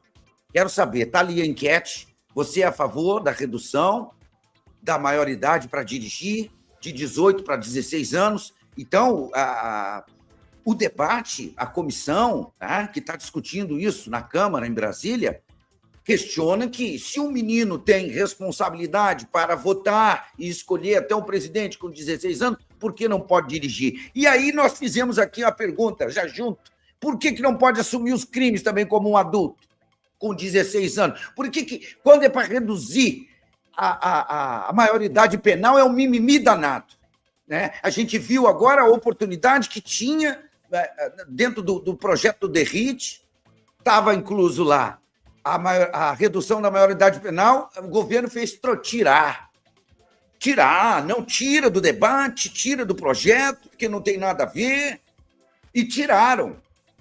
Né? Foi aí retirado da pauta do projeto que estavam votando, porque é cheio de mimimi.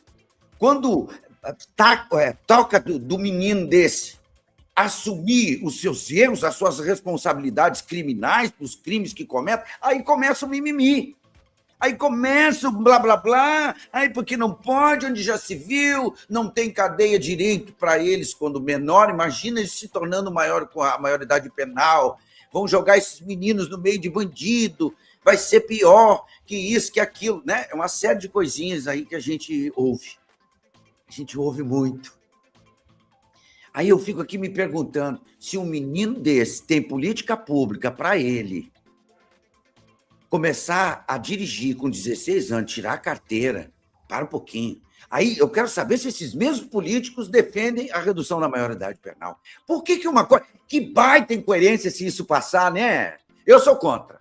Eu seria a favor se ele tivesse a redução da maioridade penal também, reduzida para 16 anos. Se ele fosse criminalmente responder no processo civil como de maior já, com 16 anos.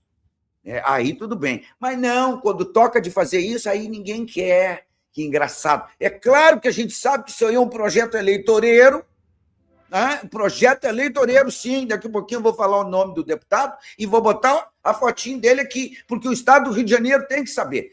Aliás, ele é bem conhecido aqui, tá? Na minha região. Ele aparece muito aqui por Angra dos Reis, tem até gente aqui que trabalha para ele, né? Que é assessor dele. Eu vou tocar nessa ferida, sim, porque se nós temos deputados no estado do Rio de Janeiro, no Brasil, que defendem que menino com 16 anos pode, sim, tirar a carteira e dirigir no trânsito brasileiro, eu quero saber se ele defende a redução da maioridade penal também, ué. Ué, que incoerência é essa? Né? Agora, eu quero saber do seu deputado federal Áureo Ribeiro, já vou dizer o nome dele. Está aqui, ó, senhor Áureo Ribeiro. O senhor defende a redução da maioridade penal? Por que só para dirigir vocês abrem o debate? Né? Aí aparece um monte de gente defendendo. Agora, o governo fez tirar lá do projeto o novo código, né? As novas penas aí para crimes, né? Facções criminosas e tal, e aí estava incluso lá a redução da maioridade penal. O governo fez tirar, né? E o Congresso fez o quê? Retirou e votou o projeto sem a redução da maioridade penal, que foi a maioria esmagadora querendo que isso acontecesse, que a gente fez uma enquete aqui nesse programa, que é pequenininho, e deu maioria esmagadora das pessoas, mais de 90% das pessoas querendo que reduza a maioridade penal também. Então, quer dizer, senhor Áureo Ribeiro, deputado Áureo Ribeiro, do estado do Rio de Janeiro, fico surpreso de saber isso, que o senhor defende a redução dos jovens para 16 anos tirar a carteira e dirigir.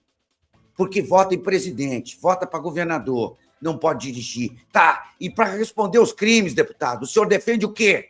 Que ele reduza a idade também? Como é que é isso aí? É isso aí que eu queria entender, sabe? Eu queria muito entender. Então, esse tipo de coisa no Brasil é que eu não, sabe, não encaixa, as peças não encaixam no tabuleiro. De vez em quando, esse quebra-cabeça de vocês aí, ó, ele fica impreciso, né? As peças não se encaixam. Então, eu quero fazer essa pergunta, mas é daqui um pouquinho, tá, deputado Áureo Ribeiro? Viu? Esse é um projeto polêmico, hein? Isso é uma pauta polêmica. Uma pena que o YouTube não está entregando os nossos conteúdos essa semana. Mas era bom que tivesse bombado aqui para a gente discutir e debater isso junto. Eu queria muito ouvir a opinião das pessoas aqui. E o que acha desse tipo de político? Né? Senhor Áureo Ribeiro, se eu não me engano, é o terceiro ou quarto mandato dele já, deputado federal. Pois é. É isso que eu não entendo, sabe? Eu queria entender. A delação do Vorcaro, nós vamos falar ainda hoje também. Ainda não tem data, tá, pessoal? Vamos falar sobre ela e os detalhes, né, que me passaram aí. Se é que você não sabe, vai saber agora como está sendo conduzido isso aí. Nós vamos trazer para você essa informação. Minas Gerais, o segundo maior colégio eleitoral ainda indefinido para a direita. Também me preocupo com isso. O segundo maior colégio eleitoral do Brasil ainda está indefinido, no sentido de palanque para o Flávio Bolsonaro, por exemplo. O PL não tem um candidato lá e não tem até agora sinais de quem vai apoiar. Quer dizer, o segundo maior colégio eleitoral do Brasil, que é Minas Gerais. Tão indefinido lá entre o vice-governador, né, que assumiu agora no lugar do Zema, que provavelmente é o que o Zema vai apoiar, e o Cleitinho, que está em primeiro lugar nas pesquisas. Mas só que o Flávio Bolsonaro e o PL não definem isso. Vocês não acham que está demorando demais isso, não, hein? É importante o Colégio Eleitoral de Minas Gerais, hein? Pode decidir uma eleição. O que é isso? Então, tanto decide que o Zema ganhou da direita para governador no estado de Minas Gerais, na última eleição, mas quem ganhou para presidente no estado de Minas, foi mais votado em Minas Gerais, foi o Lula. Acabou ganhando as eleições, né? Com todos os problemas e dúvidas de todo mundo, né? Mas para presidente no estado de Minas, quem ganhou, diz a premissa que quem vence em Minas Gerais e no Nordeste vence as eleições. Né? Vence as eleições para presidente, eu não sei. Então, eu estou achando, eu não sei, sabe? Muito. Será que não está demorando isso, não? Né? O que vão fazer? Essa coligação? É coligação com alguém? Alguém está de outro partido? Ou o PL mesmo vai lançar um candidato ao governo? Eu acho que é um tiro no pé. Sinceramente, não tem candidato do PL destacado, não em Minas Gerais, que possa, de repentemente, desbancar o ex-governo, o atual vice-prefeito de Minas, tá? E também o Cleitinho. Eu acho que o Flávio tem que ir por aí. É nessa pegada aí, tá? Eu não sei, não. Bom, é isso, a gente quer falar daqui um pouquinho. Vamos lá. Tá faltando o quê? 10 minutinhos, né? 10 minutos para as coisas acontecerem lá, um fato marcante no mundo, né? No mundo. Vamos com a imagem lá, aqui do nosso ladinho. A gente fica de lado. Daqui a pouquinho, aquele foguete que está no fundo ali, com imagens da NASA, vai decolar rumo à Lua. Olha aí, podia um monte de gente. Quem você botaria nesse foguete aí? Conta para mim aqui no chat. Quem que você queria colocar nesse foguete e mandar para a Lua? Junto, aí, esse voo marcante, histórico, mundial, provavelmente do século, um dos fatos mais importantes de acontecimentos aí do século XXI, provavelmente tá? É essa ida novamente aí à Lua, agora com tripulação, né? Tem vários canais transmitindo, viu, pessoal? Não só a NASA, mas vários canais transmitindo ao vivo, igual a gente está agora lá, com imagens ao vivo da NASA, lá no exato ponto onde o foguete vai levantar voo. Daqui um pouquinho, 10 minutinhos, né? E aí depois a gente vem com as nossas atualizações. Mas é uma pena, né? Eu até coloquei mais cedo, 4 horas da tarde, está lá já as imagens da NASA, né? Rolando aqui no canal, para ver se, né, o YouTube começa a entregar de novo o nosso conteúdo. Eu não sei o que está acontecendo. Sinceramente, eu fico aqui pensando, cara, o que está acontecendo? Bom, vamos lá. Eu vou liberar o som. Tá todo mundo preparado? Olha só, tem uma galera assistindo numa sala lá. Olha aí, ó. Vamos colocar, vamos trazer toda a imagem. Centraliza a imagem lá, Joãozinho. Fecha tudo lá na NASA. Aí, e nós vamos acompanhar aí, então, tá? Enquanto isso, eu tento compartilhar, fazer alguma coisa aqui para ver se esse negócio melhora aqui, porque o YouTube não está ajudando, cara. Não está entregando o nosso conteúdo. É uma coisa de louco isso. Tá? E hoje o programa é tão importante. Poxa, a gente queria falar essa história aí do deputado, né, defendendo essa redução da maioridade para dirigir no Brasil. Olha, veja bem, isso é um grande passo e uma coisa de grande responsabilidade também. Vamos lá. Just wrapping up some final work. And once that's completed, you'll hear NASA Test Director Jeff Spalding ask for the ground launch sequencer operator to go ahead and start the clock. The ground launch sequencer is an application software. It runs on top of the launch control system in the firing room. Acts like a conductor of an orchestra. É como eu disse, pessoal, a gente está ao vivo lá, eu não tenho tradução aqui, né? Estão falando em inglês, tá? Mas a gente está acompanhando aqui nesse momento, tá ali, como o título, né? Estamos ao vivo, tá? Hoje é dia 1º de abril, né? Segunda edição do Brasil Sem Censura. Estamos acompanhando ao vivo, direto da NASA, lá, né? O link no canal, com as imagens ao vivo no lançamento da missão Artemis 2, que é o foguete que vai fazer um sobrevoo aí tripulado com 4 astronautas. Olha aí, um desses astronautas é uma mulher, né? Que legal. E aí? Momento de expectativa e tensão também nesse momento, né? Como é que vai ser isso tudo? Bom, há quem diga que tem muitas finalidades isso aí, né? Inclusive de tecnologia, né? Quando aconteceu o Artemis, o lançamento da operação da missão Artemis 3, aí já vai ser com outro estudo para talvez ele baixar e a tripulação descer, né?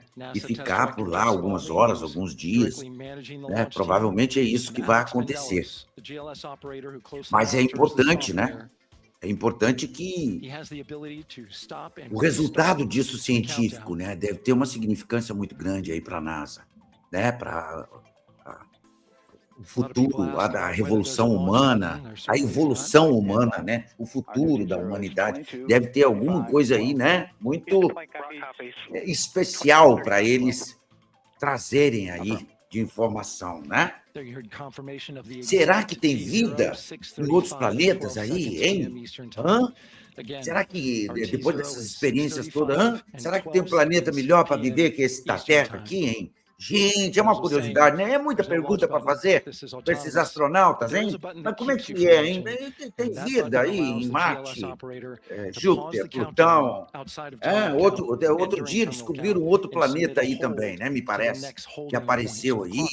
Parece que é impossível o ser humano viver por causa da baixa temperatura desse. É um planeta novo aí, descobriram, né? Pois é, rapaz. Bom, estou muito curioso com isso. Que momento histórico, né? Que coisa bacana isso. A humanidade poder, a nossa geração, né? A geração de 60, 70, poder acompanhar a geração de 50, tem alguns vivos ainda, né? Claro. 40. Por que não dizer geração de 40? Tem gente aí com 70, 80, 90 anos, né? Vivendo bem, bem lúcido ainda, poder acompanhar isso, mais esse passo, mais essa evolução aí da humanidade, né? Olha aí.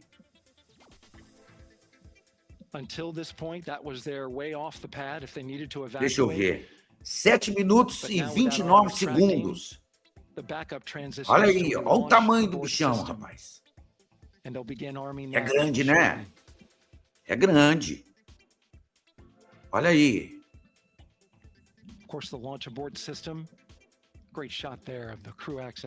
Tamanho do Munaia, como diz lá na minha terra, é um Munaia de um avião. Que é isso, gente? Olha ali. Já tem uma fumacinha lá, ó. Que é aquilo lá, Joãozinho? Eita, uma fumacinha, Joãozinho. Não é problema não, né? Acho que não, né, Joãozinho? Joãozinho, cadê você, hein? Você anda numa vagabundagem, não trabalha mais. Hein? Que é isso, João? O que está acontecendo contigo? Você não trabalha mais? Com essa risadinha aí. Tal coisa. Pois é. Fumacinha ali, João. Mas viu? Tem que dar tudo certo, não tem?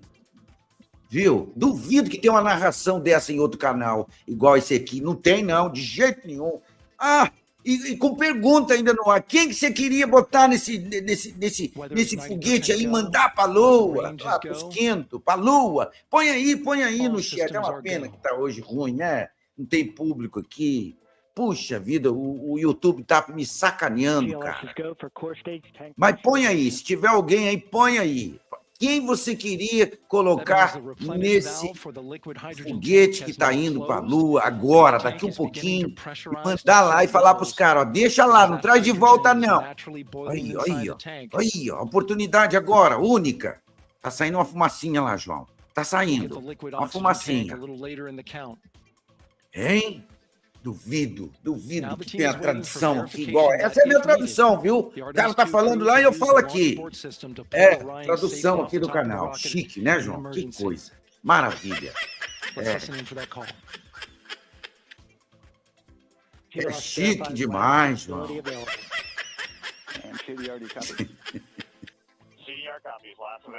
Ai, meu Deus do céu.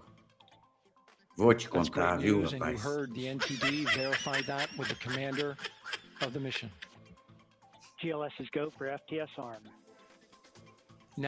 Fumacinha tem ali, né? Tá aparecendo aqui quando escolhe o Papa lá, né? Saindo aquela fumacinha. So the launch abort Hein? system Que has coisa é time isso to aí, pull hein? the astronauts to Vamos ver safety. quantos minutos, João. 4 minutos. 4 minutos e 30 segundos. Olha aí. And so the cryo team gets verification that the RS-25 engines, all 4 of them, are in the proper temperature range for launch.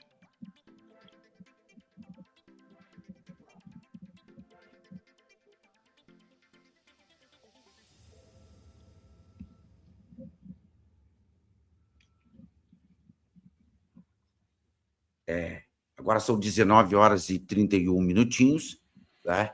Pelo que eu estou vendo, é dia ali ainda, lá nos Estados Unidos. Olha aí a diferença, né?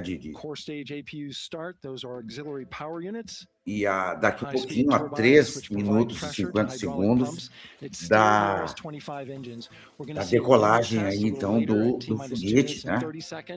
Que vai...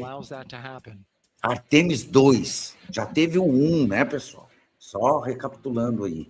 E vai ter o 3, que provavelmente eles vão descer lá. É o que eles querem fazer, as primeiras experiências. Primeiro sobrevoo lunar tripulado do programa 1 um passo aí fundamental rumo ao retorno a longo prazo da Lua e a futuras missões a Marte.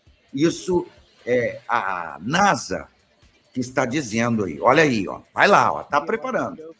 1, 2, 3, 4, 5, 6, 7, 8, 9, 10. Aí, ó. Tá bom, não tô bom. Ah, eu tô bom, pô. Que isso, João? Não precisa tradutor aqui, não. Não. Ih, parou a fumacinha, João. Ó, agora vai. Agora vai, João. Os homens vão pro... Hein? Agora vai, parou a fumacinha. Ih, a fumacinha tá embaixo agora, João. Eu tenho medo dessas fumacinhas. Detesto avião, viu? Oh, meu Deus. Olha, boa sorte, papai do céu, cuide desses astronautas, né? São 4. Tá indo lá, ó. Duvido que tenha uma narração igual aqui nesse canal. Não tem, não. É ruim, hein?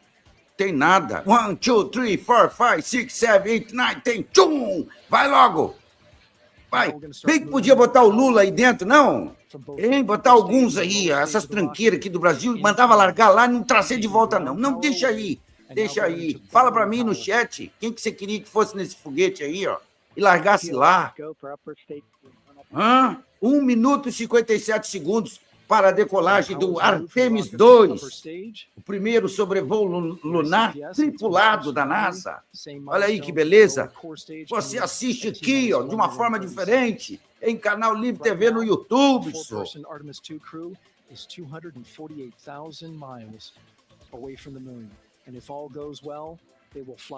É a narração mais perfeita do mundo aqui. O que o cara está dizendo, eu vou repetindo aqui. Ó. Ele está falando que está todo mundo cagado, mijado lá. Tá, mas vai dar tudo certo. E que eles estão numa euforia danada. E vai, hein? Agora vai. Agora vai, Joãozinho. Agora o trem vai, João. Rapaz, o bicho é grande, hein? Olha aí, olha o tamanho do Munaia. Ó, diretamente da NASA, viu? Aí, ó. Canal Livre TV no YouTube. Ora, pelo amor de Deus, o que o YouTube está fazendo comigo, hein? Brincadeira que vocês estão fazendo comigo, gente. Não entrego o meu conteúdo, estão me sacaneando essa semana. Não faz isso comigo, não. Eu só quero o bem dessa nação aqui, ó, da minha cidade, do país. Eu e mais um punhado de gente. Vocês estão sacaneando aí, pô. Ó, abre a imagem, João. Abre a imagem que eu quero ver. Para mim aqui, ó. Eita. Ué, mas parece que tem um pequenininho do lado também, uma antena de rádio ali. Antena de rádio tem tudo que é lugar, né? Olha ali, ó. O que é aquilo ali, João? É para comunicação, né? Ó, ixi, ligou o rabo do foguete. Ai, ai, ai, pegou fogo. Olha lá, vai-se embora. Eita, eita, eita, foi. Olha o que houve. Ixi. Agora vai. Ei, apagou a imagem. Não faz isso. Momento histórico do século XXI. Olha aí que beleza. Olha. tamanho do rabo, pegando fogo. Que isso, gente? Que bonito isso, hein? Olha! Foi-se embora. Foi-se embora, que bacana, hein? Momento histórico para a NASA, para o mundo, né? Vai lá, os astronautas. Que Papai do Céu abençoe eles, né? Volte bem, tudo certo. Ó.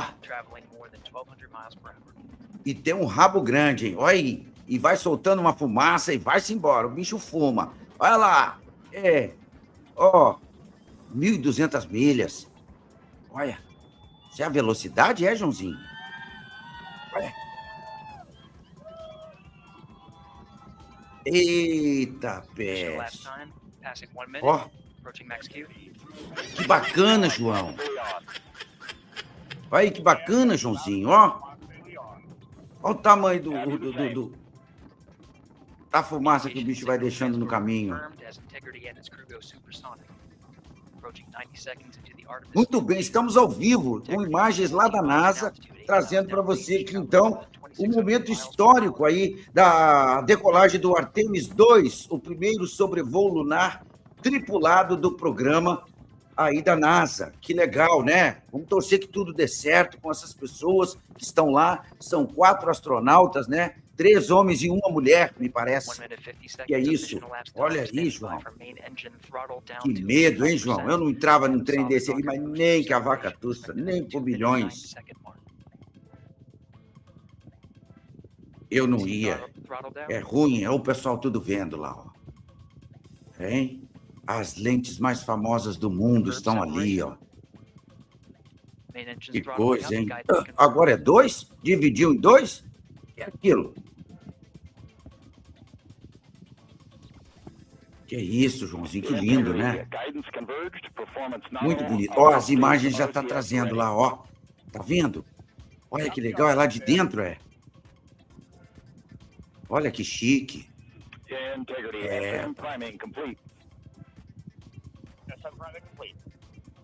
Bom, muito bem. Programa hoje atípico, diferente, né?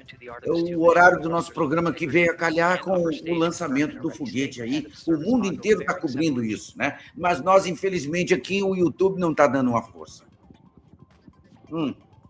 Não entrega o conteúdo da gente desde segunda-feira, cara. Desde segunda-feira. Estão me mafiando. Olha lá que bonito, ó. Olha que bonito. Já está mostrando o negócio ali, o planeta redondo, né? Olha, você vê que a velocidade disso já pega uma altura já muito rápido, né?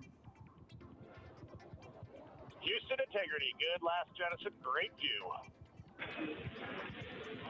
Copy jettison, Team Eco 8+02. Que chique, rapaz, bem... Olha... We see you sail on board, Stan. And Houston has you loud and clear on Tigris at the Carmen line. Os caras estão falando lá de dentro. Outstanding, Stan. We have you the same.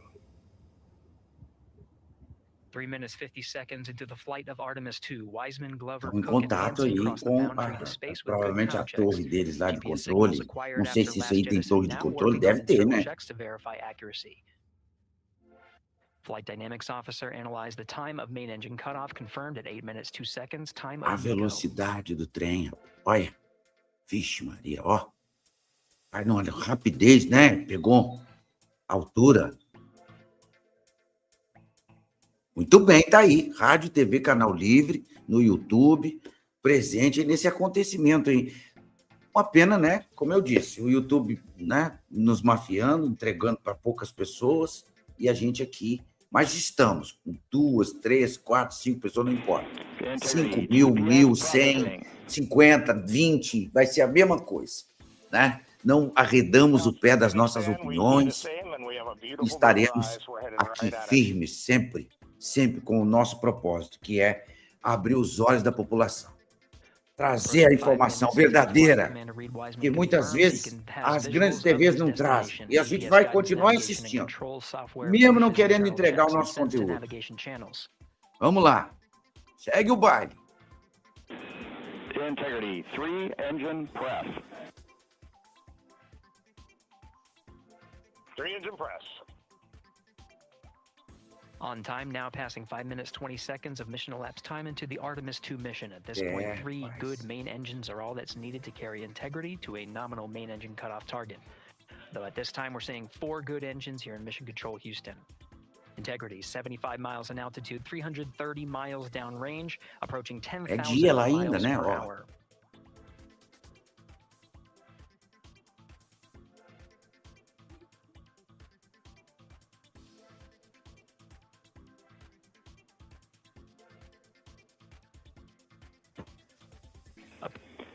Integrity, looking good at 6 minutes. Same on board, Stan.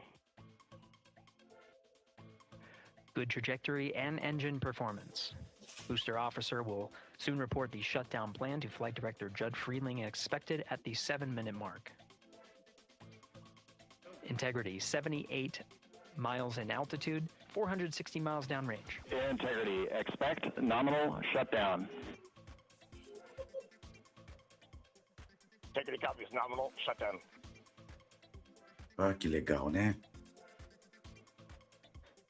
6 minutes. A altura que pegou isso numa rapidez, hein? Olha, deixou o rabo todinho para trás, agora vai se espalhando a fumaça. Hein? Deixou aquele rastro ali de fumaça, né? Que é isso, rapaz? É, quando você vê esses supersônicos aí, esses aviões de... Eles também, como andam muito depressa, né? Eles acabam deixando aquele trilho, assim, de esses aviões aí de... Esses caças, né? De guerra, tudo assim, né? Porque é supersônico. Então a turbina deixa...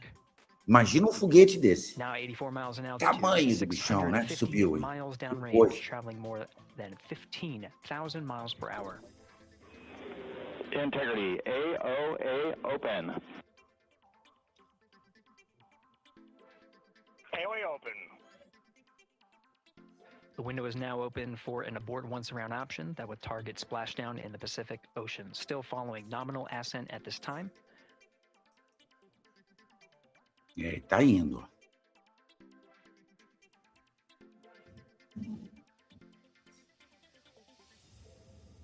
About 10 seconds remaining until the main engine E eles são britânicos, hein? Faz 8 minutos, ó, que decolou, que levantou o voo, né?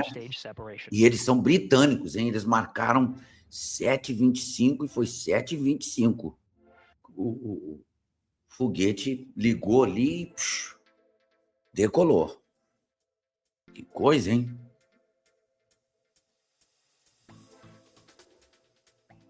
Integrity, non-Mexico core stage separated.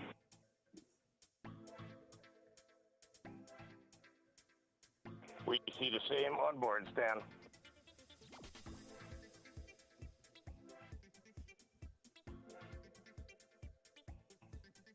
Eight minutes, 40 seconds into the flight, we have a nominal main engine cutoff heading in the right trajectory on the way to swing around the moon. Core stage has separated, done its job. The Space Launch System upper stage, the interim cryogenic propulsion stage, or ICPS, still attached to the Orion spacecraft.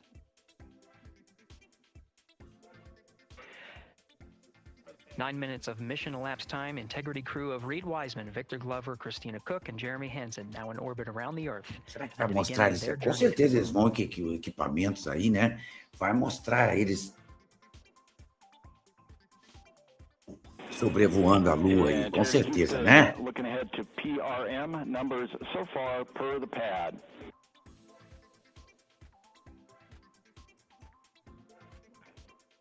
Copy that, Stan. Numbers for the pad.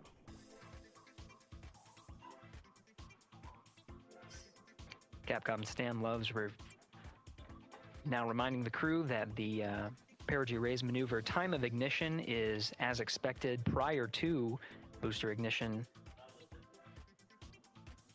That time being 49 minutes, 50 seconds of mission elapsed time.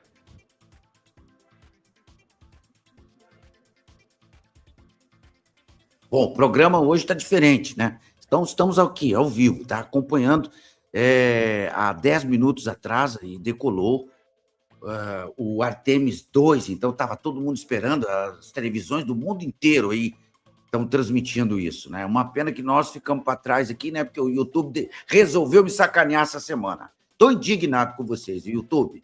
Puxa vida, eu tenho uma consideração tão grande, sempre elogiando aqui a plataforma, que, né, é uma plataforma isenta, imparcial, deixa as pessoas se pronunciarem, independente do lado.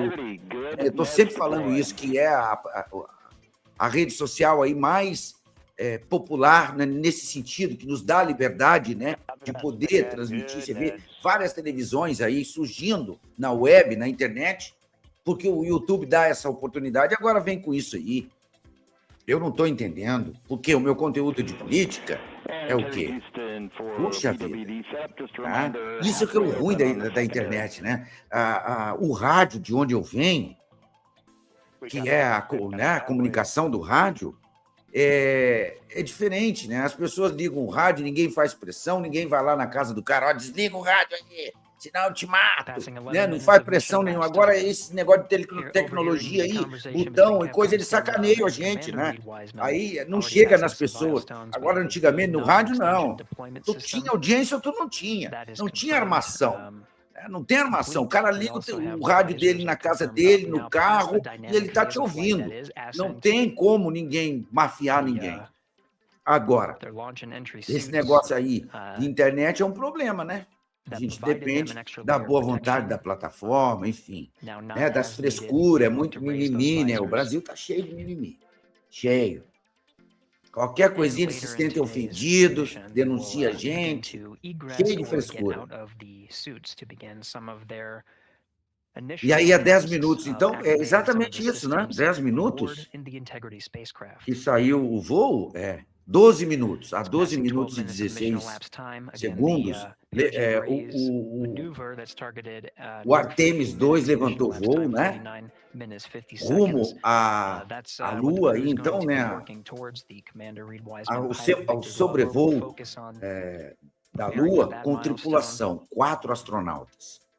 Olha que legal, né? E é mais um grande passo aí para a longo prazo. As futuras missões em Marte, na Lua mesmo, né? É o que eles pretendem agora nessa terceira fase, que provavelmente vai ser o Artemis 3. Né? Então, dizem que isso também tem a ver aí com estudos de uma série de coisas aí do desenvolvimento humano. Descobertas.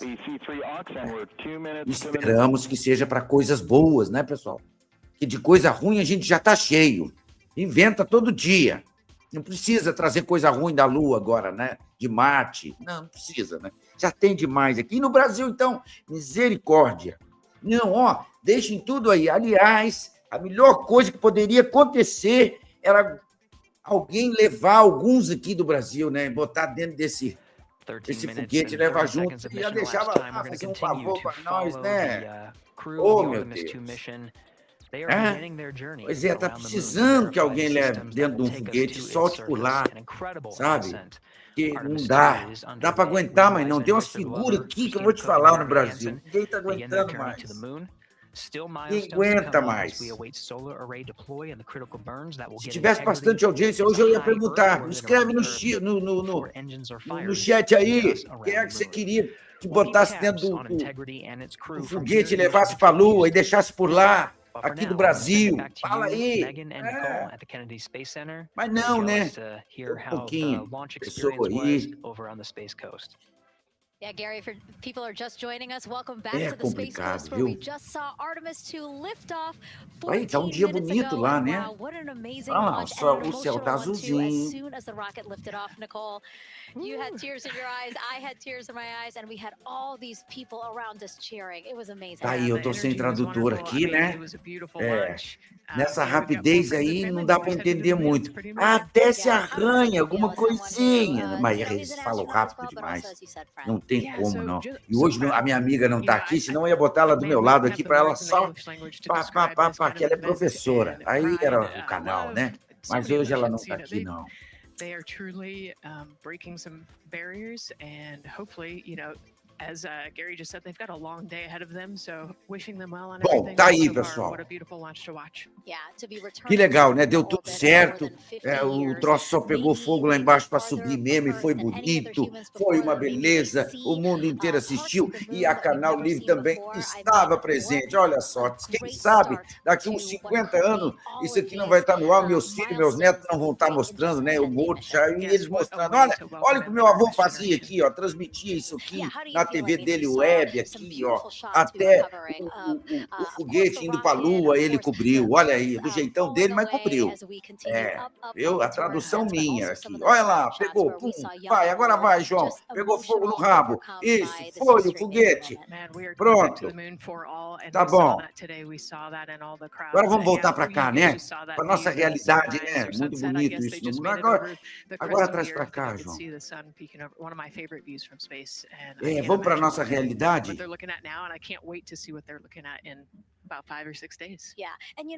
Bom, é isso aí. Depois nós vamos acompanhando, né? Como é que tá a vida desses caras lá. Provavelmente vão mostrar, né? Vamos mostrar. Vamos tirar o som de lá. Tá aí, ó. 16 minutos já tá sobrevoando, né? O foguete, então, Artemis 2. Chique no último. Chique no último. Muito bom. Muito bom. Bom, vamos lá. Segue o pai. Agora é o seguinte, cara. Vamos falar a nossa realidade? Vamos, nem que seja para 2, 3 pessoas, não importa quantas. O trabalho é o mesmo, vai continuar o mesmo, como se tivesse milhares, centenas de pessoas aqui nos assistindo. Vamos lá, o deputado Áureo Ribeiro, põe na tela esse cara, porque eu tenho, sabe, muitas, eu queria muito, eu quero ver se eu consigo falar com o Áureo. Eu sei quem é ele. Eu sei quem é o Áureo, cara. Agora, eu queria fazer essa pergunta para ele, sabe? Queria mesmo. Queria muito, deputado Áureo Ribeiro. Deputado federal do Partido Solidariedade, aqui do Rio de Janeiro. Sabe? Eu tenho uma dúvida. Como é que tem política pública? Como é que tem políticos defendendo isso, e na hora que a gente precisa, por exemplo, né, que alguém defenda a situação aí da redução da maioridade penal, por exemplo, poderia ter essa mesma força, né, esse mesmo engajamento. Você vê, eles começaram a falar disso em março, já criaram uma comissão e já estão discutindo isso para, quem sabe, ir para votação. É tudo muito rápido quando eles querem. Né? Tá aí, ó. Foi criado, quer ver? Aqui, ó. Então, o deputado Áureo Ribeiro quer diminuir a idade mínima para dirigir e tirar a carteira para 16 anos, de 18 para 16 anos. Tá? E da carteira nacional de habilitação. Claro, para dirigir tem que ter a carteira, né, Gauchinho? Ele é o relator de uma comissão especial na Câmara que defende essa ideia. Olha que chique, que legal. Para você que ainda não sabe, tá? A gente traz essa informação. Vamos falar aqui também, ó. Eu separei até... Olha só essa história aqui, ó. Com base nas informações recentes, de março e abril de 2026, o deputado federal Áureo Ribeiro, do Solidariedade do Rio de Janeiro, tem atuado ativamente na Câmara dos Deputados para reduzir a idade mínima para a obtenção da Carteira Nacional de Habilitação, a CNH, de 18 para 16 anos. Que legal, que chique. Vamos lá. Posicionamentos e ações que a gente levantou. Ó. Relator da CNH aos 16 anos. Áureo Ribeiro, relator da Comissão Especial que analisa mudanças no Código de Trânsito Brasileiro e aprovou o plano de trabalho para debater a redução da idade para dirigir. Quer dizer, ele conseguiu aprovar isso já, para ir para a comissão, para discussão. Olha aí, está bem adiantado o negócio. E foi agora em março e abril. Agora, fevereiro e março. E abril agora já começam as discussões. Em ano de eleição, veja bem, senhores e senhoras, se isso não está me cheirando uma jogada eleitoreira. Vai vendo. Argumento principal. O parlamento E o parlamentar argumenta que se jovens de 16 anos já possuem capacidade civil e política para votar, também deveriam ter o direito de dirigir. Que legal! Palmas para ele. Maravilhoso. Concordo.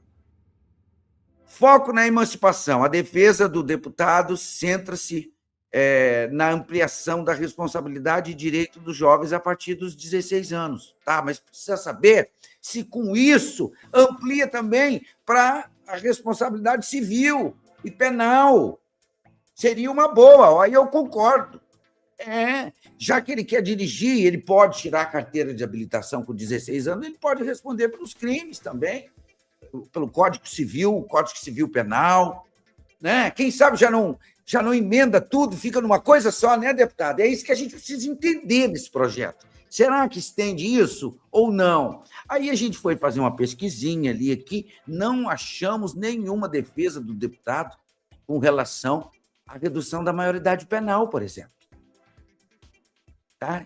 Ainda mais o estado dele, que ele é deputado eleito, que tem, né, problemas, N problemas, com violência, com menores assaltando as casas de custódia de menor, aqui estão superlotadas. Né? Infelizmente, as comunidades não chegam àquelas políticas que têm que chegar, e aí esses jovens ficam lá em vulnerabilidade, infelizmente. Alguns topam ir para o caminho do bem, caminho da verdade, uma coisa saudável, né? Saem de lá até doutores, tem casos, sim. Agora, outros, infelizmente, em uma grande maioria, despenca lá para um lado sombrio, né, da vida, e porque essas políticas públicas não chegam, essas ideias, né, deputado? Então, eu queria, sabe, entender. Agora, emancipação é para tudo, porque aí ele se torna de maior, de idade, de tudo.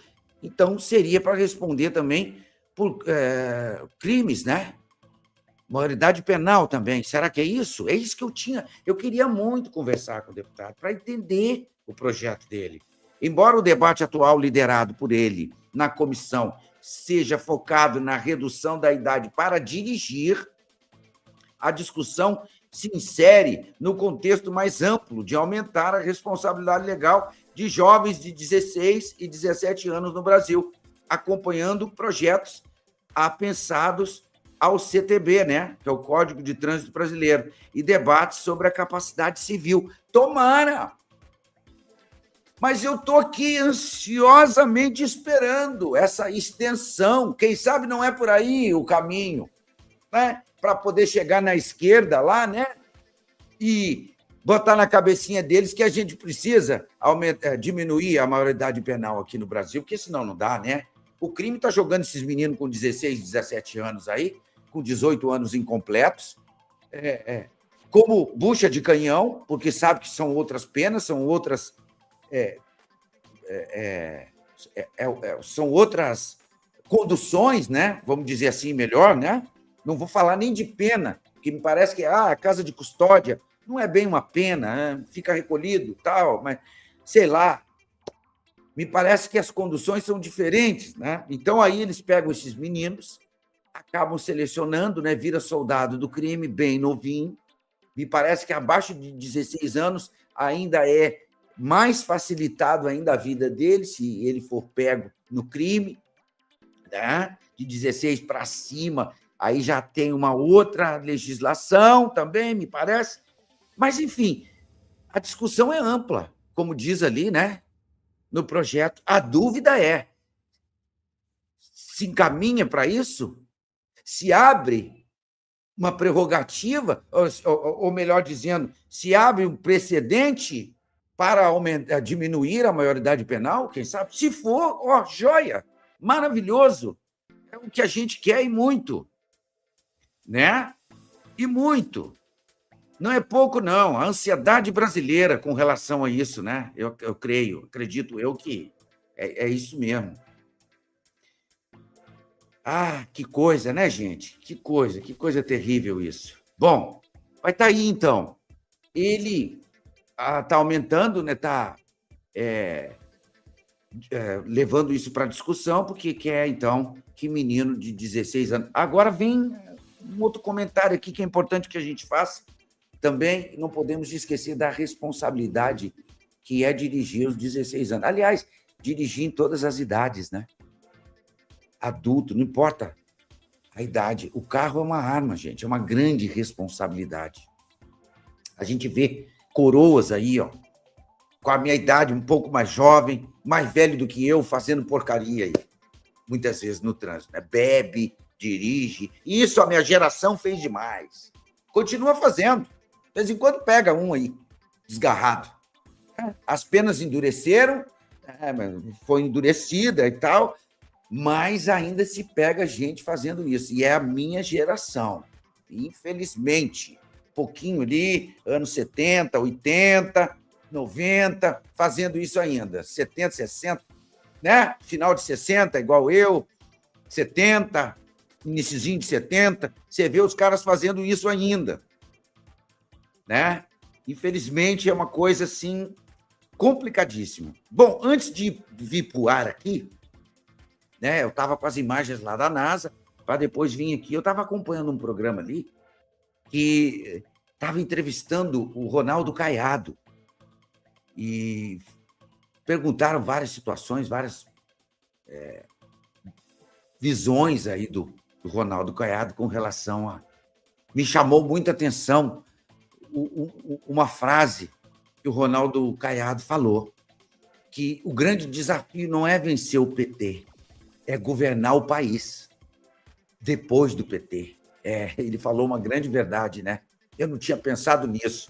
Eu sempre bato aqui e falo que a gente precisa se preparar para vencer as eleições do PT. O PT não pode continuar no poder. A esquerda não pode continuar mais 4 anos. Vai ser uma tragédia. É isso que a gente vem sempre sustentando aqui. Mas eu nunca parei realmente para pensar nisso que o Ronaldo Caiado falou, né? Agora ali no debate. Estava numa entrevista. Não me lembro agora qual é o programa. Mas eu estava lá para dentro, lá olhando, assistindo, né? E ele falou isso, é uma grande verdade, né? No ponto de vista administrativo, o grande desafio, é verdade, não é... Eu diria que até é uma grande missão, né? Tirar esses caras do poder não é fácil, né? Porque eles são bons de eleições, de tramóia, né? De falcatrua, de aprontar, de montar narrativas, dossiês em época de eleição para desconstruir imagem, né? Destruir reputações. Eles são mestres nisso. Isso a gente sabe, são altamente capacitados. Mas, olhando para o outro lado, também é difícil, né, vencer uma eleição deles por causa dessas coisas, né, que eles jogam de tudo quanto é forma. Você vê o que eles fizeram lá com o Alfredo Gaspar agora, se sentindo acuado com a leitura do relatório do relator Alfredo Gaspar. A jogada que eles fizeram, a baixaria, o nível que eles apelam, até onde eles vão. É daquilo ali para pior, que eles fizeram com o Alfredo Gaspar lá. Né? Inventar aquela história de estupro, que não sei o quê, para passar aquela vergonha, né? Envolvendo aquela Tronic, outra otária também, achando que o PT vai fazer alguma coisa por ela. Não vai fazer porra nenhuma. Ela vai se lascar de verde e amarela todinha. Ela vai se estribuchar igual uma batata podre. Ninguém vai querer ela. O PT vai usar ela, está usando ali, e depois vai jogar fora igual um bagaço. Ninguém quer ela. Primeiro, que esses caras políticos aí, mafioso, eles não gostam de quem fica pulando de galho em galho, não. Por mais que você seja contra eles, eles não gostam que você traia lá e depois vem para eles. Eles não aceitam isso, não. Eu vejo por aqui, ó. Tá? Eles detestam traíras, tanto com o traíra contra eles, quanto contra a favor deles. Eles não gostam. Isso é o sistema, gente. O sistema é assim, ele não gosta de traíra, tá? Até o traíra lá do adversário deles, que trai o adversário deles e vem arrodeando, querendo vir para eles não gostam disso, não. E detesta também o traíra que trai eles e vai para outro lado. Então, traíra dentro da política que trai o sistema, né? Porque o sistema está infelizmente, dos dois lados. Ele está como do lado daqui como do lado de lá. Infelizmente, tem gente infiltrada, a gente sabe disso. Tá? E eles ficam só de olho em quem que dá para confiar e quem não dá. Essa tronique, com certeza a esquerda já viu que ela é uma oportunista, ela é uma aproveitadeira, né? Ela é uma ladrona de popularidade dos outros, né? Uma aproveitadora, uma ladrona de votos, de aproveitadora, né? Oportunista, assim, sugadora de popularidade, igual ela fez com o Bolsonaro, né? Que o Bolsonaro falou no debate na cara dela. Falou, olha, você usou meu nome lá no Mato Grosso, eu estou sabendo, amigos meus me falaram, você saía entregando seu santinho dizendo que você era a senadora do Jair Bolsonaro. Você usou o meu nome, usou a minha popularidade, usou o meu carisma com as pessoas para se dar bem, agora está aqui. Aí depois você veio me pedir cargo, eu não te dei cargo nenhum, agora você está aí contra mim, porque eu não te dei cargo, você como todos os outros, você faz parte do sistema. Falou na cara dela, ela ficava se retorcendo na mesinha, assim, ó, não olhava na cara dele. Quem viu esse debate sabe que eu estou falando a verdade. Então, a Soraya, hoje, não vai ser aproveitada por lado nenhum, ela vai ser jogada fora. Igual foi o Alexandre Frota, igual foi a Joyce Hasselmann. Você vê que hoje nem a esquerda quer a Joyce. Cadê a Joyce? A Joyce sumiu para a política. Porque, como eu disse, o próprio lado lá que a gente julga que não presta, que é o que a gente está vendo aí, não presta mesmo, eles não aceitam isso.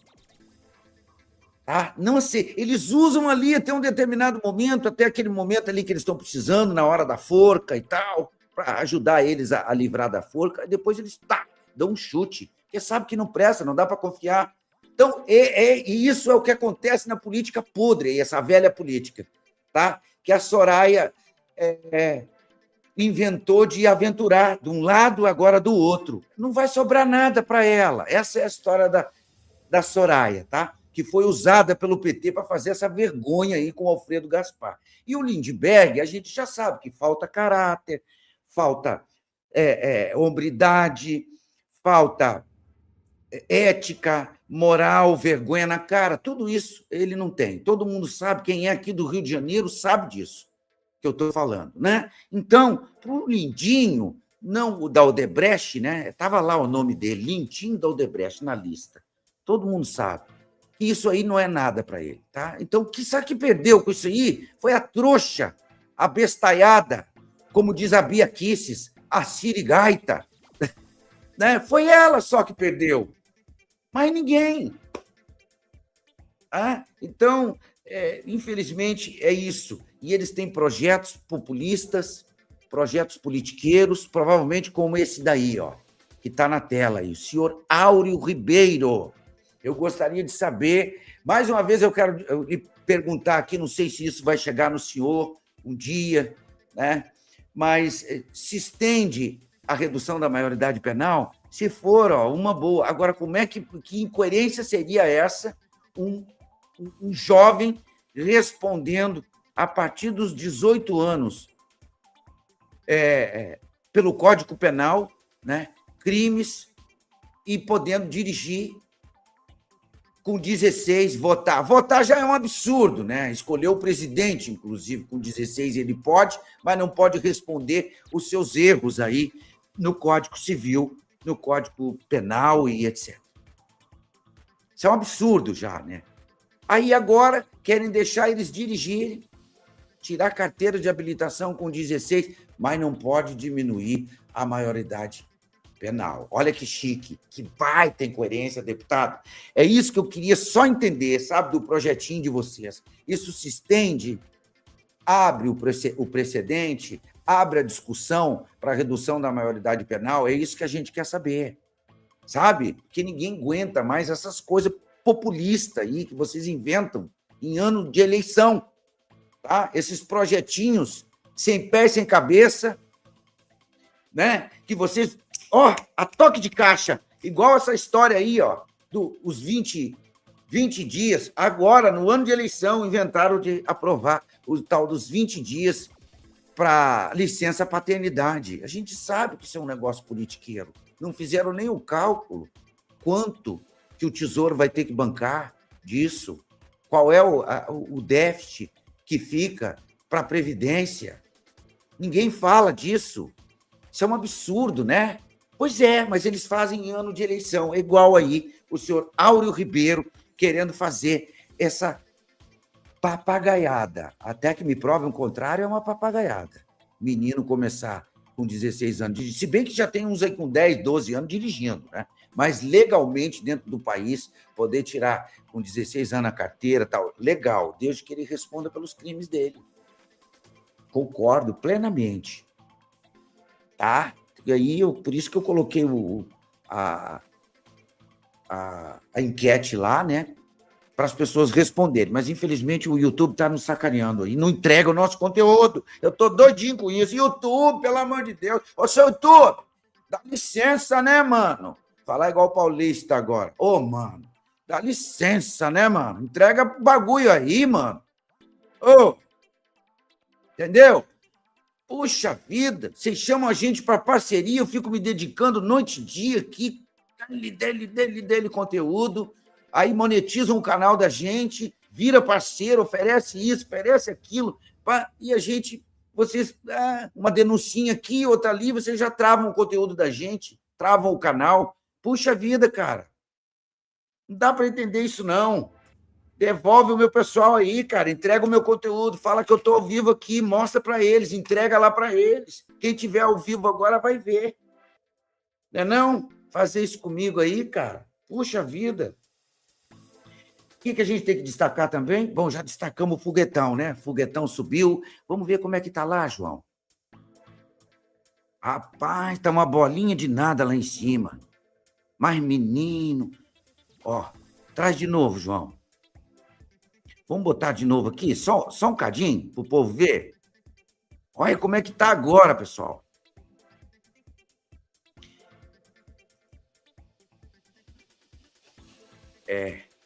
E tira aqui, ó. E tira o negócio do Áureo aí. Pronto, já falamos do Áureo Ribeiro, deputado aqui do Rio de Janeiro. Olha isso aí, menino. Olha como é que tá, uma escuridão. Agora escureceu tudo, não foi? Mas escureceu, não? Ou é lá dentro? É porque não dá para a gente... Deixa eu ver o que eles estão falando. Em inglês também, né? Vamos ver se eu traduzo aqui. Não tem tradutor aqui, ué? Os membros estão lá, os suítes... Estão se adaptando às instruções com vocês e esperando o tempo... And Houston, Integrity, we copy. Hands are pretty busy at this time. I think we will call you back when we're ready for that. All right, that one is not urgent. Eles querem que eles falem o tempo, né? Não é isso, Joãozinho? Eu acho que é isso. O tempo deles. 90 seconds, maybe. Tempo que eles têm lá de voo, algo assim, né? That maneuver, less than 2 minutes. Está dando informação da tripulação, ó, confirmando que está todo mundo bem. Os pilotos, o piloto. Alguma coisinha a gente consegue, né? Outra, não, é tudo muito ali, né? Um negócio. You heard some of the environmental control system activations over Orion to Earth. 100 mil milhas. The O2 sensors. Bom, é isso, pessoal. Eu sou péssimo em inglês, viu? Eu sou péssimo. During all of the activations here on the ground in Mission Control Houston, Flight Director Judd Freeling is doing a poll with all flight controllers in the room to see if we are in a go position to go ahead and execute. Para eles informando a torre de controle, né? Provavelmente. O posicionamento, os minutos, segundos, para que execute.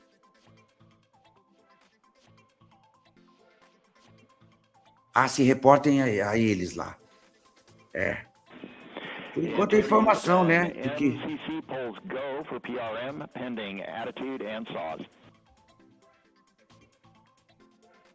Aí, eu sou péssimo. Alguma coisinha ou outra eu entendo, viu?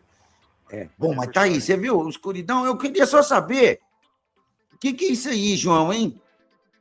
Será que é o...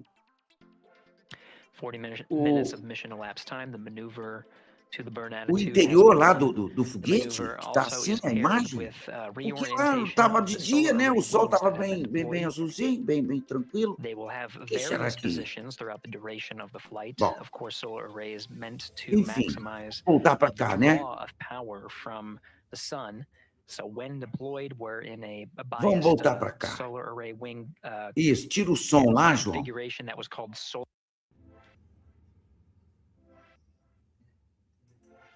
Tá, vamos tirar o som e fecha para mim aqui, tá?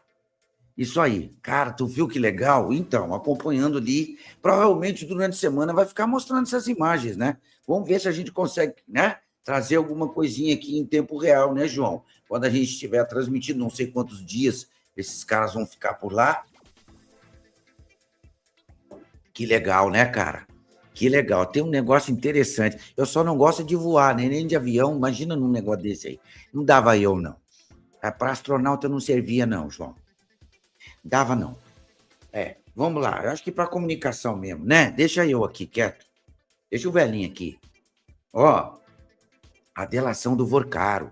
Vamos falar disso aqui? Antes, você que está chegando agora, ó, né? Os pouquinhos que chegaram, estão passando por aqui, deixa o teu like aí, se inscreve no canal, tá? Para nos ajudar, tá bom, pessoal? O YouTube hoje não está nos ajudando, não está entregando o nosso conteúdo, tem uns dias, mas você que chega, por acaso, vê, se inscreve aí, deixa o teu like, vamos ver se a gente consegue mudar isso. Vamos entender, vamos tentar entender o YouTube, o que está acontecendo, o que a gente fez. Né? Tem algum motivo, deve ter algum motivo. Tá? Com certeza. Vamos ver. Agora, o que eu queria falar era disso aqui, ó. Duas situações que são importantes, né? Para a população, cara. Que é isso aqui, ó. A delação do Vorcaro. Tá todo mundo me perguntando. Inclusive, a semana passada, se eu não me engano, na sexta ou no sábado, alguém falou no chat que ainda estava bombando, né? O chat bombando ali, aí eu me lembro que tinha, entre comentários e perguntas, tinha uma história assim, do tipo, e a delação desse Vorcaro, aí sai quando, como é que pé tá isso, qual é a informação? Pois é, a gente está trazendo hoje uma atualização aqui, ó, que é o seguinte, ó, a delação do Vorcaro ainda não tem data, tá? Ela já foi previamente combinada, assinada toda a documentação, aquele negócio todo que a gente já sabe, né? Já teve uma pré-delação, uma pré-conversa com a Polícia Federal, agora as coisas estão sendo encaminhadas para a PGR, Procurador Paulo Gonet. Aí que vem a complicação, porque me parece, o comentário, né? Todo mundo sabe que eles se alinha muito com o STF, né? Principalmente com aqueles ministros ali. Alexandre de Moraes, Dias Toffoli, me parece que eles são muito, principalmente com aquela primeira turma, a turminha do Dino, Alexandre de Moraes, do Zanin, me parece que eles, ó, são muito alinhados. Aí que vem o perigo, tá? Porque agora é preparada uma outra, agora sim a delação passa por ele, pela Procuradoria-Geral da República. E aí ele negocia um acordo, né, com a Procuradoria-Geral da República, a informação que a gente teve e que eles querem, inclusive o advogado está tentando acelerar isso o mais rápido possível. Foi isso que a gente soube, tá? Que eles estão querendo o mais rápido possível. E que me parece que quem não tem muita pressa nesse caso do Banco Master é o senhor Paulo Gonet, o Procurador-Geral da República, que já mostrou em outras situações que não tem muita pressa. Inclusive, foi comentado pelo próprio ministro do caso aí, né, relator do caso, André Mendonça, que falou, me parece, eu não sei, eu estou querendo que tenha urgência nisso, e aí houve até uma indisposição aí do André Mendonça com o Paulo Gonet. Quem lembra disso aí? Teve esse fato aí, essa ocasião, né? Que aconteceu isso aí. Então, há quem diga que provavelmente tenha uma canseirinha agora, né? Porque é lá com a Procuradoria-Geral da República. Mas depois, ele saindo dali, ele já vem para o ministro, André Mendonça, no caso, o relator do caso. Tá? Então, como o próximo passo é para o André, o Paulo Gonet vai ficar provavelmente aí numa sainha justa, né? Ele vai ser cobrado. Ó, eu estou aguardando. Então, eles estão negociando isso aí. Por quê? Porque ele precisa mostrar as provas, o que a Procuradoria-Geral quer. Ó. Isso é de praxe, tá? Isso até um advogado me explicou. Ele precisa mostrar as provas em cima do que ele for delatar. Não só para o Procurador-Geral da República, como para o relator, no caso, o André Mendonça. Isso tudo precisa ser avaliado. Eles têm que devolver valores. Tem a história dos valores também, pessoal. Né?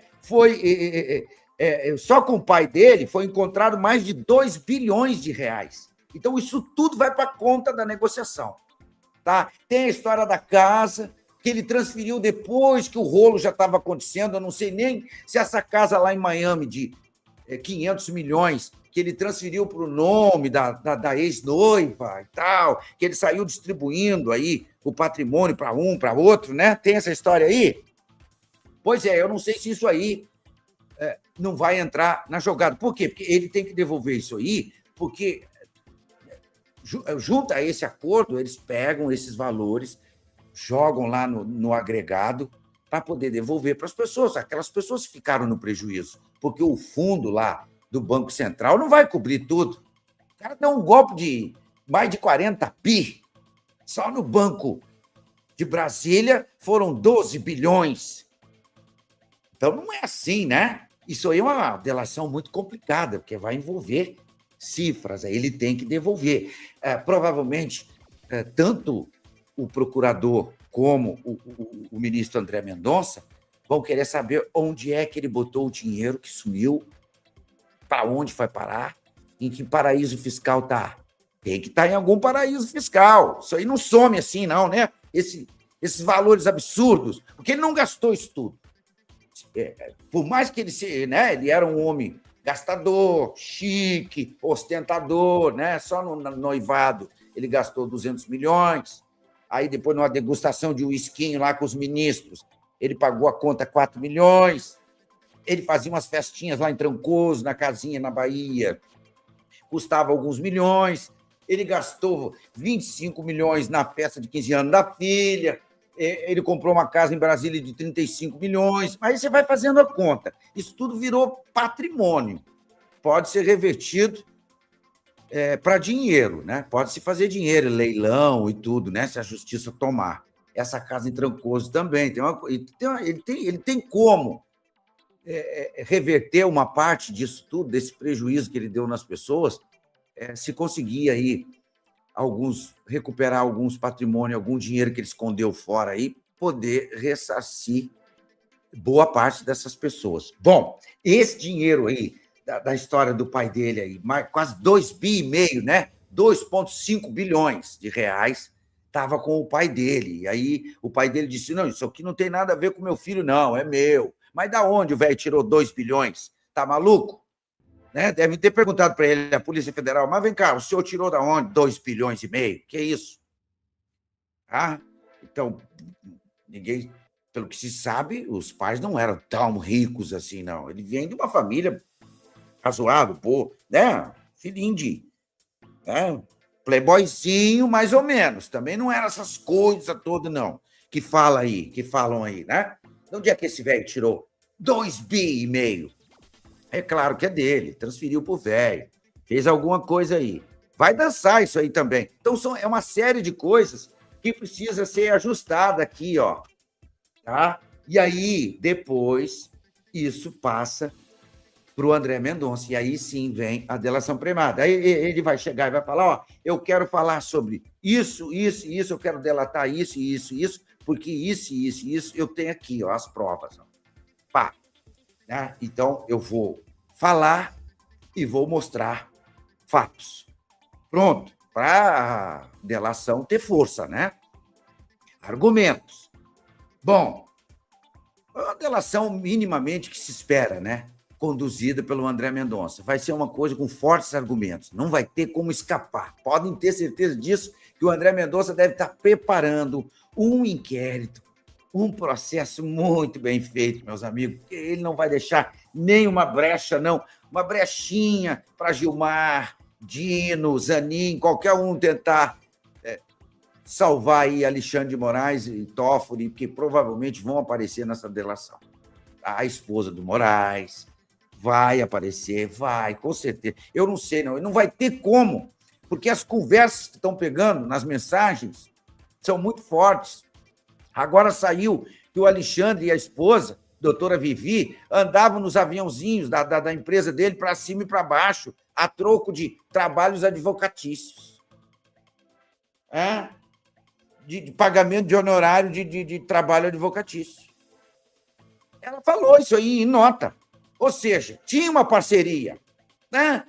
Então, tudo isso vai incluir aí. Ele vai ter que falar, mas de onde começou isso? Começa a falar, por favor. Como é que você chegou até o Alexandre de Moraes? Por que você contratou esse escritório? Não tem jeito. Por que essas conversas aqui nesse telefone? Tem mais 7 telefones para derrubar as mensagens. Mais 7. Então, a situação está complicada. Aí, para o lado do senhor Alexandre de Moraes e dona Vivi, a doutora mais sortuda do planeta Terra. Eu acho que se pegar o foguete de hoje, jogar para qualquer outro planeta e levar, não vai ter uma pessoa mais sortuda que ela. Não.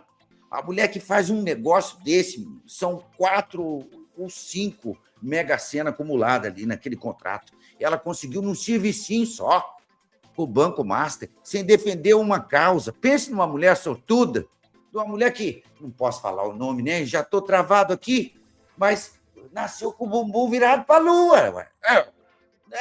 Ela não precisa nem fazer igual o foguete ir lá, né? Ela só aponta o bumbum para a lua e ela tem a sorte do mundo. Ela ganhou esse dinheiro todo.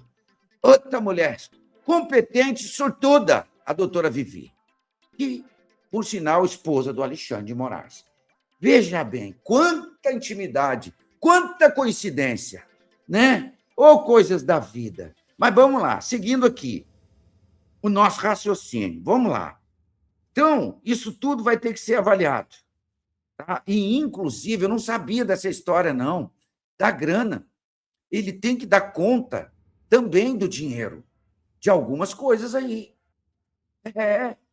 Cadê o dinheiro? Porque, assim, fizeram um rastreio, né, de quanto ele deu o golpe financeiro e quanto investidores depositaram, quanto o banco dele acariou, né, com esses investimentos furados, esses fundos que me pareciam lá, alguns que era lavando dinheiro do PCC. Mas cadê esse dinheiro? Tem que ter o dinheiro. Onde foi parar? As pessoas deram dinheiro lá no banco dele. Foi parar aonde esse dinheiro? Tem um pouco em patrimônio, um pouco aqui, outro lá. Não. Para aí. Tá, tudo bem. Teve uma parte você gastou, né, com os seus luxos. Relógios, perfumes, roupas, carros caros, casas. Tá, tudo bem. Viagens internacionais, etc. Mas e aí? São mais de 40 bilhões de reais. É muito dinheiro, gente. Sabe? Isso tudo tem que ser explicado. Então, provavelmente, gente, para quem está com muita pressa, igual eu, aí, estou ansioso para essa história dessa delação premiada, vai ter que esperar mais um pouquinho. Ainda não tem a data, tá? Resumindo, não tem a data definida ainda.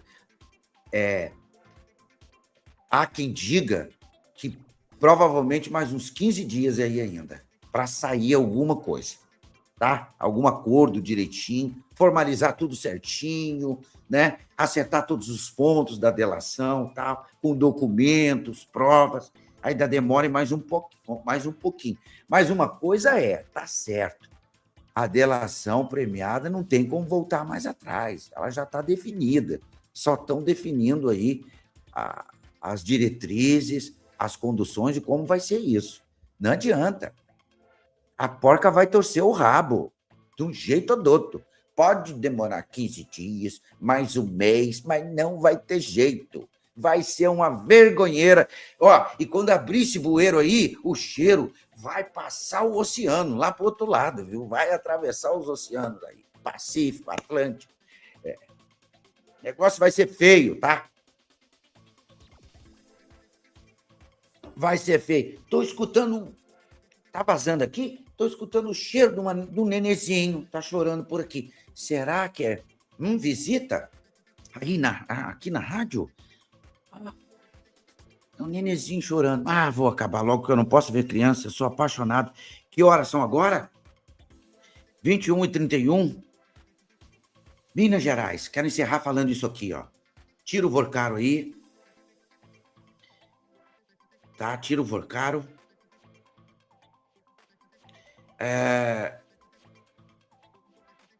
Eu quero falar... Puxa, pior que a gente não colocou, né? A gente não colocou aqui a história de Minas. E eu quero... Então, vamos tirar aqui. Eu não fiz o título, não. Eu esqueci, João.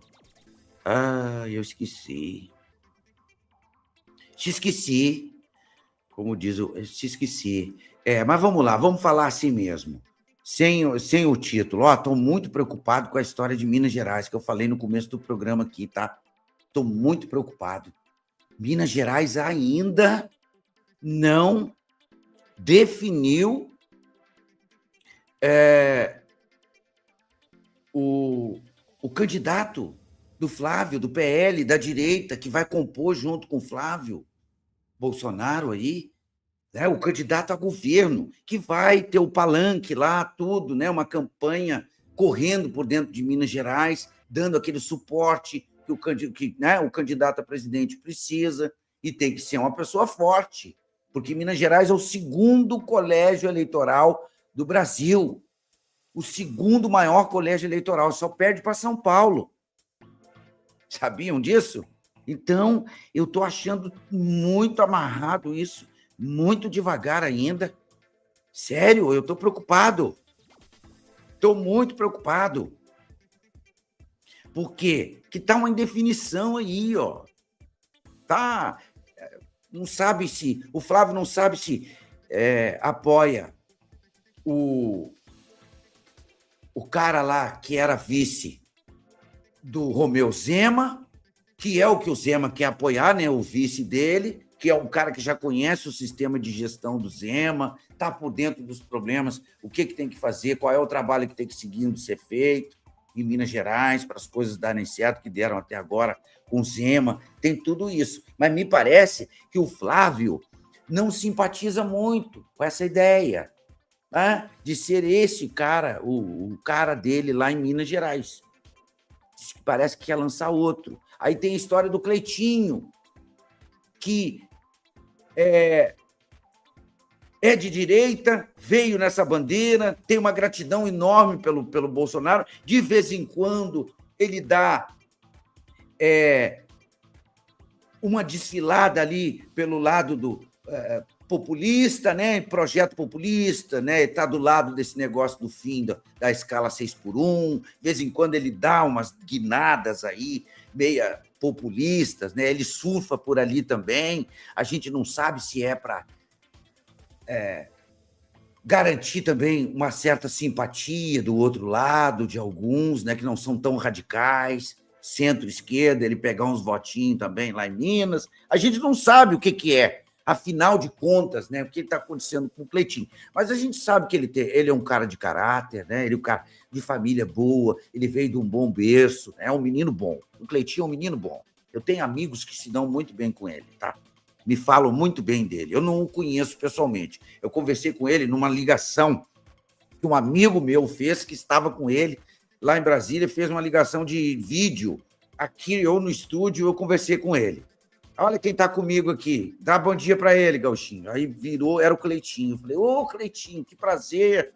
Nossa, então, eu sou teu fã. Falei para ele, né? Você é um menino bom, te admiro muito aí, continua nessa pegada. Não decepciona o seu papai, sua mamãe, então ele ficou me escutando assim. Você fala de família, você é um cara bom. Falou para mim, você preserva pai e mãe, ó, tá falando. A gente bateu um papo, assim, sabe? Ele até prometeu que ia vir aqui no meu canal, tal, depois a correria grande. Aí ele marcou um dia para vir aqui no meu canal, só que sabe o que aconteceu? Eu saí divulgando para todo mundo, fiz flyer. Aí sabe o que a bandidagem fez aqui? Eu tenho certeza que foi o sistema daqui, a bandidagem daqui política. Cortaram a energia só da minha rua, acredita, naquele dia? No horário do programa, faltando meia hora para me botar o Cleitinho comigo no ar aqui. Cortaram a energia, só na minha rua faltou energia. Você acredita nesse dia? Mas eu fiquei pé da vida. E foi num período ali que o Cleitinho estava com tempo, porque era aquele período no meio do ano, ali das férias deles, né, do recesso lá que tem no final do ano, no meio do ano, deles, era pandemia também, então estava todo mundo dentro de casa. Cara, depois disso eu não consegui mais marcar nada com o Cleitinho, porque eu passei uma vergonha grande, ele ficou esperando lá, o sinal não foi para ele, ficou fora, e eu, com o telefone com pouca bateria, querendo conversar com o Fabrício na época, meu Deus do céu, e consegui conversar depois, já era 10 horas da noite, e falei o que aconteceu. E até hoje eu não consegui mais trazer o Cleitinho aqui, mas estava tudo combinado nesse dia. Tem até o flyer aí na internet. Eu nem apaguei. Tem até hoje o flyer. Foi no meio da pandemia. E então, eu tenho, sabe, eu acredito que o Cleitinho seja um bom menino. É um bom menino, serve para menino ele. Acho que ele tem a idade de quê? 30 anos? A minha filha mais velha vai fazer 29. Ele poderia ser meu filho, se eu tivesse filho mais cedo, né? Mais novo. Mas é um menino bom, me parece ser um menino bom. Mas aí ficam fletando naquilo ali, né? Ele fica ali e tal. Acho que o Flávio tem receio com isso, não sei se o Bolsonaro ficou também receoso com relação a isso. Aí estão meio indefinidos aí, e nem o Cleitinho também confirma se vai ser candidato a governador ou não, vai seguir o mandato dele, que ele tem direito a mais 4 anos como senador, né? O mandato de senador é 8 anos. Então, ele tem mais 4 anos. E aí a gente fica com essa indefinição em Minas Gerais, que muito me preocupa, pessoal. Os patriotas e conservadores aí têm que ficar preocupados com isso, sim. A gente tem que cobrar aí da direita, ver com o partido do Flávio, o que vai fazer aí do Bolsonaro, tem que decidir isso logo, né? Se vai apoiar o Cleitinho, vai apoiar o cara do Novo, ou vai lançar um candidato deles mesmo. Me parece que eu não vejo ninguém forte. Porque hoje, o que me preocupa? Hoje, nesse momento, eu acho, tá? Aquele Rodrigo Pacheco está se filiando ao PSB e vai lançar a candidatura dele ao governo do Estado. Tá? E ele já na pesquisa apareceu colado ali, colando, acho que menos 10 pontos, menos disso, do Cleitinho. Já aparece Rodrigo Pacheco no PSB, bem nas pesquisas. Por quê? Por causa dessa indefinição da direita aí. Para dar o prosseguimento lá do Romeu Zema, precisa de alguém à altura. Um nome forte, popular, que tenha votos, tenha força. Porque senão o Rodrigo Pacheco vai levar, e tem o apoio do Lula. Vários partidos da esquerda vão fechar a coligação e é o candidato do Lula em Minas Gerais. Isso muito nos preocupa. Era só o que faltava. E aí nós temos que fazer um apelo muito forte. Esse canal tem que voltar, cara, com o pessoalzinho que estava aqui, tinha muita gente de Minas. Precisa fazer uma campanha forte lá dentro de Minas. Esse Rodrigo Pacheco traíra. Esse é um traíra. Chegou à presidência do Senado, tudo às custas do Bolsonaro também, e depois fez o que fez lá. A gente viu o que ele fez. Não precisa nem dizer, né? Todo mundo viu o que o Rodrigo Pacheco fez. Não pode ganhar em Minas Gerais, gente. Tem que vir um candidato forte. Aí o Cleitinho, né? O Cleitinho precisa, né? Se o Rodrigo confirmar, eu vi ele falando isso na tribuna, no Senado. Se o Rodrigo Pacheco confirmar mesmo a candidatura, que ele vinha candidato a governador de Minas Gerais. Ele não ia deixar isso, não. Ele ia lutar para que isso não acontecesse. Pois tomara que ele faça isso. Tomara que ele faça isso. E aí o Flávio cola com ele, que é a melhor coisa que tem. Vai puxar voto para ele. Cleitinho é popular em Minas. O pessoal de Minas tem muito orgulho do Cleitinho. Eu acho que seria o melhor caminho aí para todo mundo. Mas eu estou muito preocupado com Minas Gerais. Se cochilar, o cachimbo cai lá, hein? Olha, que eu estou te falando. O Aécio Neves hoje não é mais perigo, não. Eu vejo, parece que na última pesquisa, ele pontuou lá em 6º, ele está. Não tem chance. O povo de Minas está por aqui com essa turma do Tucano lá. Aécio Neves, Antônio Anastasia, isso já era lá. Eu acho que já era. Mas muito me preocupa essa demora de definição. Porque se o Pachecão se articular rápido lá com o Lula e coisa, eles vão entrar lá para ganhar a eleição, hein? Vão, com apoio, caixa do governo, Lula, você sabe como é que eles são, né?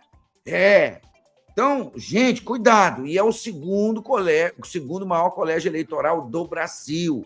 Nós não estamos falando de qualquer colégio eleitoral, não. É Minas Gerais, gente. São mais de 800 municípios. Sabe? Então, cuidado. Atenção direita. Meu Deus do céu. Olha, se cochilar, o cachimbo cai. Não vamos facilitar. Não vamos perder o foco. Não vamos subestimar essa gente, porque subestimamos em 2022 e deu no que deu. Não subestime essa gente.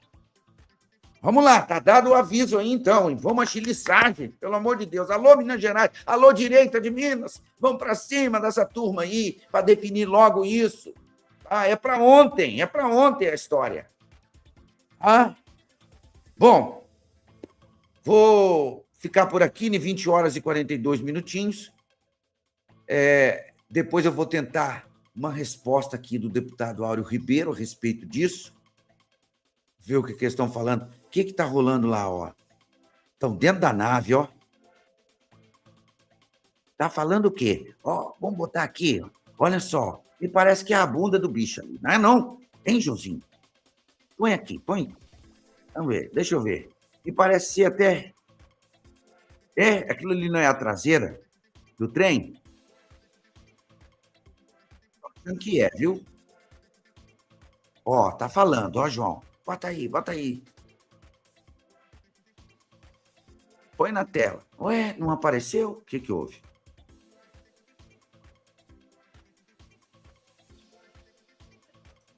Não, vamos jogar agora. Aqui, ó. O linkzinho que a gente tem lá do canal da NASA. Ó, eles estão falando aí, ó.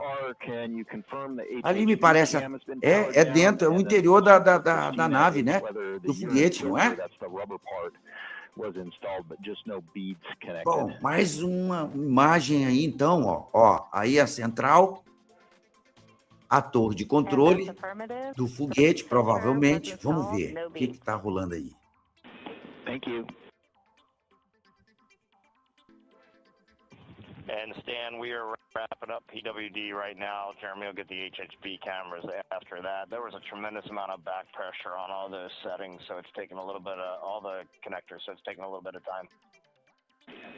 Copy, thank you. Ó, estão se comunicando com os astronautas lá. Commander Reed Wiseman aware of the steps, the initial steps for mission specialist no foguete. Christina Cook and vamos ver se eles falam dos quantos mil. While the commander and pilot monitor the estão falando da menina, ó, da system, da astronauta, do comando, do comandante. We copy that, Stan. Thank you. Some of the equipment inside needs to be agradecendo, ó. Flight controllers here in Mission Control Houston. The activation of some of these toda a missão até agora que deu tudo certo.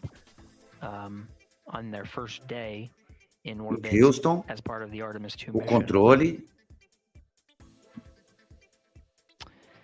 While Christina Cook, a missão até agora deu tudo certo. The waste systems that are on board now that they're activated and purged A menina tá bem, estão preocupados com a mulher, né? A astronauta, o Jeremiah Hanson. One of his initial steps is to É o activate outro, the né? O equipment and comandante. start filling some bags as a reserve. So he's working Bebendo through água, those é isso que ele steps. falou?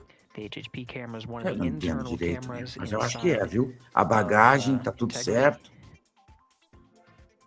HHP As camera was câmeras one that, dentro, né? Internas was aqui captured tá tudo through the funcionando, duration tudo of direitinho, ascent integradas. and É, isso aí eu recorded into entendi, the porque flight eu computers. conheço os nomes das coisas de câmera e coisa em inglês, como é que é, né? Tá capturando as imagens, tudo direitinho, recortando e indo direto para o computador. Yeah, I doubt it helps you at all, Stan, but that whole time that you all had, seemed like you had a good forward link, we just had no return. We saw a good frame lock, and everything looked good. The only thing we did not have was a good ping. I don't know if that helps you.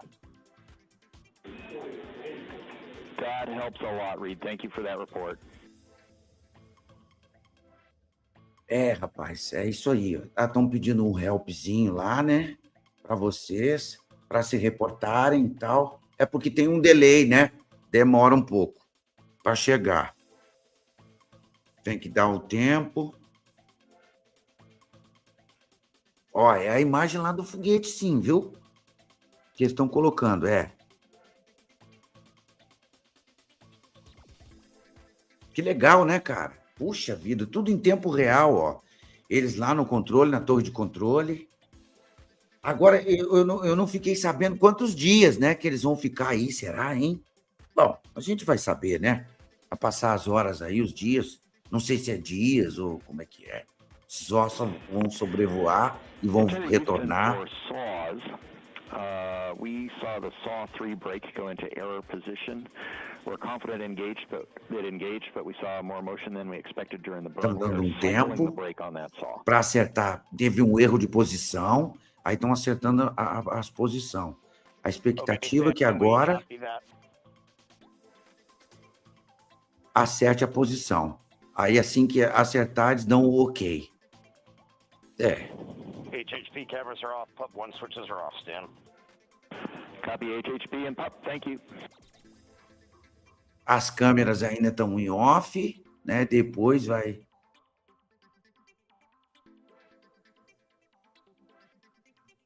É, alguma coisinha dá pra gente. Outras é muito complicado, pessoal. Mas, ó, que legal, né? Que emoção, cara. Você imagina para um cara que vive disso aí, né? Sonhou a vida inteira, estudou, se preparou, tá lá fazendo, né? Que legal, muito legal. Muito legal. Bom, pessoal, é isso aí. Eu vou finalizar tudo por aqui. Amanhã, às 10 horas da manhã, a gente volta com a primeira edição, a do Brasil Sem Censura. Eu espero que o YouTube me ajude. Me ajuda aí. Não me atrapalhem, não, gente. Pelo amor de Deus. Me ajuda aí. Volta para mim aqui. Volta para mim aqui. Meu Deus do céu, me ajuda aí, pessoal. Sabe? Dá para entender isso, não, ó. Hein? Não tem como. Sabe? Não tem... A gente crescendo aqui, cara, todo dia um monte de inscrito aqui, todo dia aumentando o número de inscritos. Passamos dos 11 mil, a meta era 10 mil inscritos até o final da quaresma, que é amanhã, né? Já sexta-feira santa, depois de amanhã. Olha, já estamos em 11 mil, passamos de 10 mil. Chegamos em 11 mil e quase 11.100 já. E aí acontece isso essa semana, eu não estou entendendo. Pelo menos me mande um aviso aí. O que eu fiz? Me dá uma luz aí, ó. Se ofendeu alguém, tá xingando demais, tá alguma coisa, tem que melhorar nisso, naquilo, me fala aí. Eu quero saber onde é que eu pequei aqui. Porque ou é marcação mesmo, é denúncia de alguém, estão pegando no pé. O que é? Porque o canal estava indo muito bem. De repente começa isso aí, ó. Tá menos de quando era antes, que eu só transmitia coisa local aqui. Tá pior do que antes. O que aconteceu aí? Isso aí que eu queria, tá? Me deem a resposta. Por favor. O que está acontecendo? Tá bom? Olha, fiquem todos com Deus, tá? Uma ótima quarta-feira santa, né? O dia que marca aí a traição de Judas, né? Que traiu Jesus em troca de algumas moedas e entregou onde Jesus estava. Hoje marca o que eu falei de manhã, né? A quarta-feira santa é o dia da traição. E o dia, coincidentemente, hoje, o dia da mentira, 1º de abril. Tá bom? Então vamos se despedindo aqui. Fiquem todos com Deus. Papai do céu abençoe a tua quarta-feira santa aí. Todo mundo, né? Quem vai jejuar amanhã, eu jejuo na sexta. Sexta-feira eu não vou fazer aqui, tá? A sexta-feira santa, a gente se recolhe aqui, tá bom? E aí a gente volta no sábado, aleluia. Aí ninguém me segura, não. Esse negócio tem que estar melhor. Tem que estar melhor. Porque é sábado, aleluia, o trem tem que, né, explodir aqui. O que eles estão falando lá na nave? Hein, João? Em Houston, chamando Houston. É onde há, né? Provavelmente a central lá em Houston, que eles estão falando. Uma integração. Foi no banheiro. Tem um deles que está no banheiro, acho que perguntou lá.